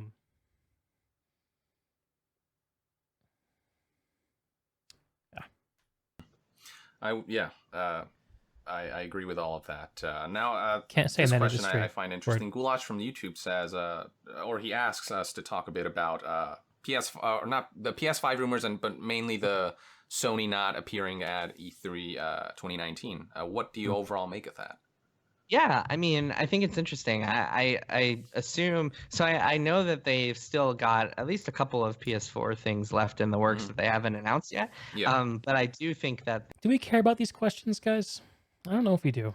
the bulk of their show would have been the games we saw last year, Ghost of Death Stranding Tsushima. and Last of Us 2 and Ghost of Tsushima. Yeah, and already it's like, okay, we've seen enough of these games year after year, and Sony got some flack for doing that with like God of War and Spider-Man and Horizon, where they just kept showing them. So it makes sense for them to pull out. I think the sense that I've gotten and what I've heard from people who are like in the know or hearing that buzz is that Sony just like does not see E3 as like good for them, and they don't want to be.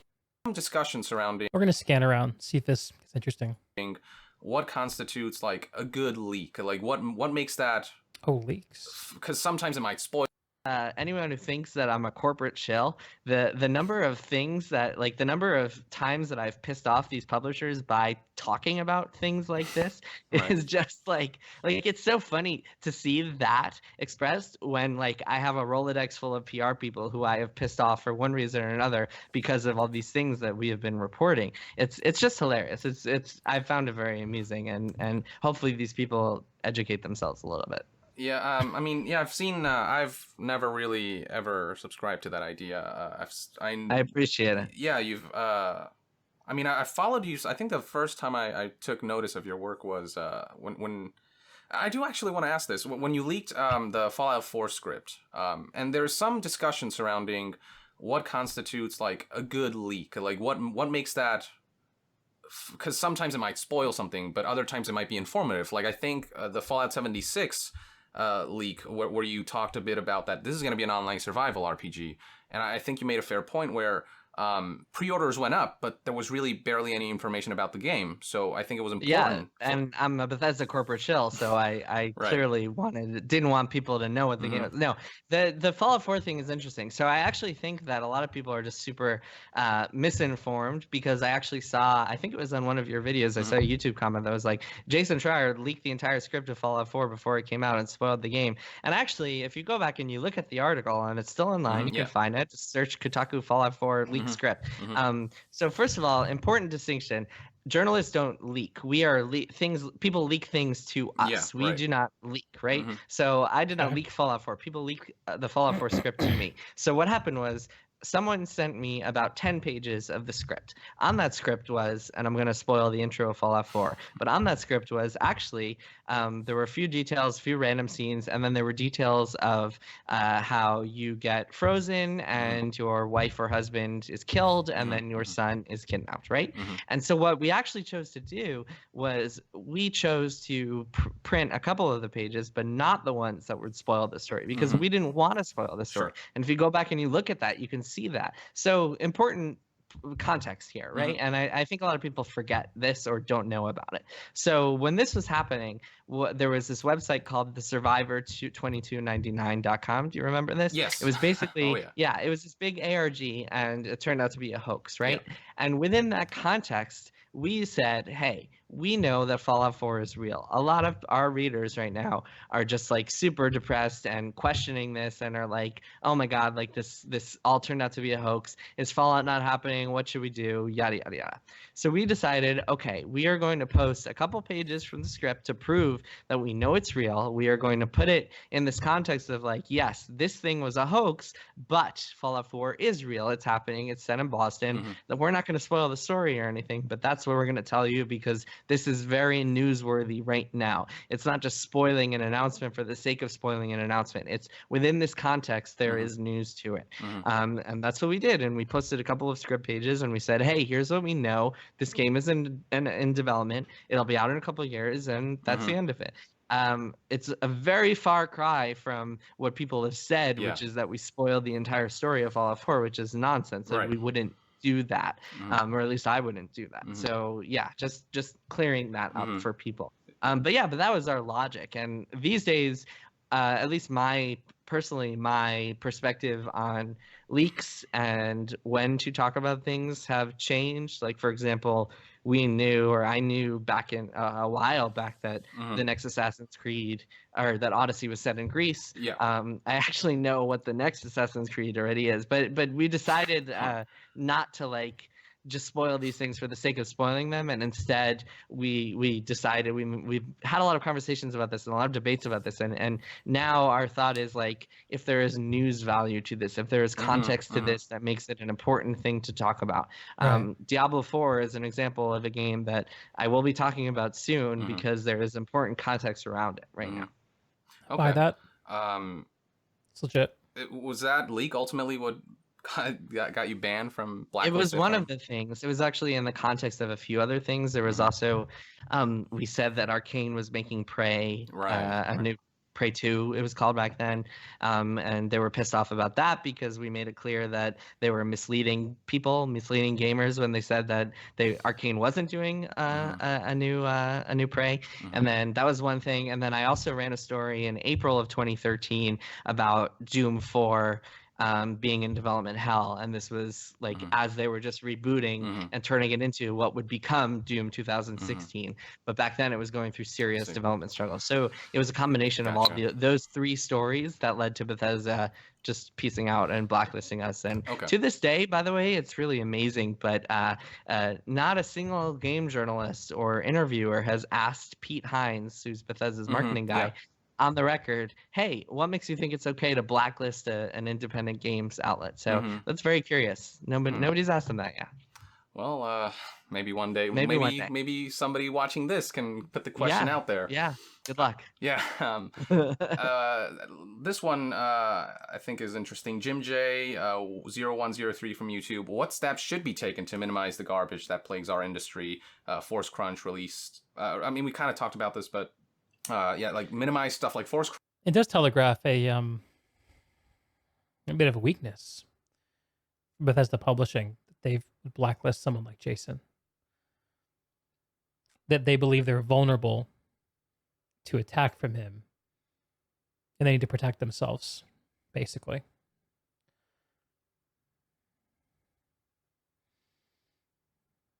I wonder why they feel so vulnerable to the games press compared to other publishers. I wonder if anyone else has blacklisted Jason. Crunch release now, then fix later type of mentality, non-loot box practices that overall hurt the games industry and the value in the community. Maybe it's the Microsoft deal. Maybe they've been working on it for a long time. Maybe I'm connecting too many dots.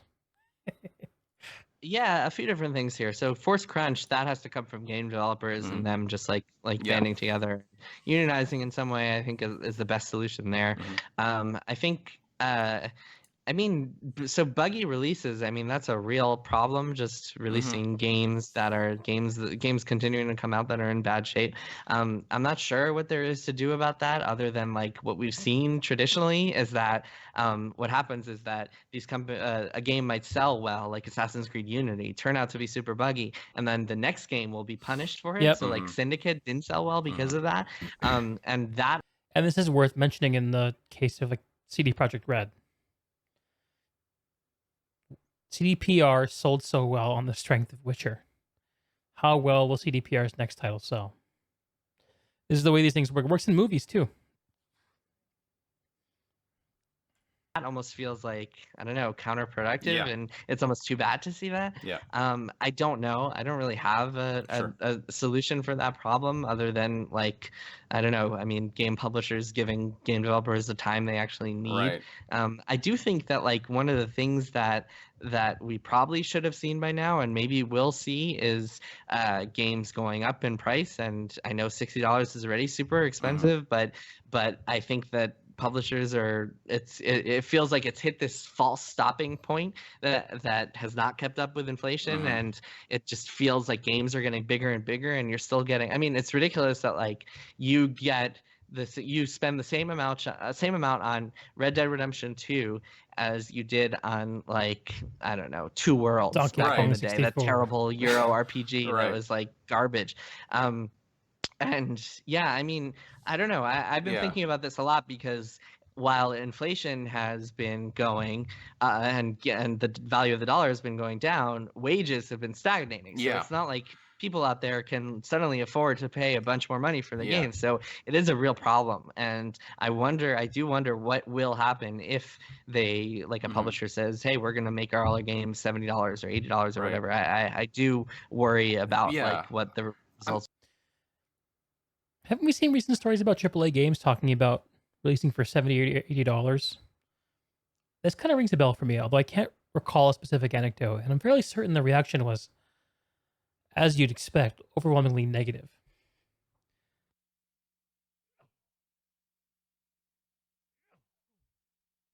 Excuse me. And I think that we know the answer, right? It's microtransactions, as they find another way to get the money. Because although the amount of value you get out of these titles might be worth more than $60, it's just a like a hard barrier. The games, I don't know if they'll ever break through it. At least not until there's like a change in the technology. But I think as long as we're still playing 3D games on 2D screens, $60 is where we'll be stuck. I mean, there's some argument that because of all the different editions that they put out there for the games, the deluxe editions that come with the exclusive mission, the exclusive content, that in some respects they've already kind of jacked up prices just a little more underhandedly. And the trick that we're going to start seeing even more now is pay more to play the game earlier. That's one of the questions, actually. Any thoughts on that? Any inside perspectives? Yeah, I think it's conniving and kind Yeah. of brilliant of these publishers because it's Oh, like yeah. That's they what they know are. that like everyone wants to be the first person talking about something, and Yeah. hey, give us Yeah. an extra $20 and you could be the first wave talking about this game. And Right. man, it's that is certainly shady. Because if a game is ready and can be played by people, like Yeah, who just bought fucking the release it. yeah, who pre-ordered, who already bought it, who've already kind of committed to, hey, I'm gonna buy Yeah, this it's product. They get it late because they didn't subscribe or whatever. yeah, it's weird. I mean yeah, I certainly think that Mhm. is shadier than some of the other things Mhm. we've talked about. So I think we're at a good place. I guess I'll just ask one more question to leave this Yeah. things off on a more positive note. Which game do you think will win Game of the Year, and what's your personal Game of the Year? Oh man. So Do we care about this? For completeness' sake, I'm gonna go through it, but this is not what I showed up for. I don't really. I mean, my personal game of the year just kind of oscillates. Like Mhm. I mentioned, some of my favorites. Into Yeah. the Breach is one of my favorites. God of War, Spider-Man, Red Mhm. Dead 2, Mhm. Assassin's Creed Odyssey. All AAA single player games. It's odd how little I relate to that world anymore. Some others that I am not even thinking of right now, but I haven't had a chance to I guess Into the Breach is not a AAA game. Sorry.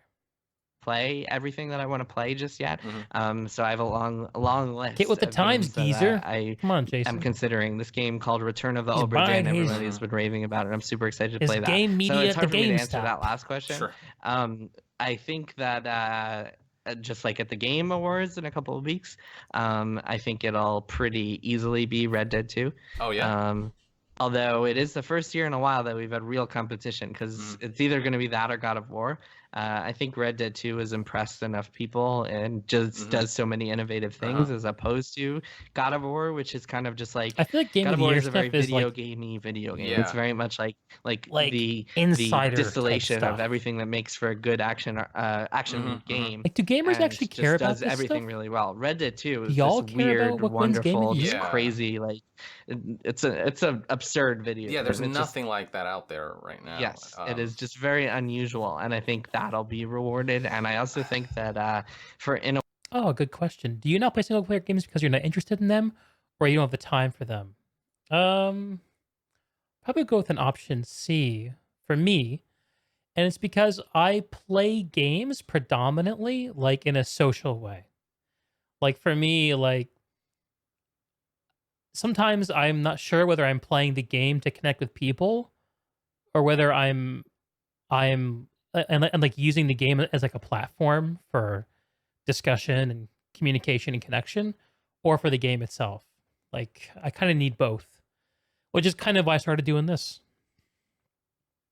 I mean, on a normal Monday night 2 years ago, I would be sitting here playing a video game rather than talking to y'all. But I figured out that I needed this in my life. But to answer your question, there are some single player games I do play. Like I mentioned Skyrim before, but they tend to be exceptions for me. I'm heavily attracted to online worlds. Lex, yeah, because then they can buy a Game of the Year edition for $10 more with some bullshit. Yeah. I mean, I guess you can talk about the most impactful games. It's kind of, I guess, what Game of the Year kind of means. I just think it's too broad of a category in a way. Like it's so broad, it's not that meaningful. Like what's the most well-selling AAA game that journalists generally like? Like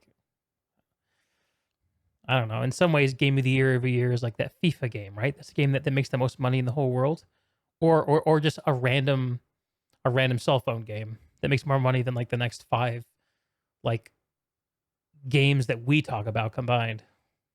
It's a weird world out there. But I do like single player games, but I tend to need to just I like go through times in my life where I feel like I need them. And then I go back to my normal ways of like needing the connection. Exceptions I've made in recent years for single player games would be Skyrim, Witcher 3. What else? Doom 2016. Game of the Year reminds you of Truck of the Year. Truck of the year.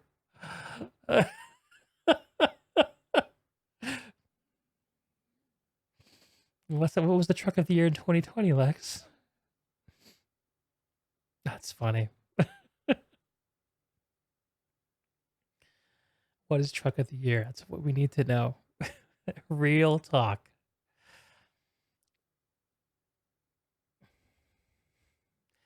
Oh, JD Power is, yeah. Oh, yeah, yeah. You see that on commercials, right? JD Power and Associates, blah blah blah. Whatever the hell JD Power and Associates is.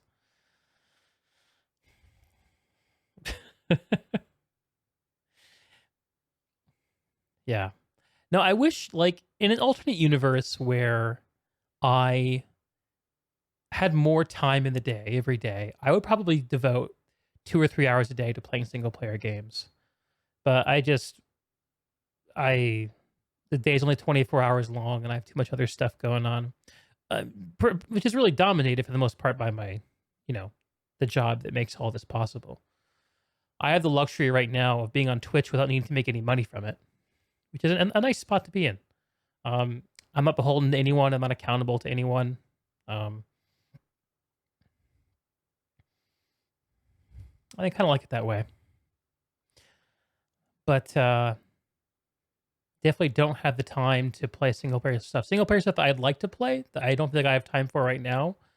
Outer Wilds is a game that I started and never finished. I'd like to play through that game. It's very cool. I never finished Doom Eternal, but I'm kind of okay with that.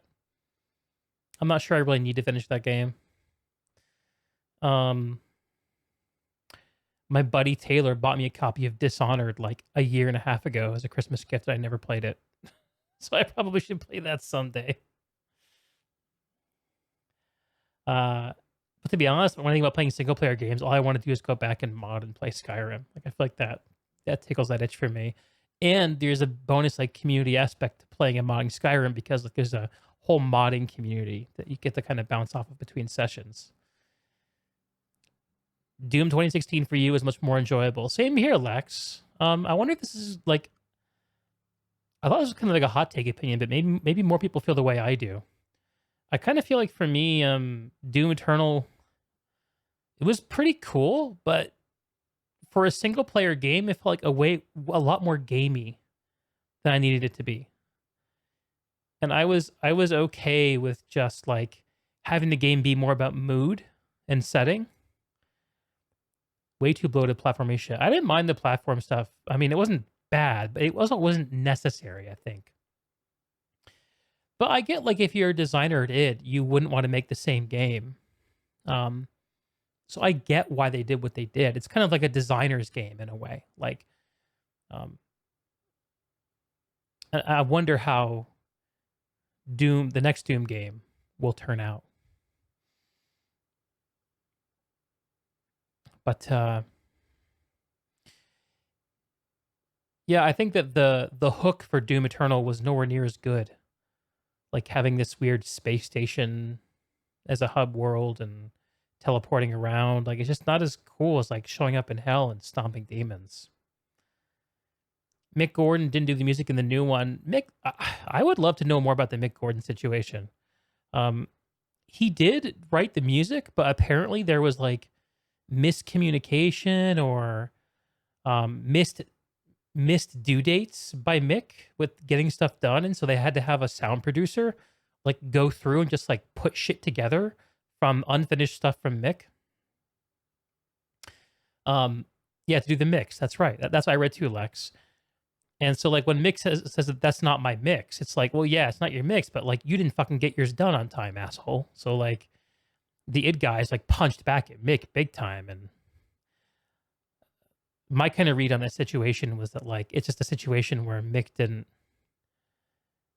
I don't know why, but he didn't get his shit done on time. And he didn't communicate about it. And then when he acted like a baby, and then he had to kind of like a baby when the music thing was kind of dragged up, and id had to call a spade to make it clear that they weren't the boogeyman. I'm guessing that there's more to that situation that we don't know about. I mean, if Mick didn't communicate well with it, it's kind of, I wouldn't be surprised if he's not communicating well with his audience either. Maybe he's going through some shit. I don't know. I will say though that the sound that Mick created is fucking unique and incredible. I still jam out to those fucking tracks. If he's gone from this series, that's a huge blow for you. The music was a big part of the game. Same, man. I feel the same way. Like, I'm less interested in Doom Eternal knowing it's not his take. And I'm sure that he won't be involved in the next Doom game, and it'll be some talented person who's asked to duplicate his sound. And I'm sure that I will not enjoy it as much knowing that, and I'm sure that it won't be what Mick could have done. The 2016 soundtrack was godlike. You didn't even play the game. Yeah, you don't need to play the game to jam out to that, dude. And my big problem with Doom 2016 with audio was the 3D mixing of the gameplay sounds, and the fact that you could hear Imp like grunting from everywhere in the map, and the 3D sound made no sense. Even though they're like just right next to you, you hear them like they could be on the other side of the map, like behind in another room, and they'd be like, "Wah!" and like screaming in your ear. I didn't like that. Not one bit. Not good.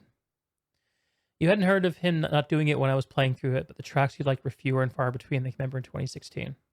Yeah. I think that the core of what's there was started by Mick, but I don't think he took it the whole way.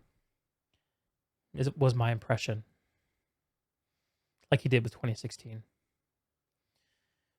Which is a damn crying shame. What you gonna do? Well, let's hear what these guys think the game of the year was for 2018, shall we? Just for fun. Awards in general, story is generally rewarded, and Yeah. I think Red Dead 2's storytelling is just gonna put it over the edge. Yeah. Is correct me if I'm wrong, but is Fortnite up there as one of the nominees? It's one of the ongoing games. Oh, okay. But Okay. not, and also I think it came out last year, if Okay. I remember correctly. Okay. Because I know yeah, it's not a game. a couple outlets already like they're saying Fortnite Game of the Year 2018. I think I might have seen that, but It's interesting. Yeah. I mean, in today's world, the concept of game of the year is kind of strange and Yeah. obsolete to begin with, because so many of these games are just changing constantly. for sure. And like, I don't know, it's games that came out this year are competing with, well, like even games that came out last year are very different this year than they were last year. So it's very bizarre, a very bizarre world that I think we're all just kind of still trying to figure out the right words to and the right like systems to deal with. I mean, game reviewers, for example, it's difficult to review games because a game that you review in September might be totally different in October, right? Right. Like you look Yeah. at Destiny 2, and that game is just changing so much constantly or that Warframe. a review Destiny. just or Warframe or Fortnite. Yeah. Like you look back at reviews of Fortnite from last year, and it's like, what? Yeah. Right. Yeah, it's a brave new world, and I think that people are just still trying to find ways to deal with it in all sorts of ways. Yeah. I'd say that's a pretty succinct response right there, and Cool. yeah, I think I can't promise that everything I do moving forward will necessarily agree with you, but I do definitely want to keep what things that were expressed here in mind moving forward. And so I think That's good to hear. And yeah, I don't expect us to agree on absolutely everything. Although I think, I think we do agree on a lot of things. It's just that I see a lot of these things as just like annoyances or things that like might bother me a little bit, and I don't see them as like, oh my god, time to start a customer movement about the like. Right. I don't know. I it might just be because I'm getting old and just don't have the bandwidth to care as much, or it might just be because I'm excited about so many things in gaming that I just don't really care that much about the things that bother me. But I don't know. Like I could give a shit what EA is doing these days. Like I'm not expecting to enjoy anything EA puts out. He's been in it too long, man. I'm looking forward to Anthem, but part of me feels like who knows what that is going to be like. And I mean, that's so unfortunate.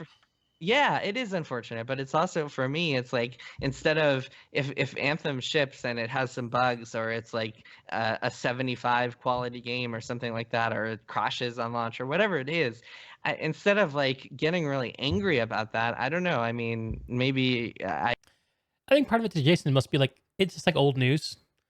Buggy games come out, publisher does something dumb, asks for too much money. It's like, yeah, it sucks, but like, what else is new? Seen this shit. We know how to deal with this. Can we move on? Put it in its proper context. And people who've been around longer know more of the proper context than people who are seeing some of this stuff for the first time. Babby's first, feels bad, man, microtransaction. People are conflating bringing up game developer degeneracy with just being angry.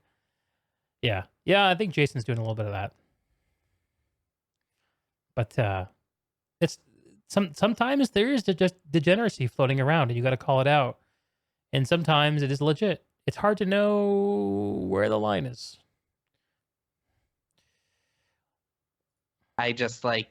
I mean, we'll certainly cover it and report on it and try to figure out why it is happening. But just to rail on it, just, I don't know, it doesn't seem that productive for me. But that's me. I think for me, people are just so attached to certain studios they grew up with. So Anthem is BioWare, which is why I hope it's just, trying to reclaim the Garden of Eden. But I also feel like it won't, and especially with the backpedaling on the storytelling I elements. love these publishers. Which, we'll see how that works out. I can't say for sure that that'll be bad or anything, but we're attached to BioWare, we're attached to Bethesda, so even if we have CD Projekt Red doing great things, we still want to see Bethesda pull through. You're attached to them, y'all. Or EA's Star Wars stuff. We want to see Star Wars be made in a way that's just fantastic and everyone can love, and when that doesn't happen because, the higher ups interfere with that somehow.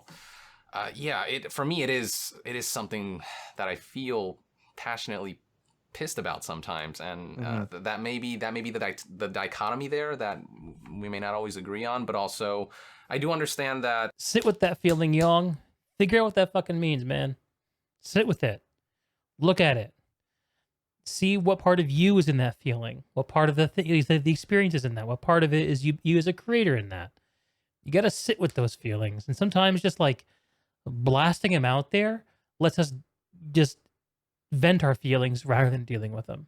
I think that's the part of growing up and detaching a lot of people never reach. Yep. And in fact, Lex, that's exactly like the general image I'm getting of some parts of this conversation is that Yang is just like in this conversation, he's kind of like a young dude who's transitioned from being an unsophisticated consumer of games as a child to being a sophisticated consumer. And what he's not realizing is it's not games that have changed. It's him.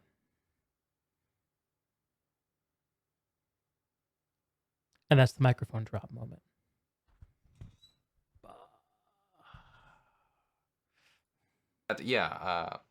I mean, something else to consider that might seem obvious, but is not something we think about a lot, is that nobody wants to make a bad game. Even Andrew Wilson is not like, I want to ship a bad game. Like every single person involved at EA wants to make the highest possible Metacritic games. They want to make the best possible things that they can make. But they'll cut corners, won't they? Right. Well, but so video games are very hard to make. And even if you give a team of super talented people, like infinite budgets and unlimited time, and I mean basically what Blizzard does, even if you do that, that's still not a guarantee of success. Look at Blizzard, look at Titan, look at StarCraft Ghost. Like they have so many failures, even though they have more resources than most companies. And I think that's something that doesn't excuse products that ship in buggy ways, that doesn't excuse bugs, that doesn't make it so, that isn't an excuse, that isn't going to nullify criticism. It shouldn't prevent criticism, but it's something that I think we should all be thinking about when we try to have empathy for some of the people who are putting their all into this. And even Fallout 76, I mean, a lot of people work very hard on that game. A lot of people love that game, and we're hoping to make it as great as possible. And even if it isn't, Elon weighs into all kinds of shit, still worth thinking about that. You guys gotta be careful as we are talking about these things, and just sparing some thought for those people and for the people who made these things. Yeah, what Jason's responding to is cutting corners. This is a very simple idea that reflects an unnuanced understanding of the way games get made. Everything is a flipping compromise. When you're making something as complicated as a video game, everything's a compromise. It's not like you get all of what you want or you cut some of it. You never get all of what you want. So Young, you're not a kid. Don't act like one. And Jason, get with the times. Treat social media with the respect it deserves.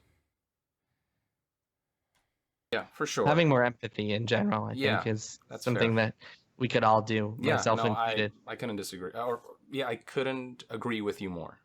Is what I'm trying to say.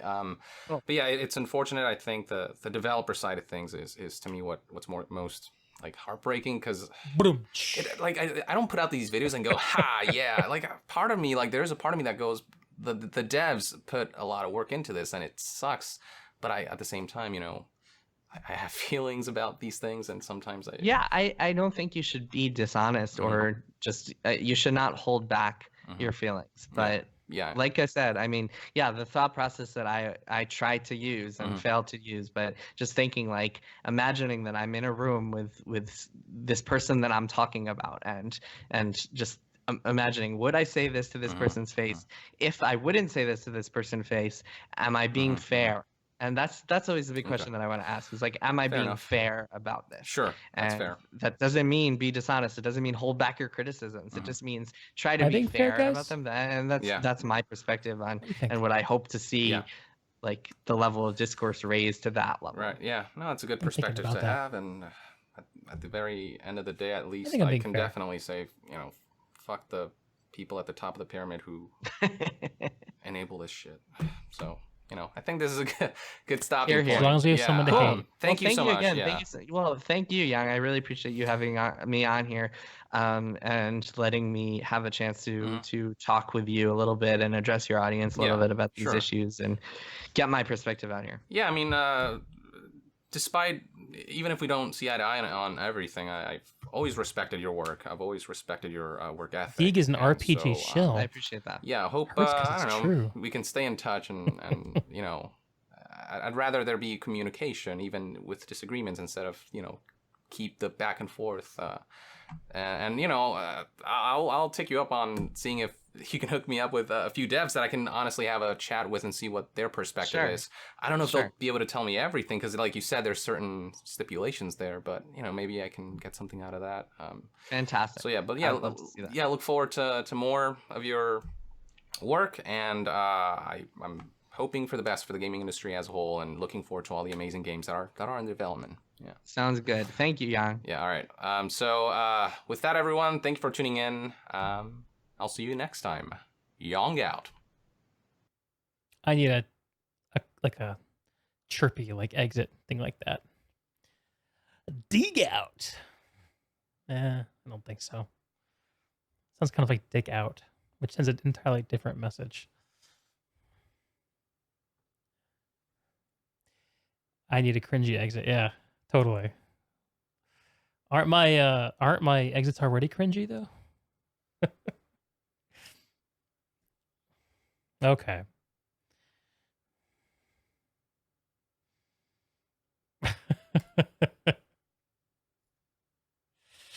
Wow. Okay, we got through it. I don't know. I didn't think I was going to get through that entire thing. I didn't know if I was. I knew it was ballsy to take it on.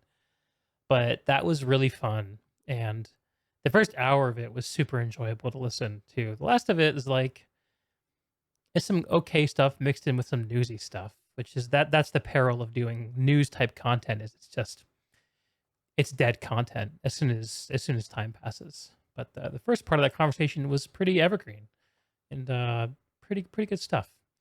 And when I say stuff like, you know, Young grow up and Jason, you know, get with the times, I kind of say it tongue in cheek a little bit,